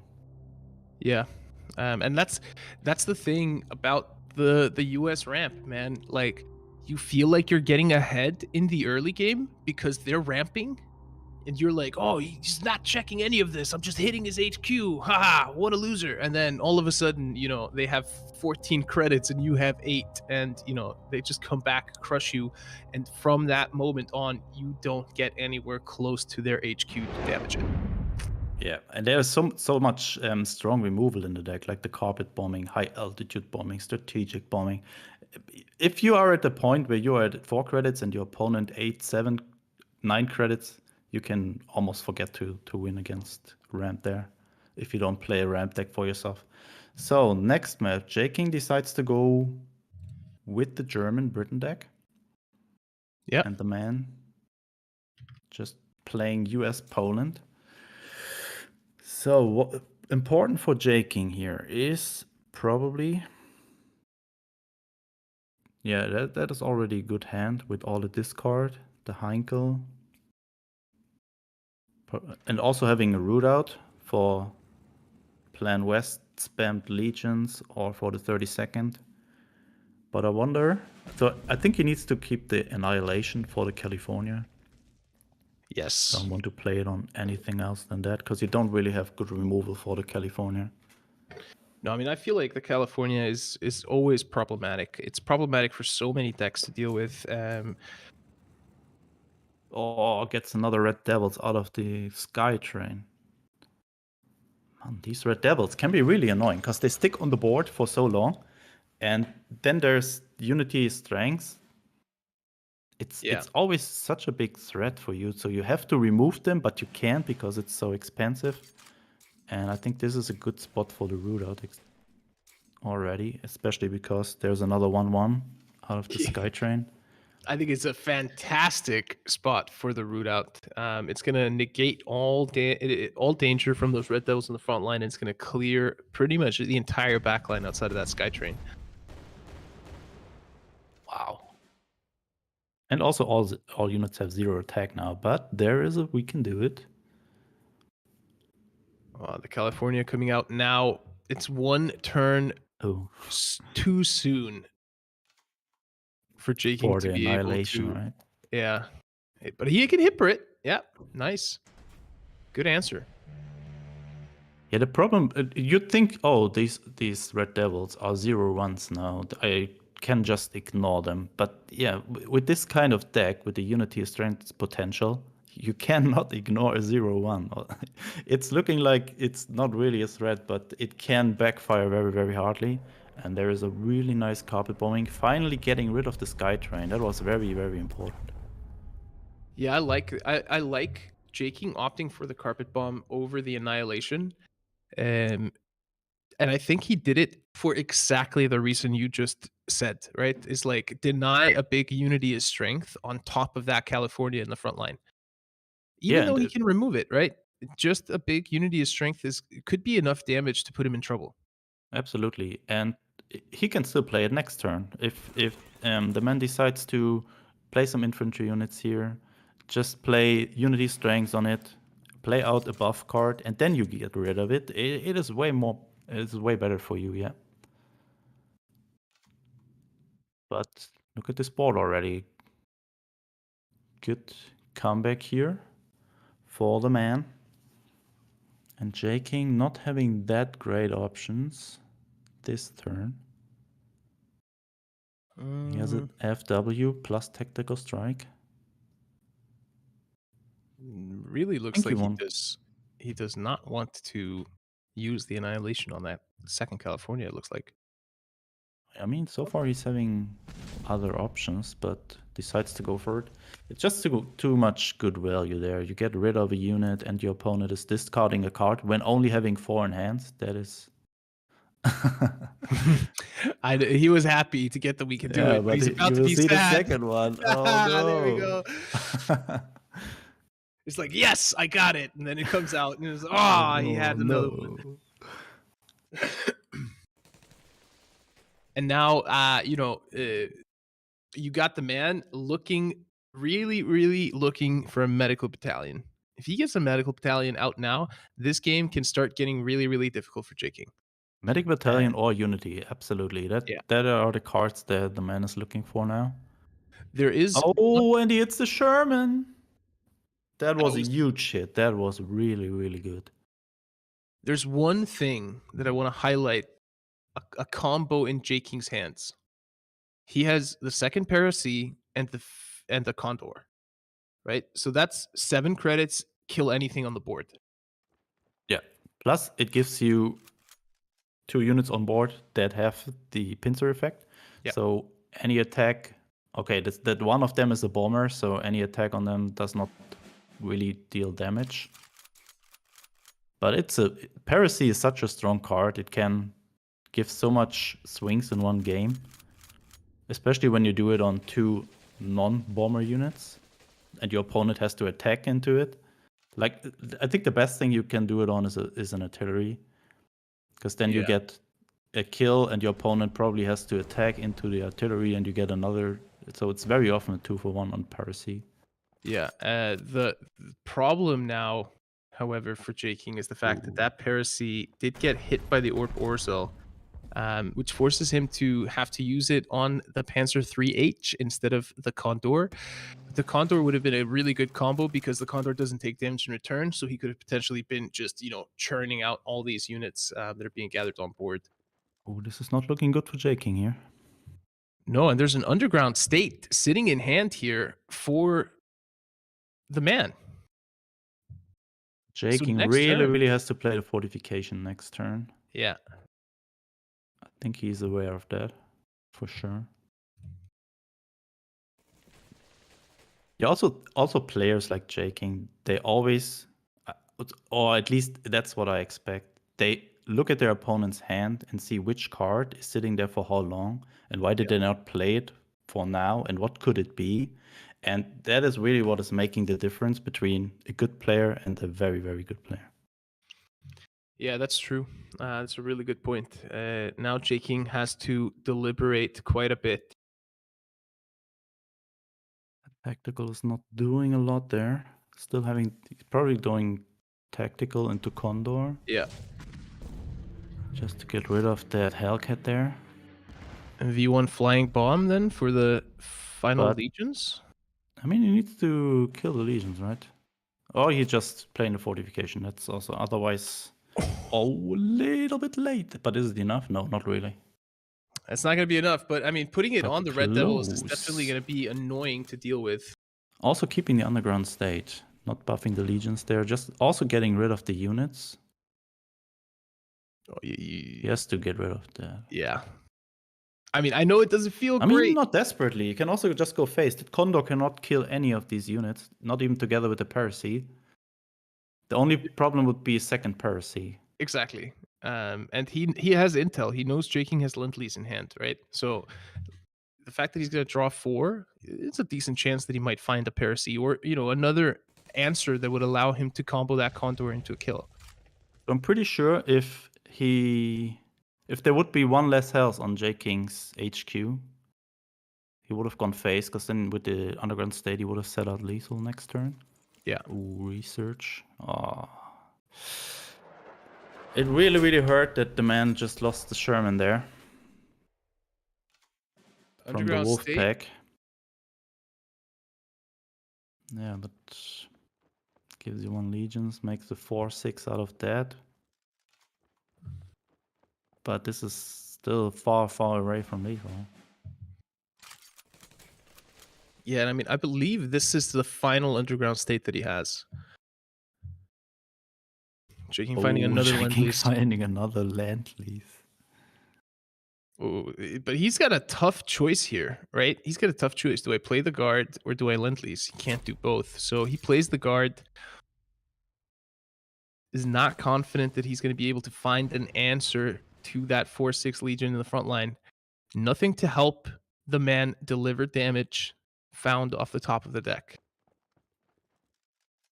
I mean, what is Jay King looking for? There's so many units on the field. I mean, surely at some point this just becomes insurmountable for him. He just won't have what he needs to trade out all these units.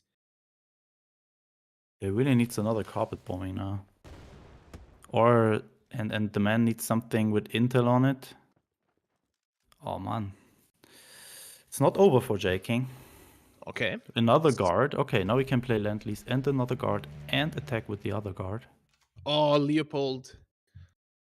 Another Leopold play here. Did not really help last time. Oh, that's so smart. I hate that play so much. I That played is so Nyala smart. Totep this week, and he just did this on this Russian 0-4 guy twice. I had 2 on board. He just sent both back. I had 4 the healing battalions on board on the top there. This card is so annoying when you do this. So for the next 2 turns, only Jeskos will be drawn. Do you Leo here or do you carpet? I think you have to Leo. I mean, you could also just play the carpet because you know your opponent is having a Jesko top deck. But better keep the carpet bombing. Everything being Reload. deployed by the man. Keeping the Tano regiment, that is interesting. Yeah. Probably wants to combo it with an intel card. Because we really don't want to discard this. Exactly. And it cannot be targeted by Annihilation, so a really strange decision there to keep it in hand.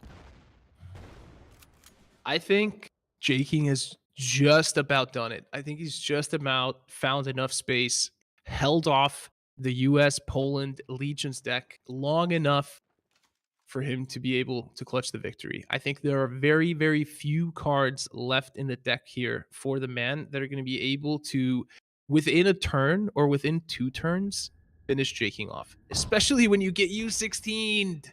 There's only Whatever strike bombing that can deal 3 additional damage. I think the rest is never going to the HQ. So Yeah. I think Jay King should have this. Look at this hand advantage. Look at the board. 6-4 Leopold waiting. Ooh, that's Oh, he has to discard it. He has to discard it because Oh no! Oh, that's the worst feeling ever. You found your answer and then there's a U16. God damn it. Oh, and another fog of war! Oh, that's so disgusting. You should rename that card into Fuck of War. I don't know. My God. He's gonna draw 2 more Jaskos. And he's on a 3-turn timer.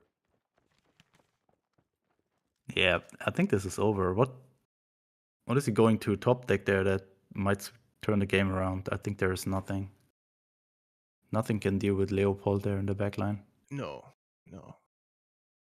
Wait. I mean, is he running Uprising? I don't think so. Not really. No Uprising. No That's why Uprising. He's Jay played all King his can go so underground. wide here. He can also just flood his support line now because he knows there's guaranteed Jesko top deck next turn, so does not really need to be afraid of Stars and Stripes, and that's it. Wow, just not fast enough there. Jay King with the 2-0 lead now. Very impressive. Yeah, that was crazy. That was a crazy, crazy game. And the man coming ever so close, but Jay King managing to hold his cool, keep his cool, and fight back. That was very close, I would say, to going the other way. But, Jay King making the right moves when he needed to. Didn't make the mistake I probably would have done, which is wait for that Parasy Condor combo, recognizing that he just needed to get that unit off the board as soon as possible. He couldn't wait. And that leads to a Jay King victory here in game number 2. So, match number 3, Jay King has to bring his Brit-German deck, and I expect the man to bring the US deck again. And that's exactly what we're seeing here. Yep. Here we go. So there might be a little bit. I mean, there's cards like Churchill in the Brit main deck that can kind of work like a Leopold, but in comparison to Leopold, it's not getting rid of the whole board, just sending units or retreating units. So there might be a little better matchup for the man, but those goggles look super good on this battlefield, I gotta say. Yeah, nice. I also have a thumbnail with these on my eyes, so I just photoshopped them. Looks cool. Reminds me on that. All right, Here we go. Very, very good beginning here for the man. And Jay King not really with great answers, but you could just think about dropping a second Parasy just for the body to have it on board to avoid early damage. Yeah. because it's a 2-credit 1/4 Fury. It's good. In itself, it's a very good unit. Yeah. Look, he pincered the 85th Pioneer Company, so it's also going to be delivering lethal blows. Nice. So I would love to see him attack. Oh no, he cannot. It's 0 damage. Yeah. So it's only when damaging units. Ah, Yes. man, I want to see him attack with the Pioneers there to save health on the Paracy, but not going to work here. So good board already. Jay King still 2 turns away from carpet bombing. I mean, I think you trade out the front line here, and then you're feeling pretty good. You got the Condor to deal with one of them in the next turn. If he wants to, he can even tactical strike, but I think it's worth it to just keep that. You'd rather take 2 damage to your HQ than use your tac strike at this point. Yeah. The only thing he might be thinking about is, trying to deny a turn 5 Sherman. Yeah. Then he could have done this turn, and next turn he's killing the frontline unit with the Condor. Decides not to go for it. Keep the tactical strike probably for the Sherman. Oh, do we see the self-kill? With United we stand? But not really a big advantage of this, right? No, not really. And I would say, it maybe feels tempting. You look at your hand and you're like, okay, I mean, I can have 6 credits next turn and I can still have a unit in the front line. But then you're not accounting for the Condor and the possibility of him clearing your board. I love to see Jay King's face. It tells a lot what he's thinking about several plays, and there comes the Condor. It's a big problem, but still gets the Sherman draw from the other one. Yeah. And definitely going for it. Oh. Maybe he wants to go Tano into Hail, or what is that card? Nah, it's hell. But I say that's too slow against the bomber. Yeah, that's what the tactical strikes shines here. Look at this board clear, and I mean, you should not count that US-Japan deck out, as we saw earlier, and after Jay King played a Leopold. It can still come back hardly here, but at this point it's not looking that great. Especially with Jay King having Annihilation on hand, Carpet Bombing, the Lightning. A lot of high value cards here against the man. Oh, is he going to be No, he's discarding the Sherman? I mean, his hand is almost full, right? No, he's not having another US card. So would have not been the worst, I guess. Yeah, or so. That's going to hit the Panzer 3H. Jay King crossing fingers. He was crossing fingers that this would not hit his Annihilation, I guess. I guess that was his plan, that he wanted to do Annihilation this turn. Sending back the Tano.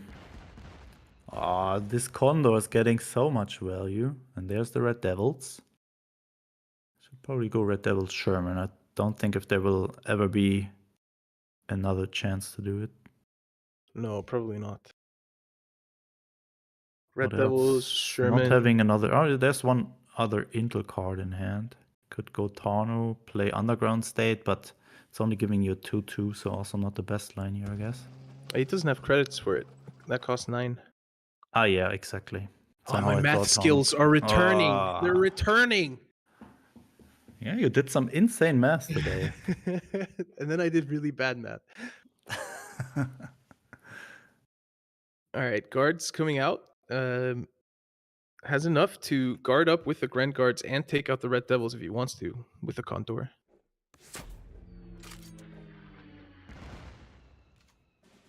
Oh no, he did not. He had to attack the Sherman. That's correct. Yeah, but it sets up the Carpet Bombing clear, so also not too bad. And also denies a value trade into the Rough Lightning, so I think it's fine. Okay. I'm suggesting a crazy line here. Ooh. What if he did Medical Battalion? We can do it this turn. I guess it's not great because of the potential of an Annihilation.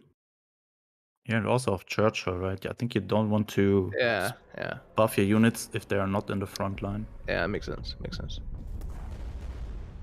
That was a good board clear. Excellent board clear. But, oh no, there's... No, And that Condor an is intel still alive. card. Yeah, it killed 4 units already, right? Or Yeah. 5. It's just No. insane. I was gonna... I was panicking. It was like, plan west first, please. Plan west and send the Condor back finally. But even then, I mean... Yeah, it's not really helping you that much, but... Also, at some point, this Condor needs to be refueled, right? How long has this been in the air already? Yeah, it's tough. It's also having California. But only 1 infantry unit so far. What about California frontline? Oh no, don't have enough credits. It's 11 credits, California, Plan West, and Unity. But then there's always the Annihilation waiting. Yeah, that Annihilation is being held for that second California. Yeah, it's really a key card in this matchup to have the Annihilation against the California. You could theoretically, if you're Jay King, go a little bit crazy here and play the Sexton that you just got off the top onto the second California and start whittling away at that medical battalion in the backline. I mean, it's not doing that much at the moment. That California is not getting healed. The Tano is at full HP. But you probably want to have it out of the way anyways, sure. It's just an annoying card. Imagine if the We Can Do It would have hit, all of this. He could have run like a Plan West plus We Can Do It, and with the medical battalion alive, that would have been a dangerous board state for Jay King. Oh, but this is also not too good here. We Can Do It on 4 units. That is like a plus 12 health, plus draw a card. And 6 health, California. Ah, come on. But I'm not sure if there's any good target. Sure, you can send the legions back, but I think there are better spots for Fog of War. Ooh, I like that. I like that from Jay King. And he's gonna attack with the lightning into this as well, just reducing the damage down to 2. Yeah. What did he annihilate there? The Tarno. Ah, the Tano Regiment. I think that was a correct read in terms of the fact that, the man was definitely setting up the ability to play more intel cards on coming turns and start buffing the board. So I think that was a good read by Jay King. But, okay, he's having the Fog of War in hand just in case the man is going crazy here with deploying more legions and playing Unity as strength. I cannot even...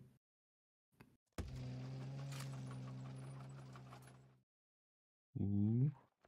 Double Blitz, that is already 8 damage, potentially on 1 turn. I would love to see play with Plan West, Unity as strength, and just go face. Yeah. That would set up a lot of pressure here for Jay King, and then you have double Hellcat backup. Let's go for it. That's a big Unity of Strength. And you see the reaction from Jay King. Yeah, you have to get rid of it. 7-9 California. I mean, there's the Fog of War. Oh, Churchill! Ooh. That is a good top deck. I mean, in the first matches, Jay King may be a little bit unfortunate, but he found back his luck here and getting some good top decks here. I mean, the only thing that would have made this top deck better is if he had a delaying tactics in hand as well. Oh yeah, that would have been the nuts. Just send everything into the trash can. But there is still a 7-9 California on the board. That 7-9 California is going to be an issue. You need to hit that, 4 times to make it 0 attack? Yeah. And you don't want to hit into that with your units. But No. I expect Jay King to play a Fog of War. If he's not playing another or finding another Annihilation here, he might just play the Fog of War to get rid of it. But then I just see the double Hellcats and also the Research in the man's hand. So if you can maybe try to find a little bit more time here, you can just win with this. Because Jay King not really having guards on the board at the moment. So maybe I would love to see just the Hellcats coming out, dealing that face damage. Yep, and But looks Jay like King is also playing fortifications, right? So maybe this is not really the correct line there. You don't want to overcommit, and then your opponent is just playing carpet bombing into fortification, and then you suddenly lost. So maybe that's a little bit too aggressive. do you have a whole lot of other good options? I mean, you've got one intel card to buff your legions, and you have the ability to get 4 out on the field. But like, To just attack now and play the other we can do it. yeah, I like that line a lot. Oh, that Condor died. It ran out of fuel, Spooz. Oh man, poor guy. When was it deployed? Turn 3, turn 5? I think on turn 5. Survived there for a long time. And there it is. 10 health.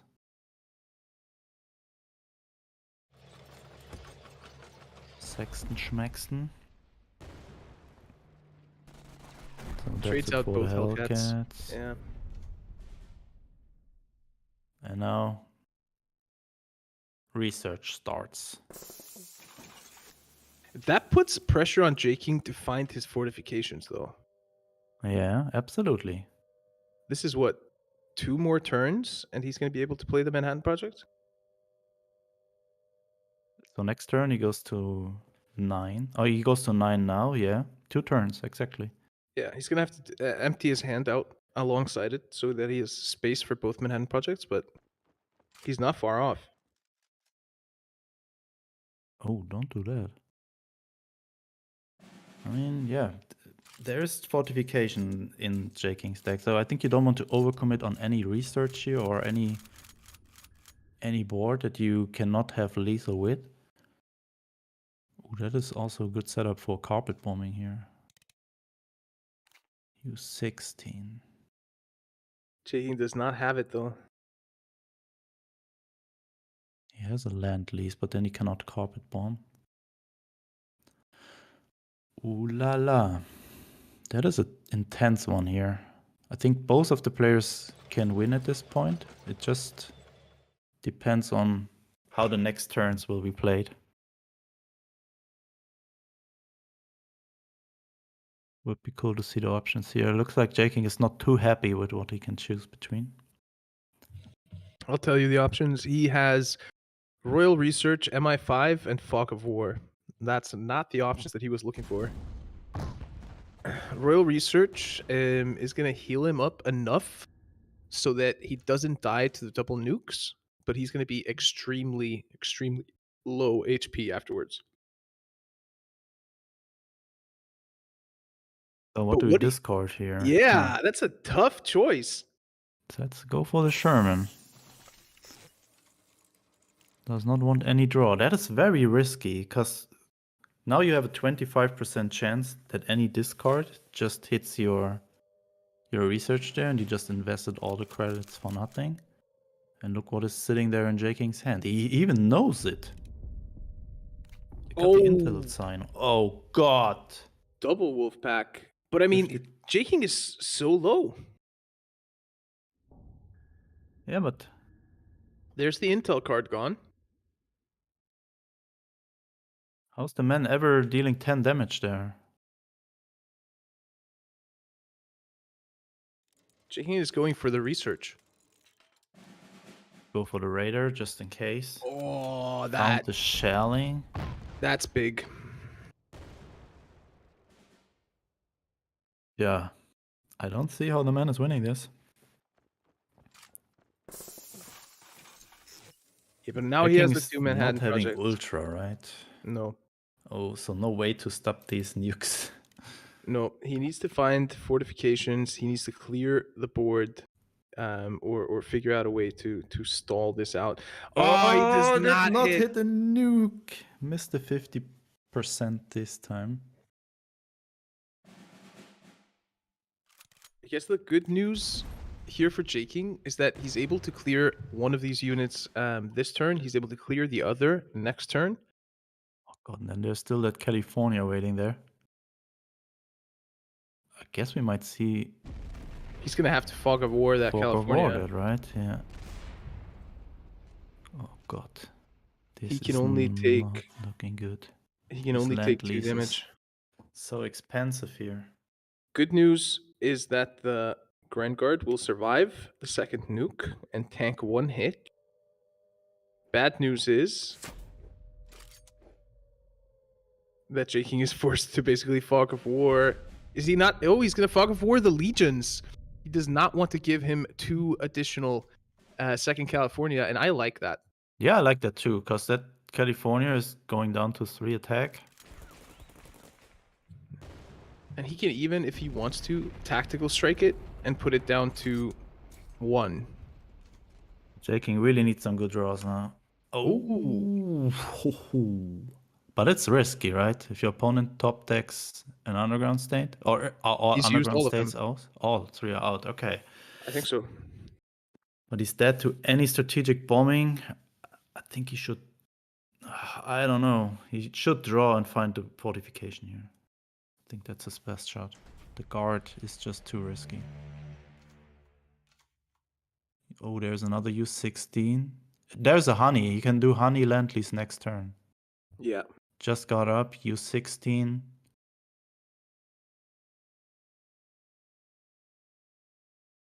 Checking. Is there an underground state left? Maybe there is one. Maybe that's why he's holding off. I mean, what else can he do? There's no other But there- choice here. There are only okay, 8. you could tactical strike, huh? Yeah. But that's also so But then dangerous. any unities. Oh no, unity strength has been out 3. I guess he overdrew 1 and played 2. Oh god, this match. Oh, he didn't play What is the top deck? discard. Okay, this is not helping. No, Oh he yeah, still you knew. played Yeah, the Fog of War. of Yeah, this. yeah. So he Okay. knew this was Legions. I had forgotten that. Yeah, me too. It felt like an eternity until he played the Fog of War there. If this honey plus land lease can come out here. 1 attack California.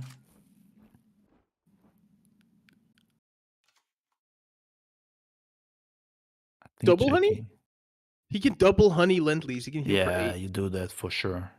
You have to do that. And he can have him discard as well if he wants to. That is just insane. Wow, what a card off the top there for Jay King. Heal. Ooh, and the carpet and the Wellington. Ah, that's going to be game. That was everything Jay King needed.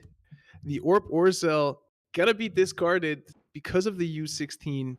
The man tries to reclaim the front line, put on some pressure, but he's about to get carpet bombed to smithereens. And for anything that doesn't get caught in that carpet bomb, it can be finished off with that Wellington coming in at 0 credits. It can be bounced back into the backline by that I lightning. can also pincer it with the second Parasy, so much potential plays here. Oh no, you cannot pincer it because you don't have space.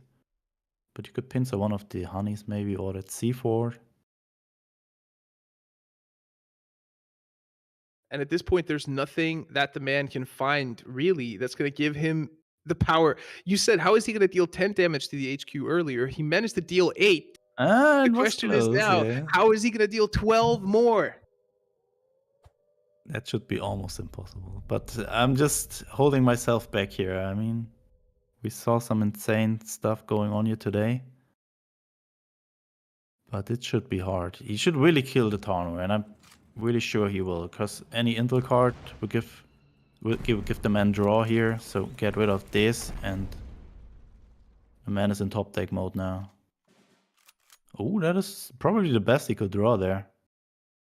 Yeah, it's not going to be enough, though. Yeah, for sure, but it's still the best he could draw. very long way from being enough. And the Condor. I guess the main positive here is that you can't do the Condor Parasi combo. It's the main kind of consoling factor. Jay King just chipping away at really these helping. second California. And there we go. There's the surrender. There's the surrender.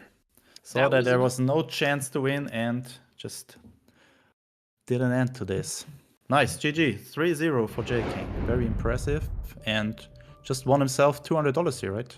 Yep. Congratulations to Jay King. He's going to claim third place.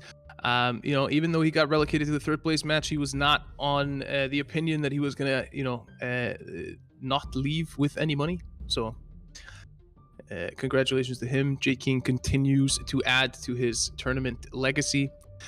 It was a pleasure to cast this series with you, Spooz. The man, congratulations on making it this far, just one step away from the money, and I'm sure we'll be seeing the man, way more of the man in the coming months, just as happened with Dion. But we're now going to return to the host desk, where I'll be joined by Christo, and we'll be leading you into the grand finals. Hello there, Ollie. Well, hello there. I'm used to having you sitting next to me for most of the broadcast, so this has been a change of pace today. But it's been wonderful seeing you cast these series. Seeing Jay King end up in the bronze match, and just seeing how that series played out. Right, the first game, Jay King just did what Jay King does best: ramps up, controls the game, wins it. The second and third game, though, there was a lot of back and forth. You could see Jay King flipping back and forth between the deck lists when you had that white shine on his face, looking at his camera. So, that's just a player who dives into the detail, understands the game so well, and is really able to come up with a game plan on the spot and execute it. Absolutely. And I mean, we talked about it in the pregame for this match. How will the man handle the pressure, right? How is he going to do in that situation? And Jay King, he's been there before. He's done it before. He showed, he can handle the pressure. We talked about it coming into this, that the man possibly had a deck advantage or a matchup advantage, but still he got 3-0'd. And I think that just shows the composure and kind of level of play coming out of Jay King as the veteran in this matchup. The fact that the man is making it into the semifinals or the third place match of the OCC at this point in his kind of journey in cards is also just ridiculous. So a huge shout out to him, and a huge shout out to the Chinese community that really turned up this month. And as we're about to witness with the finals, it's going to be Tang Tang versus No and 5. And, these are two of the top Chinese players currently active in the competitive scene. Tang Tang, formerly known as XY, we've seen him multiple times in the OCC. No and 5 now taking the mantle, becoming the most successful Chinese player in cards history. I'm expecting a massive slugfest here in the grand finals. Absolutely, and you said it best, Ollie. 6 of the 8 players in this top 8 are from the Chinese community. Oftentimes they're preparing together. Oftentimes they're tweaking each other's decks and scrimmaging to figure out exactly what the optimal list to bring. So there's a very good chance that both of these players are very familiar with each other, with their deck list, and how to play against it. So I'm absolutely expecting this to be a very hard-fought matchup, a very technical matchup as well, where both players try and make the most out of their head-to-head here. Oh yeah, absolutely. And I mean, we know No and 5, right? We've seen enough of No and 5 to know that he comes in and he has a job to do and he's gonna do it, right? Like that's how he treats these tournaments, and treats these games. You saw him play the USA Poland Legions earlier, and he lethaled on like turn 10, right? Every other US Legions we've seen today has gone like super late game or needed a lot more board development or anything like that to find that space to go for the killing blow. Nolan somehow just senses these things, right? He sets them up so smoothly, and in ways that you don't necessarily notice it all the time. All of a sudden it's just like, I shouldn't have left that one guy alive. If he had the exact cards that he needed, No and 5 had them all along, right? He knew what he was setting up. So this is the kind of traps that No and 5 can get you into.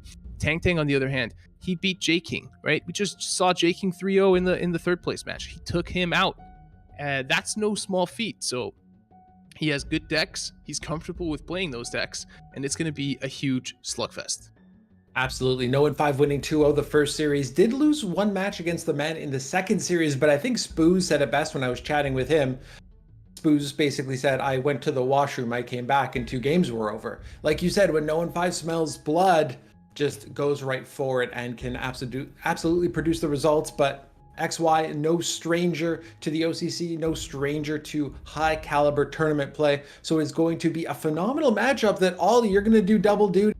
We're going to throw it back to the casters. That's going to be you and Darkness calling this finals. The winner taking home $500. Yeah, thanks so much for that, Christo. I'm back here now in the casting booth, joined by Darkness. We're going to walk you through this final best out of 5 series here for the March Officer Club Championship. We already know that Jay King has secured 3rd spot, but who's going to come in first to claim that title of OCC champion? And who's going to come in second? Well, we're about to find out. Darkness, looking at this matchup and leading into it, who do you think has the edge here and why? You're muted. Wait. I was pulling this off so great the entire broadcast, but okay, I'm sorry. Here I am. Okay, this matchup.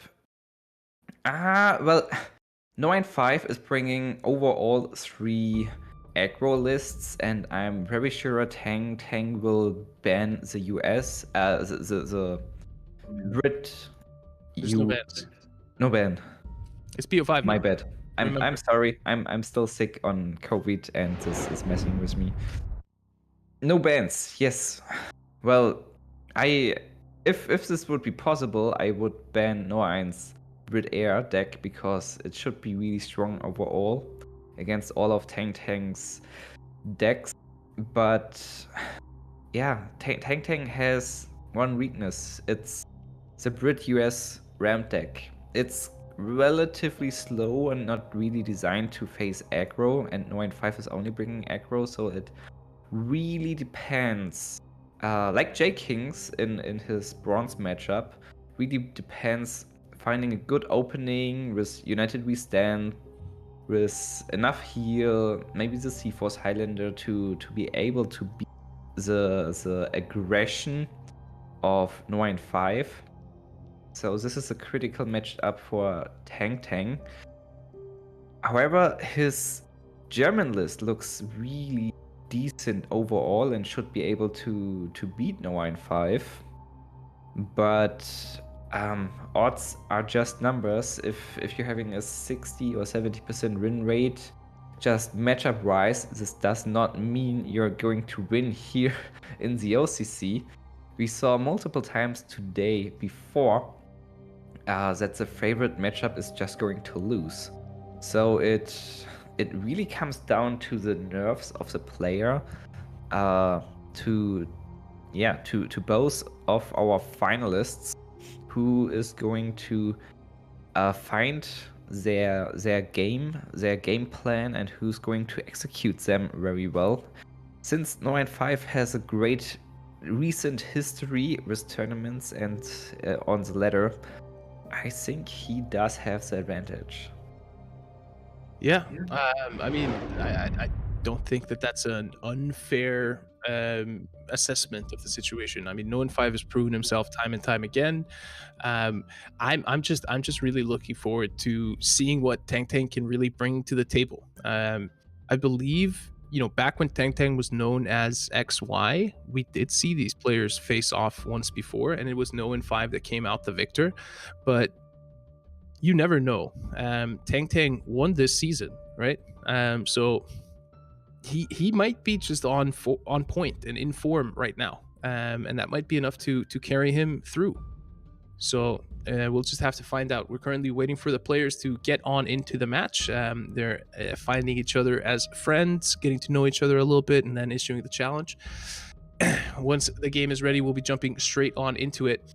But if we turn our attention to the decks, real quick, Darkness, if you are No in 5 or Tang Tang, what deck are you bringing first and why? What are you trying to accomplish with that deck? It's from Tang Tang's sides, it's definitely he wants to get rid of his Brit deck. He needs to pass this somehow, and usually people are bringing or a lot of people are bringing the hardest matchup first to have multiple tries to maybe find a good matchup. On the other hand, you can start with a comfort deck and a deck what's strong overall to like test your opponent. What is your opponent bringing first?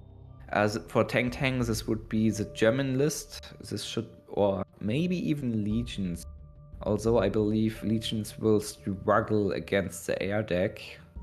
For No 5, yeah, it's the air deck. The air deck is looking really strong overall.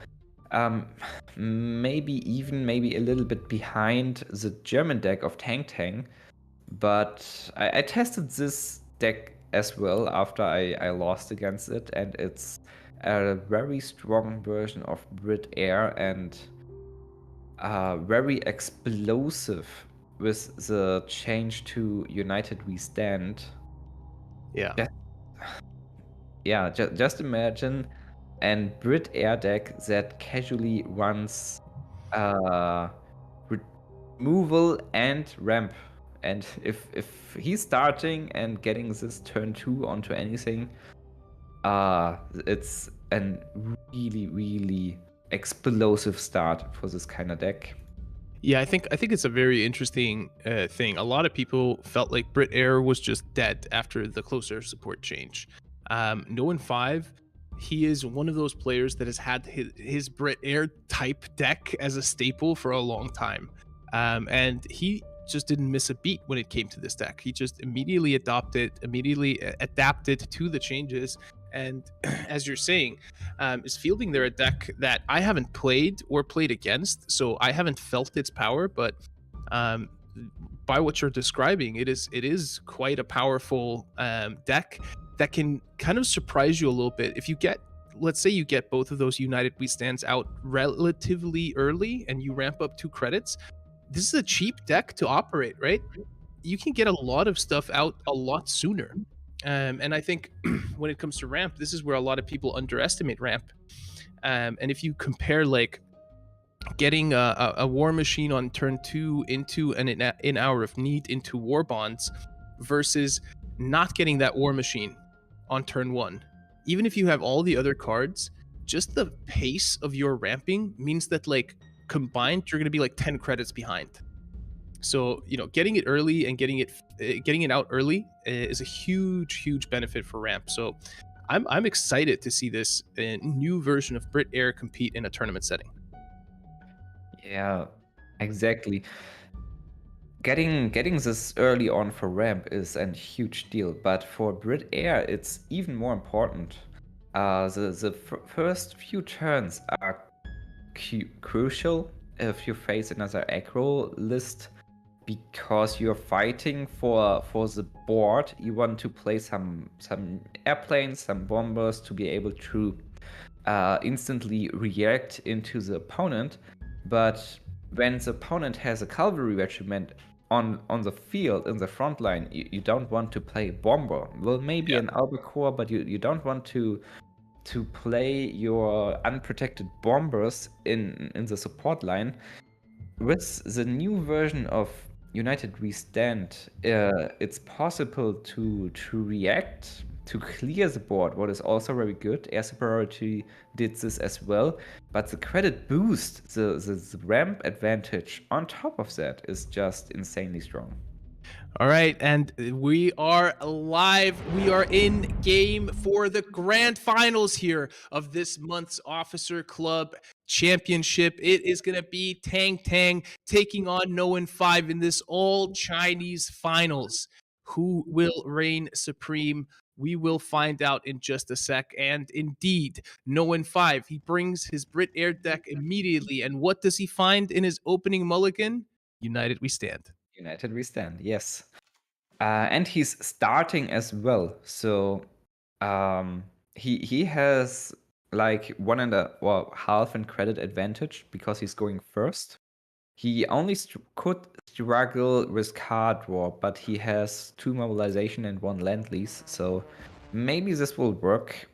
Now, if you look at the hand of Tang Tang, he has to decide between playing Honey and the War Machine, and playing the War Machine is so much better, leading into the Spitfire that really helps him protecting against those bombers.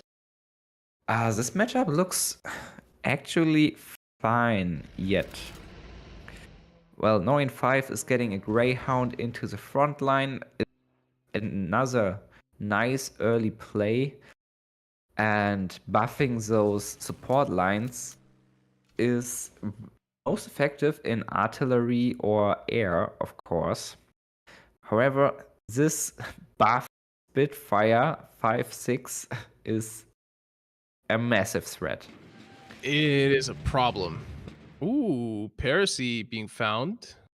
It's not enough credits. He needed this top deck one turn earlier to instantly trade the bomber into the Spitfire.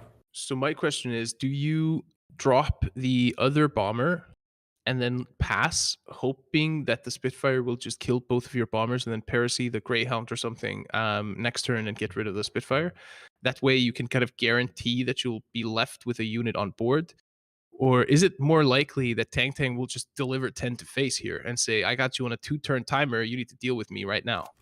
I would do exactly that, pincering the Greyhound, because they're, like, in theory, no removals being able to deal with this yet. Carpet bombing is too much credits. Mosquito is too much credits.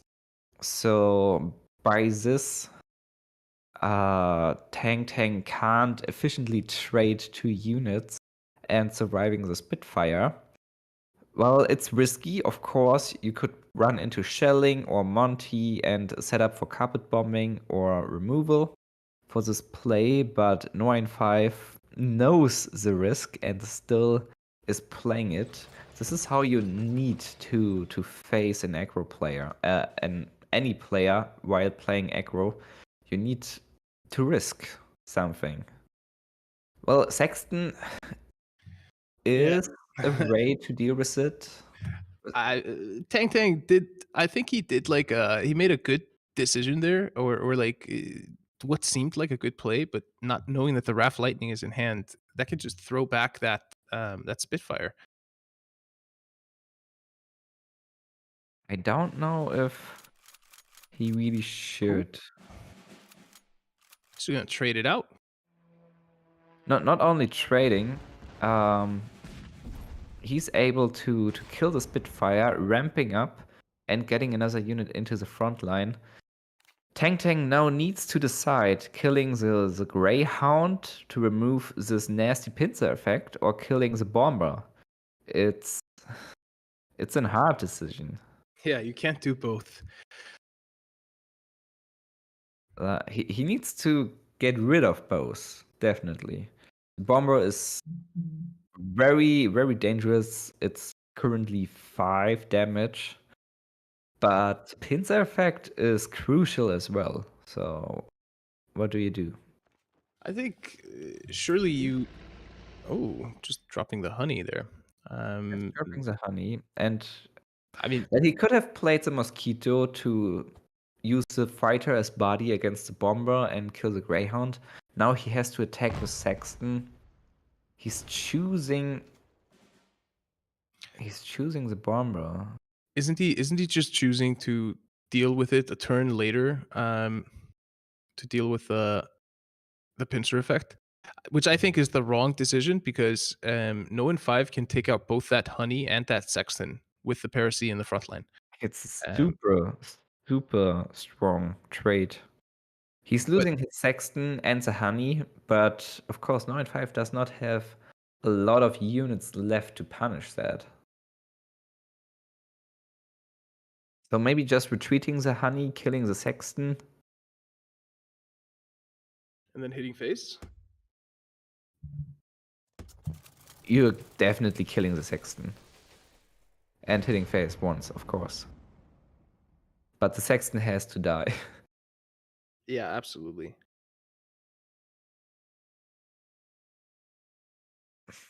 With the Mosquito now, he's able to deny, the Greyhound, and deny an effective trade by that Lightning, Wrath Lightning in the backline into, opting to instead go for the Churchill. I appreciate that.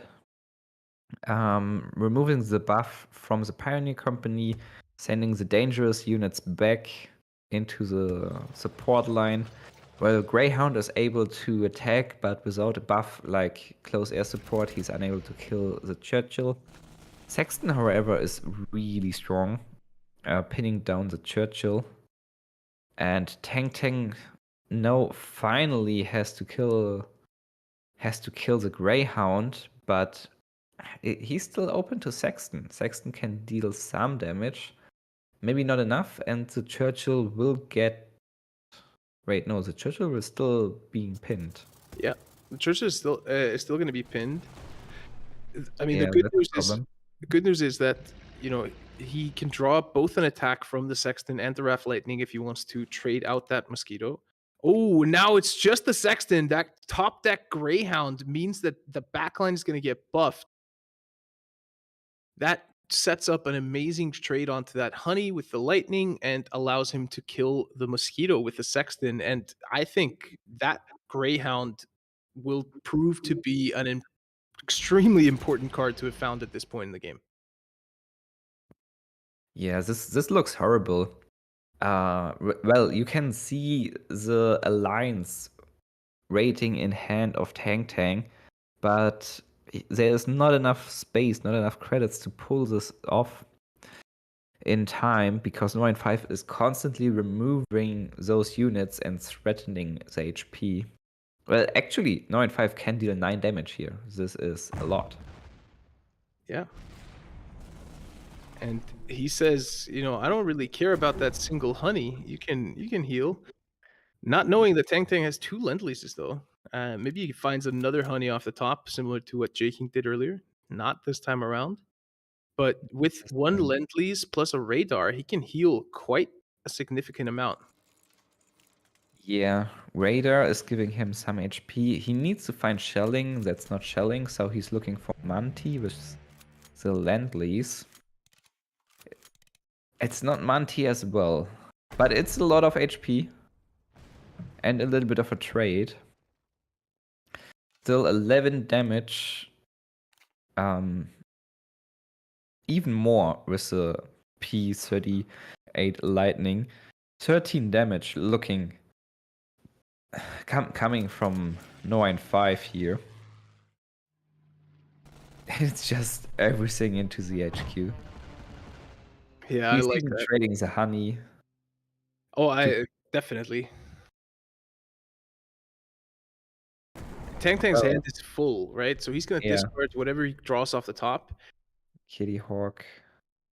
There's no carpet bombs that have been found. There is no mass removal. Well, he really needs pin, like Shelling and Manti. Yeah. And the closest he has is to deal with any of this is going to be the HMS Illustrious plus Alliance combo, but that's not going to be enough for him to even deal with. Ooh, Empire Strikes. 3 against. He's one bomber short though. Yeah. He doesn't have the credits to kill another fighter. And that's going to be it. Game number 1 going to 0-5. And Tang just being ever so slightly, slightly far away from finding what he needs to deal with the board from 0-5, but in the end just isn't able to find it. It was it was a nice try. This Brit ramp deck definitely has power and potential, If but he had one more credit and a slot in the support line, he could have, gone a long way to clearing the board, but he just didn't. yeah. 9-5 was just too fast by taking risks, by playing really the optimal way of threatening Tang. Well, now he's showing his German deck. Like, German Heinz is dead. No one is playing this on ladder or in tournaments. No one but 9-5. And for some reason he has success with that, but anybody else not. Yeah, he knows something that the rest of us do not. That's for sure. But look at that opening hand, Darkness.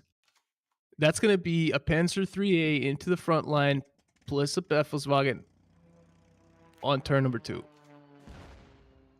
This hurts a little bit.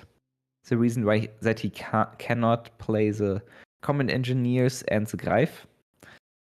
But yeah, this opening hand is looking so dangerous. He's gotten all the tanks. He's pretty much gotten all the tanks. And when you're playing this deck, what you need is tanks. So yeah, this is crazy. If 9-5 plays the Combat Engineers, Tang is able to kill it with the Kitty Hawks, and this will delay a ton of damage. So this would be a cruel mistake. But playing the Greyhound will block the support line for Combat Engineers and Greif. he'll still have credits to do it because he can move one unit up. For the Greif. But looking at Tang, he's actually doing the best case, just ramping. So 9-5 has to move one up. Oh my god. Well, he's just got a rude awakening, Tang. That was a massive turn from 9-5, going from 3 tanks in the back line to 4 tanks in the front line, 3 of which are attacking that turn. Yeah, this is crazy. Greif is super crazy. Well, shelling will stop them for a turn, killing Greif as well. So 9-5 has to pay operation cost. What is necessary for Tang to survive a little bit longer. Actually, I'm looking at the Black Watch, and I like the Black Watch here.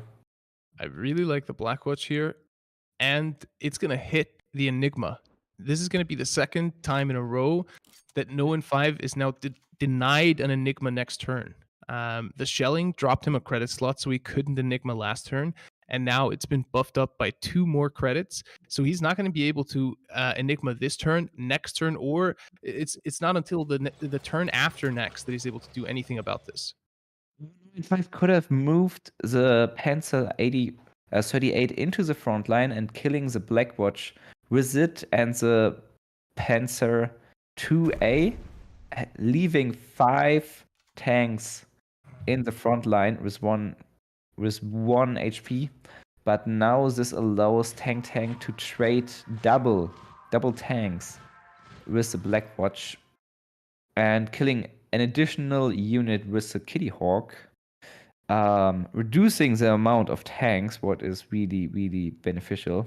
I wonder why he took this Boar Fighter. It has basically ambush, so it's super hard to kill for 9-5.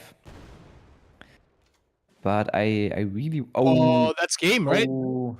It's plus game. 12 damage in the front line. Just one blitzkrieg. Turn number 5. 9-5 wastes no time to deliver the lethal blow, taking him to 2-0 in this series. And we were just having a nice, calm chat about the progress of this game when all of a sudden 9-5 happens. Yeah, this no one else can bring Heinz to a tournament and go straight into the final and winning in the final with it, but 9-5 just did it again. It's amazing. No in 5 actually stands for, games no longer than 5 turns, apparently. That's like, if you were to give him give his style of play a name, that's just his goal. Just like, nope, it shouldn't go past 5 turns. Yeah. It's crazy. Well, maximum 5 minutes. After that, he will surrender and play again. No more than 5 minutes. Wow. Well, the starting hand doesn't look that great for 9-5. He does have turn 2. The drop, this is actually nice, but Tang is able to play the War Machine into turn 3 Spitfire, what puts up a lot of pressure. Well, not enough to break through Legion, but he does have United Restand to kill the Legion, the buffed Legion, and trading probably into the other one. Well, Blackwatch would be possible too, honestly. I'm a big fan of playing Blackwatch as soon as you can play Blackwatch if you can afford it. Yeah, like 9-5 is not putting a ton of pressure here, so Tang is free to play Blackwatch. It hit three orders, and this is perfectly fine because 9-5 is running quite a lot of units in his deck. Yep. And I mean, like, the sooner you get it out, the just harder it is to deal with it. Like, if you let's say he gets it out on turn 8, right? And no in 5 on next turn is going to have 8 credits. He's still going to be able to use his underground state. Now he's really, throwing a wrench into his plans by taking those cards out of range for the next couple of turns. Absolutely. Well, I'm expecting United Restand here, killing the frontline Legions. Yes. And is he going for Raider or Synthetic Rubber? Synthetic Rubber would be fun with Blackwatch, but the underground state will just remove it. Well, I mean, he's do, not. do you know what is even better against Legions? Batchley. Batchley. If Tang is able to get Batchley out, he will win. But it's super hard to get this. In the qualification, I played against the man, and I played the same matchup. I was bringing Brit US Ramp, and the man was bringing Legions, and I was going to Batchley. I had no other options, and I had 34 HP, but with Unity strength 2 times, he was able to deal 34 damage within 1 turn. Wow. And just exactly lethal before I would able to send everything back. It's kind of crazy how much potential Legions has. Yeah, that is crazy. Underground state bouncing back the Blackwatch, something you normally don't want to do, but in this case, it was used to remove the pincer effect of the second Paracy. So a little justification behind it there. Now the question is, do you just, if you're Tang, do you keep going for research or do you go for draws? He's just going to keep going for research. He's just keep going for research. I mean, he's setting up Bletchley, right? He can get one step away from Bletchley next turn. Yeah, but he needs 11 credits to play it actually, and Orb can prevent another turn.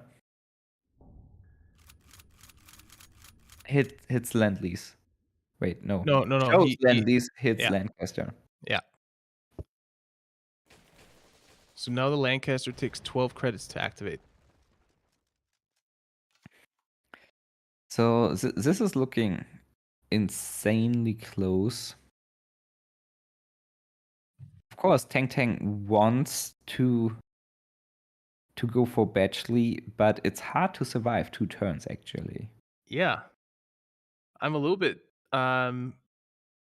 shocked that he's going for Bletchley here. What else do you do? Another No, he's black going watch for is active not doing sonar. anything. He Active went for sonar. active sonar. And that bricks the hand of no and Yeah, 5. this slows him down a lot. But it's not as good as Bletchley. But it felt like a No. desperation move, right? Yeah, because he wouldn't be able to survive 2 more turns. Well, Bletchley is winning, but you can't win if you're dead. That's true.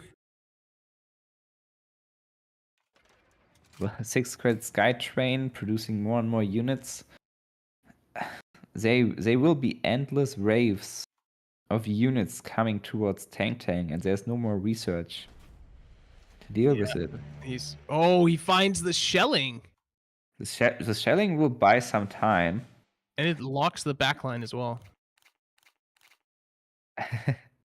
He can double Blackwatch next turn. Double Blackwatch. Oh, that's so. It's gonna be the second and third Blackwatches that he plays.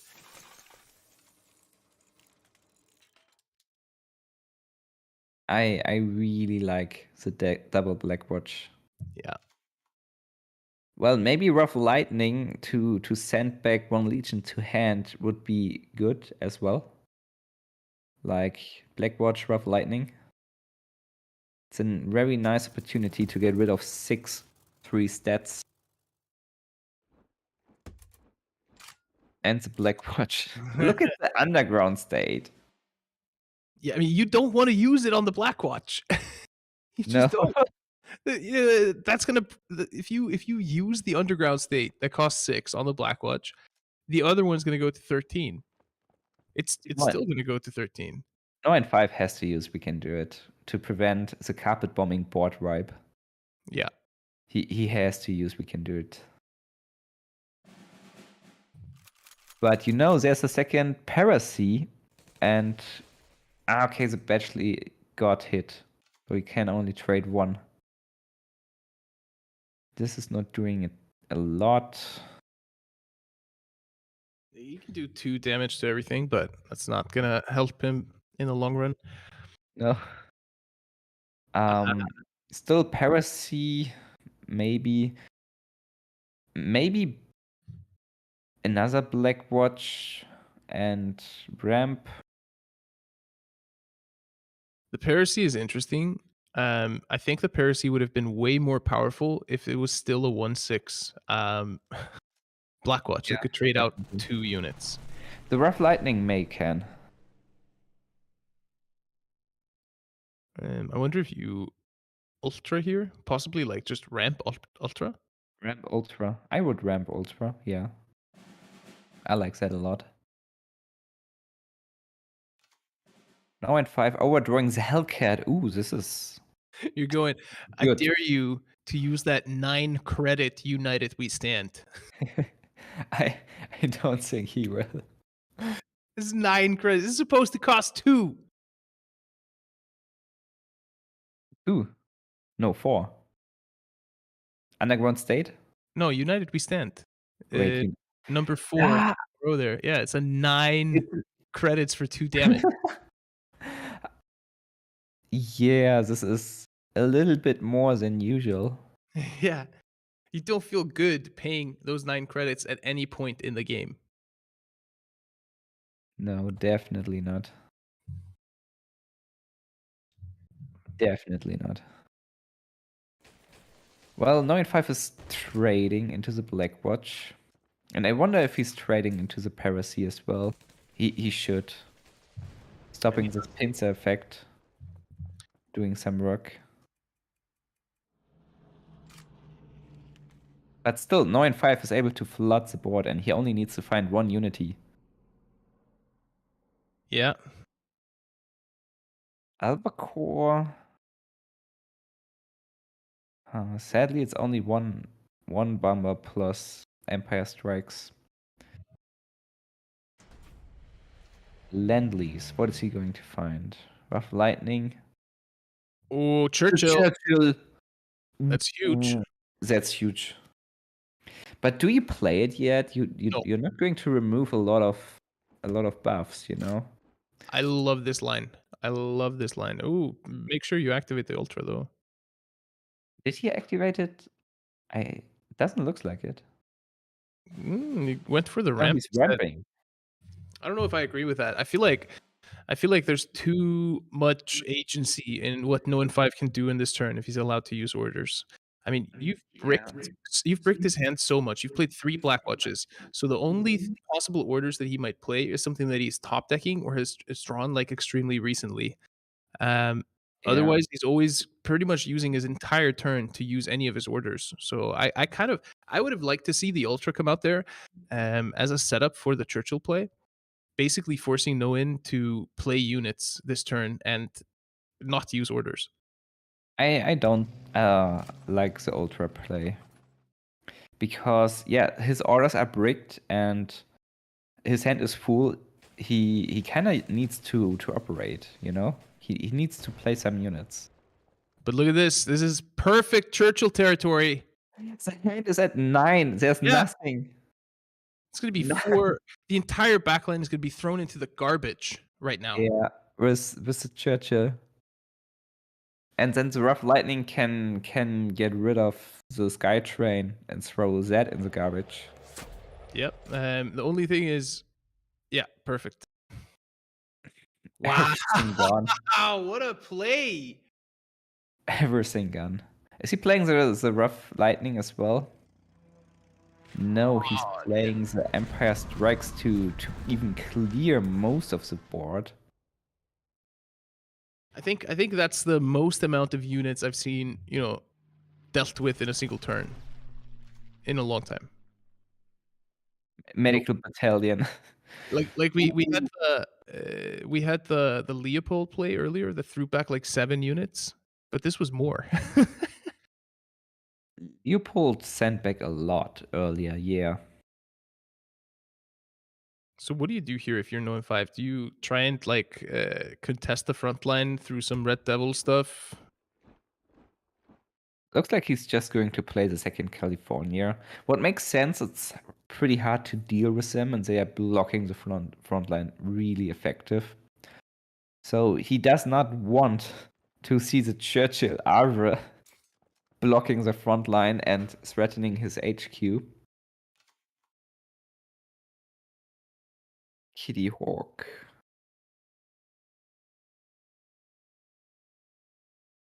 So Tang is trading his Rough Lightning into the second California and the Havre into the Skytrain. Interesting choice. He wants to, well, he needs some space in the support line, so he traded the Rough Lightning, of course. Yeah, He can either guard, send back, or kill another unit. He's still tight on space there. Yeah. There's a question like, do you go for something like the Kitty Hawk to try and take a unit off the field, or do you guard up? What is it that you're worried about now? Like a top deck Unity of Strength, giving someone a 4/4? So yeah.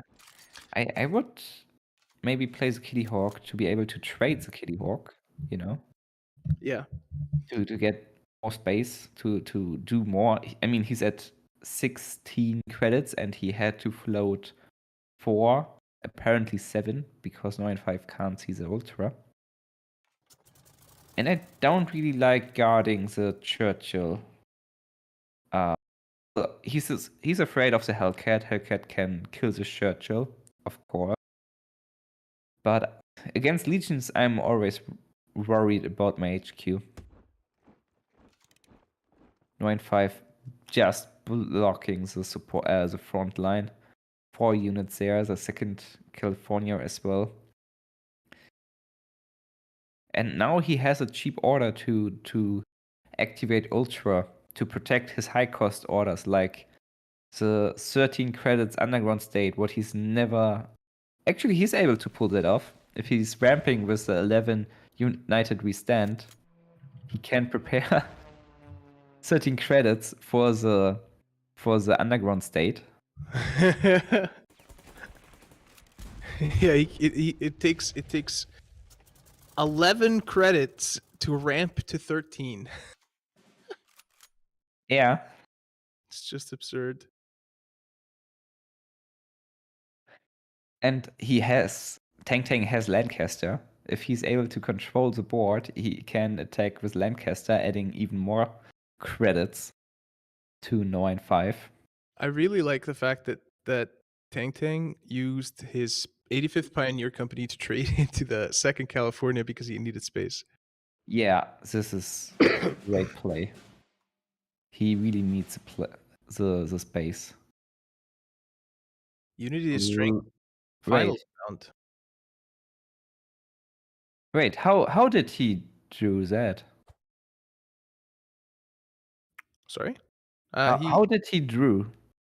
He used the I forget, section 2, I think it's called, the order. The Western plan. I didn't catch the Western plan. Western plan was catched by Ultra, and then the section 2. Yeah.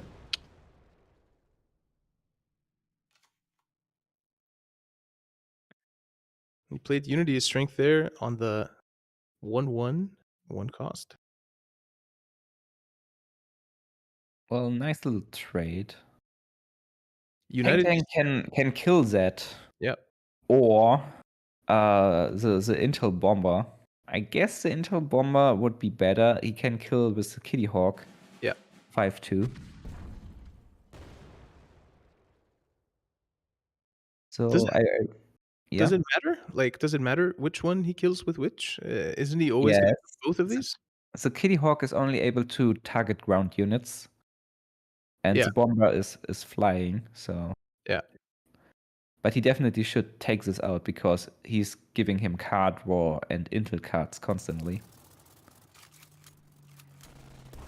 Ooh, the 2nd California is getting buffed.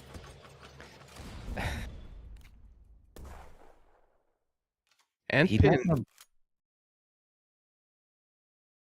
And pinned, yeah. But the 2nd California is blocking this front line so effective. It's like the unit that keeps 9-5 in this match. Like 4 orders are bricked.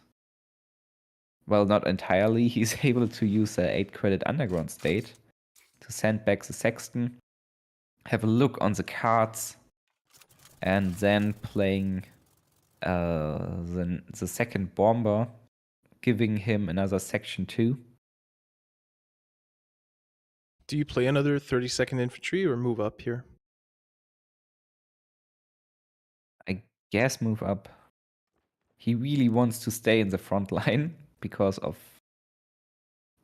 is he playing Shermans? I think 9-5 last tournament didn't use Shermans. I'm not sure. He's using 2. He's using 2 this time. The Lancaster's coming through. Attack face. I just want to see higher credit costs on these orders. Yeah, this would be fun, definitely. Tang continuing to make space in his backline.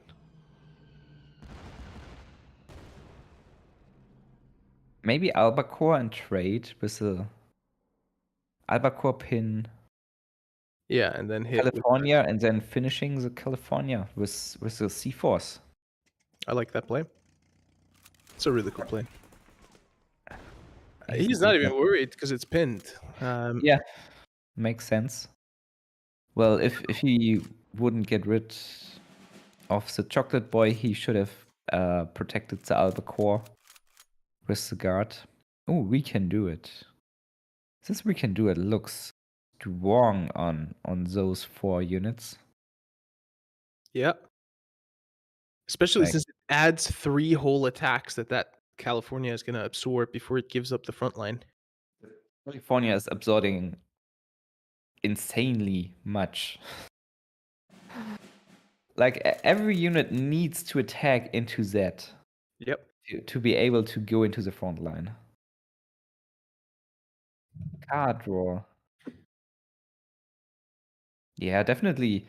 Tang should go for card draw first here. Monty's really good. And the alliance on top of that is even better. Like, he can now play Monty and attack face.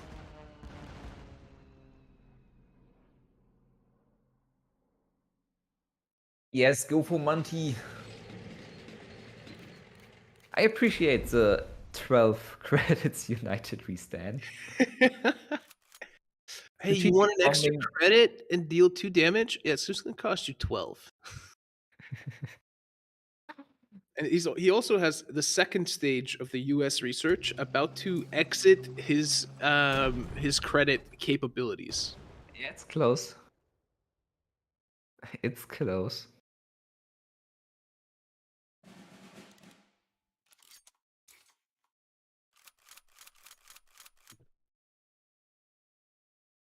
Don't we just see another alliance come out?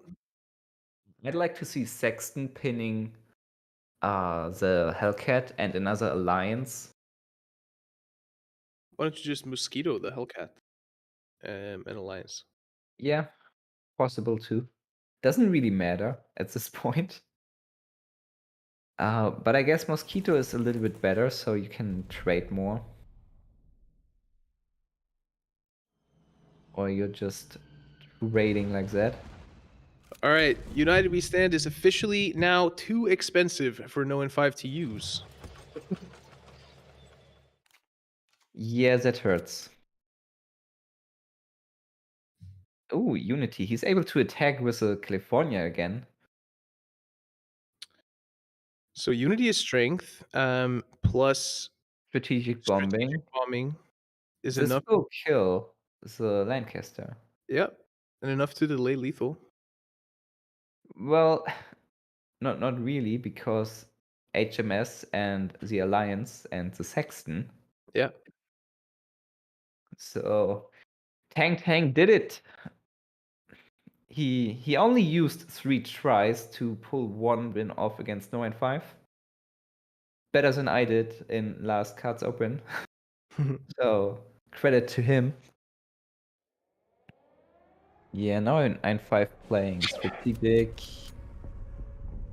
Unity killing the Lancaster, moving another Legion into the front. Playing very effective. Little does he know. Well, he sees the cards. It's intel, Ollie. Oh yeah, of course. Well, everything he knows. He knows that death is coming. And there we go. That's the lethal. And Tang takes us to game number 4. We talked about it before the series. This was going to be a grueling one. And my God, have these games been grinding it out.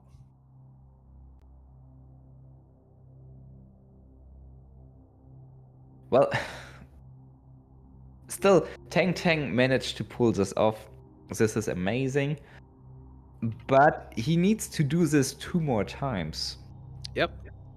And how do you beat No and 5 2 more times? I mean, he does have German Italy control. This, in theory, this should be good against Legions. But then you have the Legions against Legions mirror matchup, and you're playing against No and 5, the best Chinese competitor. Yeah. So, yeah, this is going to be interesting. Tang looking to choose the easy matchup first. Of course, it's not a guaranteed win. There were big air quotes when you said this was an easy matchup, right? I So big. definitely not an easy matchup to play against the No and 5 as US Poland, I think, for anyone playing any deck. No, definitely not. No and 5 even finds the Chocolate Boys, the 32nd Infantry Regiment, being able to threat Tang a lot. But he does have 2 Arados, and he is playing them. Definitely looking for the root outs. Very efficient board clear here. He really should look for. 9-5 just deploying more Chocolate Boys, not moving 1 into the front, saving the credits to deploy a 3rd, because Tang is obviously attacking once. And here we see an United We Stand below 10 credits. It's only 2. And it's killing the Arado. So 9-5 next turn has 5 credits turn 4, while Tang is sitting at 3. This is huge. This is really huge. Lurking Danger. Activating 2 Careless Talks. Careless Talks do not proc on Plan West, which is more than likely what we will see No and 5 pull out here. Oh yeah. And Tang knows it's Careless Talk. Yeah, and Tang is also going to overdraw. So he's only going to have the cards in his hand right now to work with on this next turn. Reich Research. Oh, this hurts. I don't agree. I don't agree with playing develop here. Envelop, second California. Like it's not enough. It feels like not enough units in the front line. The best case for him is if No and 5 plays the second California and pushes it into the front line. That would have been the most value that he could have gotten out of this. Good news for Tang is that a unit was played, so he's not going to overdraw again next turn. We'll see if it gets procced. Very good news. Playing against No and 5 with 2 credits advantage. If No and 5 can choose to do nothing and not even proc the envelop. Oh, he's playing around it by just sacrificing the chocolate boys and not moving the legions into the front, what is weird. I don't really understand that move. Well, Tang does not have a lot of options. Well, activating Careless Talk and playing 1 Sudden Strike is something, but the other choice would be killing the Sherman with Lion for a day, but you really want to save this Lion for a day to kill the second California. Yeah. Careless Talk. Just hitting a chocolate boy. No and 5 playing brilliant against those countermeasures, and now he's going for the Kalina. With only 6 credits, Tang does not have the abilities to play around as long as the Kalina is guarded by legions. And Red Devil's going into the front line. Very annoying, but definitely dangerous. Root out the enemy is it's not great. It doesn't feel like doing enough, but it kills the Sherman. It kills the Sherman, but in this matchup, you're looking for an opportunity to use the root out on a bunch of 2 HP legions. But that opportunity is not likely to present itself up from this moment, this game, I think. Definitely not. I think he has to. He has to play root out. Comet can't even kill the Red Devil because of the +1 credit. The root out is the only choice right now. And Kalina is going to draw a bunch of new cards. And we do see the Sherman. So 9 and 5 is not running out of cards soon. Unless Tang... No, he's just going for the card draw. Okay. This is very, very good from 9 and 5, going for the card draw. Because Tang is playing with Annihilation and Wolfpack, and not having opportunities, not having cards is crucial against for 9 and 5.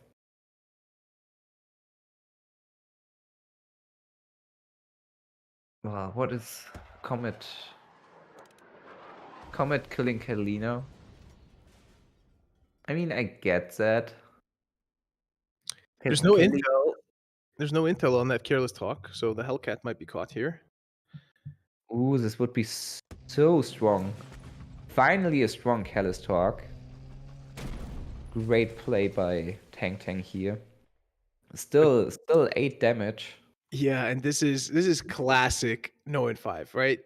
Like, he does not develop the board if he has units on board. He just goes for the jugular. And you see the pressure he's been able to put out with this Polish deck already. I mean, Tang has been struggling and fighting to answer him every step of the way, but it's just not enough. Somehow, no one just gets the damage through. No one just gets the damage through. That's it. And yes, like you mentioned, if 5 is able to operate units on the field and attack, he's going to do that. What is, well, it looks logical, but a lot of people won't do that. They are like wasting the opportunity to attack and deploying more units, but often, especially if you're playing aggressive, it's just better to use your units, to use your weapon. As you can see, Tang is fighting and he is killing some units, but because 5 did another 4 damage, he's down to Wait, 4. it's lethal. It's lethal. Yeah, it's lethal. It's lethal in so many different ways. He could have planned West, Unity is Strength. He could... No in 5. Just seemingly unstoppable when it comes to these decks and when it comes to these matches. Congratulations, No in 5, on an amazing OCC victory. That was... wow. 5 won with basically... Well, he improved his his deck lists, of course, but he won cards open, he won the OCC, he was very high in the ladder, and right now, if I'm looking at the rank board, I'm not surprised. 5 is second at the ladder as well. This man is currently dominating cards esports. Congrats to 5. Yeah, congrats to No in 5, and also congrats to Tang for making it into second. He's not going to be walking away empty-handed. He's going to walk away with $300. No in 5 claiming $500, and Jay King 7 coming in third and taking home $200.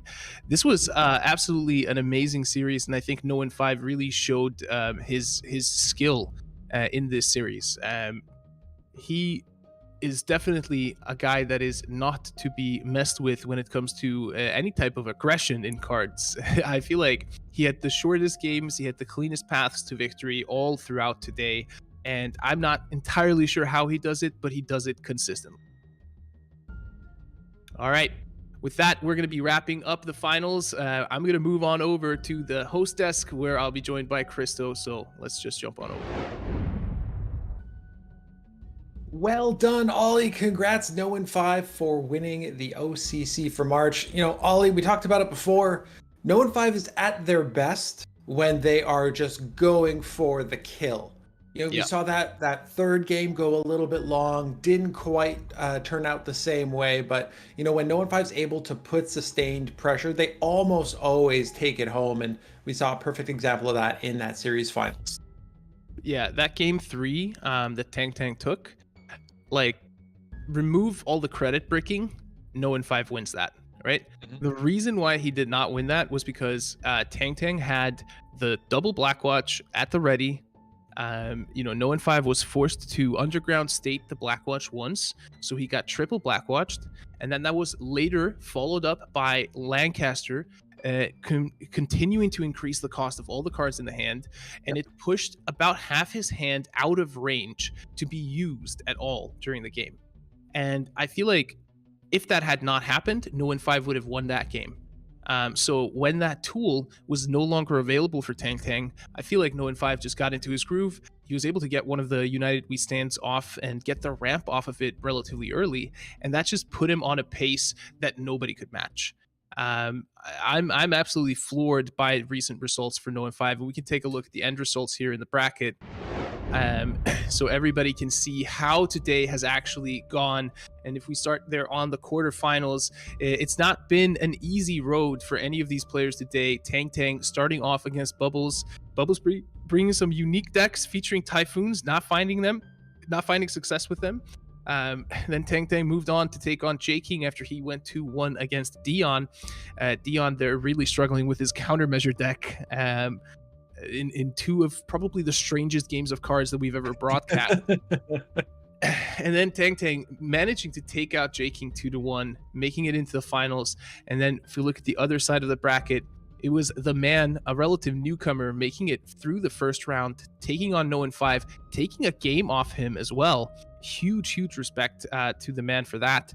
But ultimately, No. 5 made it all the way through, took on Tang Tang in the finals, and is our March OCC champion.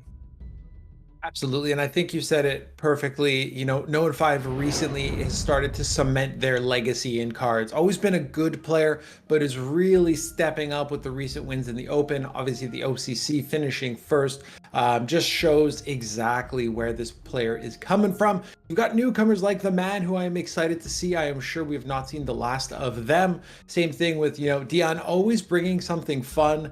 This time there's a little bit of a block with one of the lists, but otherwise, you know, that Commandos list worked perfectly. It was a beautiful thing to watch. So I am excited to continue to watch cards esports evolve. I think we're getting, you know, some of those stalwarts who continue to show up month in and month out. We're getting newcomers bringing new life to the game, new variety. We haven't seen this much variety in the deck list in a long time. So I'm really excited to continue to see cards esports move forward and see what else develops in the next OCC. I mean, absolutely. These players, they keep amazing us, right? We talk about this every single time we come here. They keep surprising us with new and innovative ideas. I also I have to give the competitors here a massive shout out, because they're not afraid to do something different, right? Like it is not a given thing that we have a diverse competitive scene, right?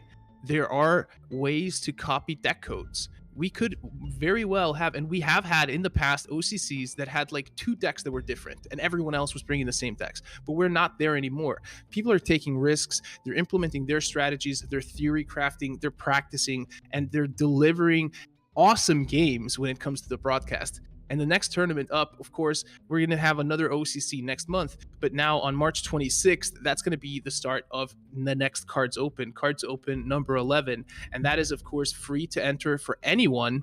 It is completely open. There are no entry requirements. And during the qualifiers, which are played through Swiss rounds, you can just play whatever decks you have. So this is a tournament that is geared towards all of the people that are watching, that are interested in tournament play around cards. Make sure to head on over to smash.gg, find the Cards Open there, and sign up, because you're going to be able to get tournament experience through it. And that's how we've seen players mature, work their way through the card scene, and eventually make it into OCCs. And I hope that continues. So I encourage everybody that's watching to, of course, tune into future broadcasts and keep your eyes on Cards Esports, but also participate. And the Cards Open 11 is going to be the perfect place for you to get started. And I think, you know, seeing the success that Dion has had, that the man has had, it just goes to show you don't need to have been playing this game from day one to be able to be competitive on the tournament scene. So jump in, give it a go, play with the cards you have, make a fun deck, make a OTK deck. We have seen them happen. We've seen them work. We've seen people win tournaments with them. So nothing holding you back, no excuses. Get out there, go play, learn the game. And I think there's a great opportunity here to jump in, and maybe we'll see you in the next OCC. Who knows? Anything's possible. Anything's possible. So congratulations to No. 5 from all of us here, Spooz, Darkness, myself, and of course, Ollie. Thank you for tuning in to the March OCC. We will see you again next month.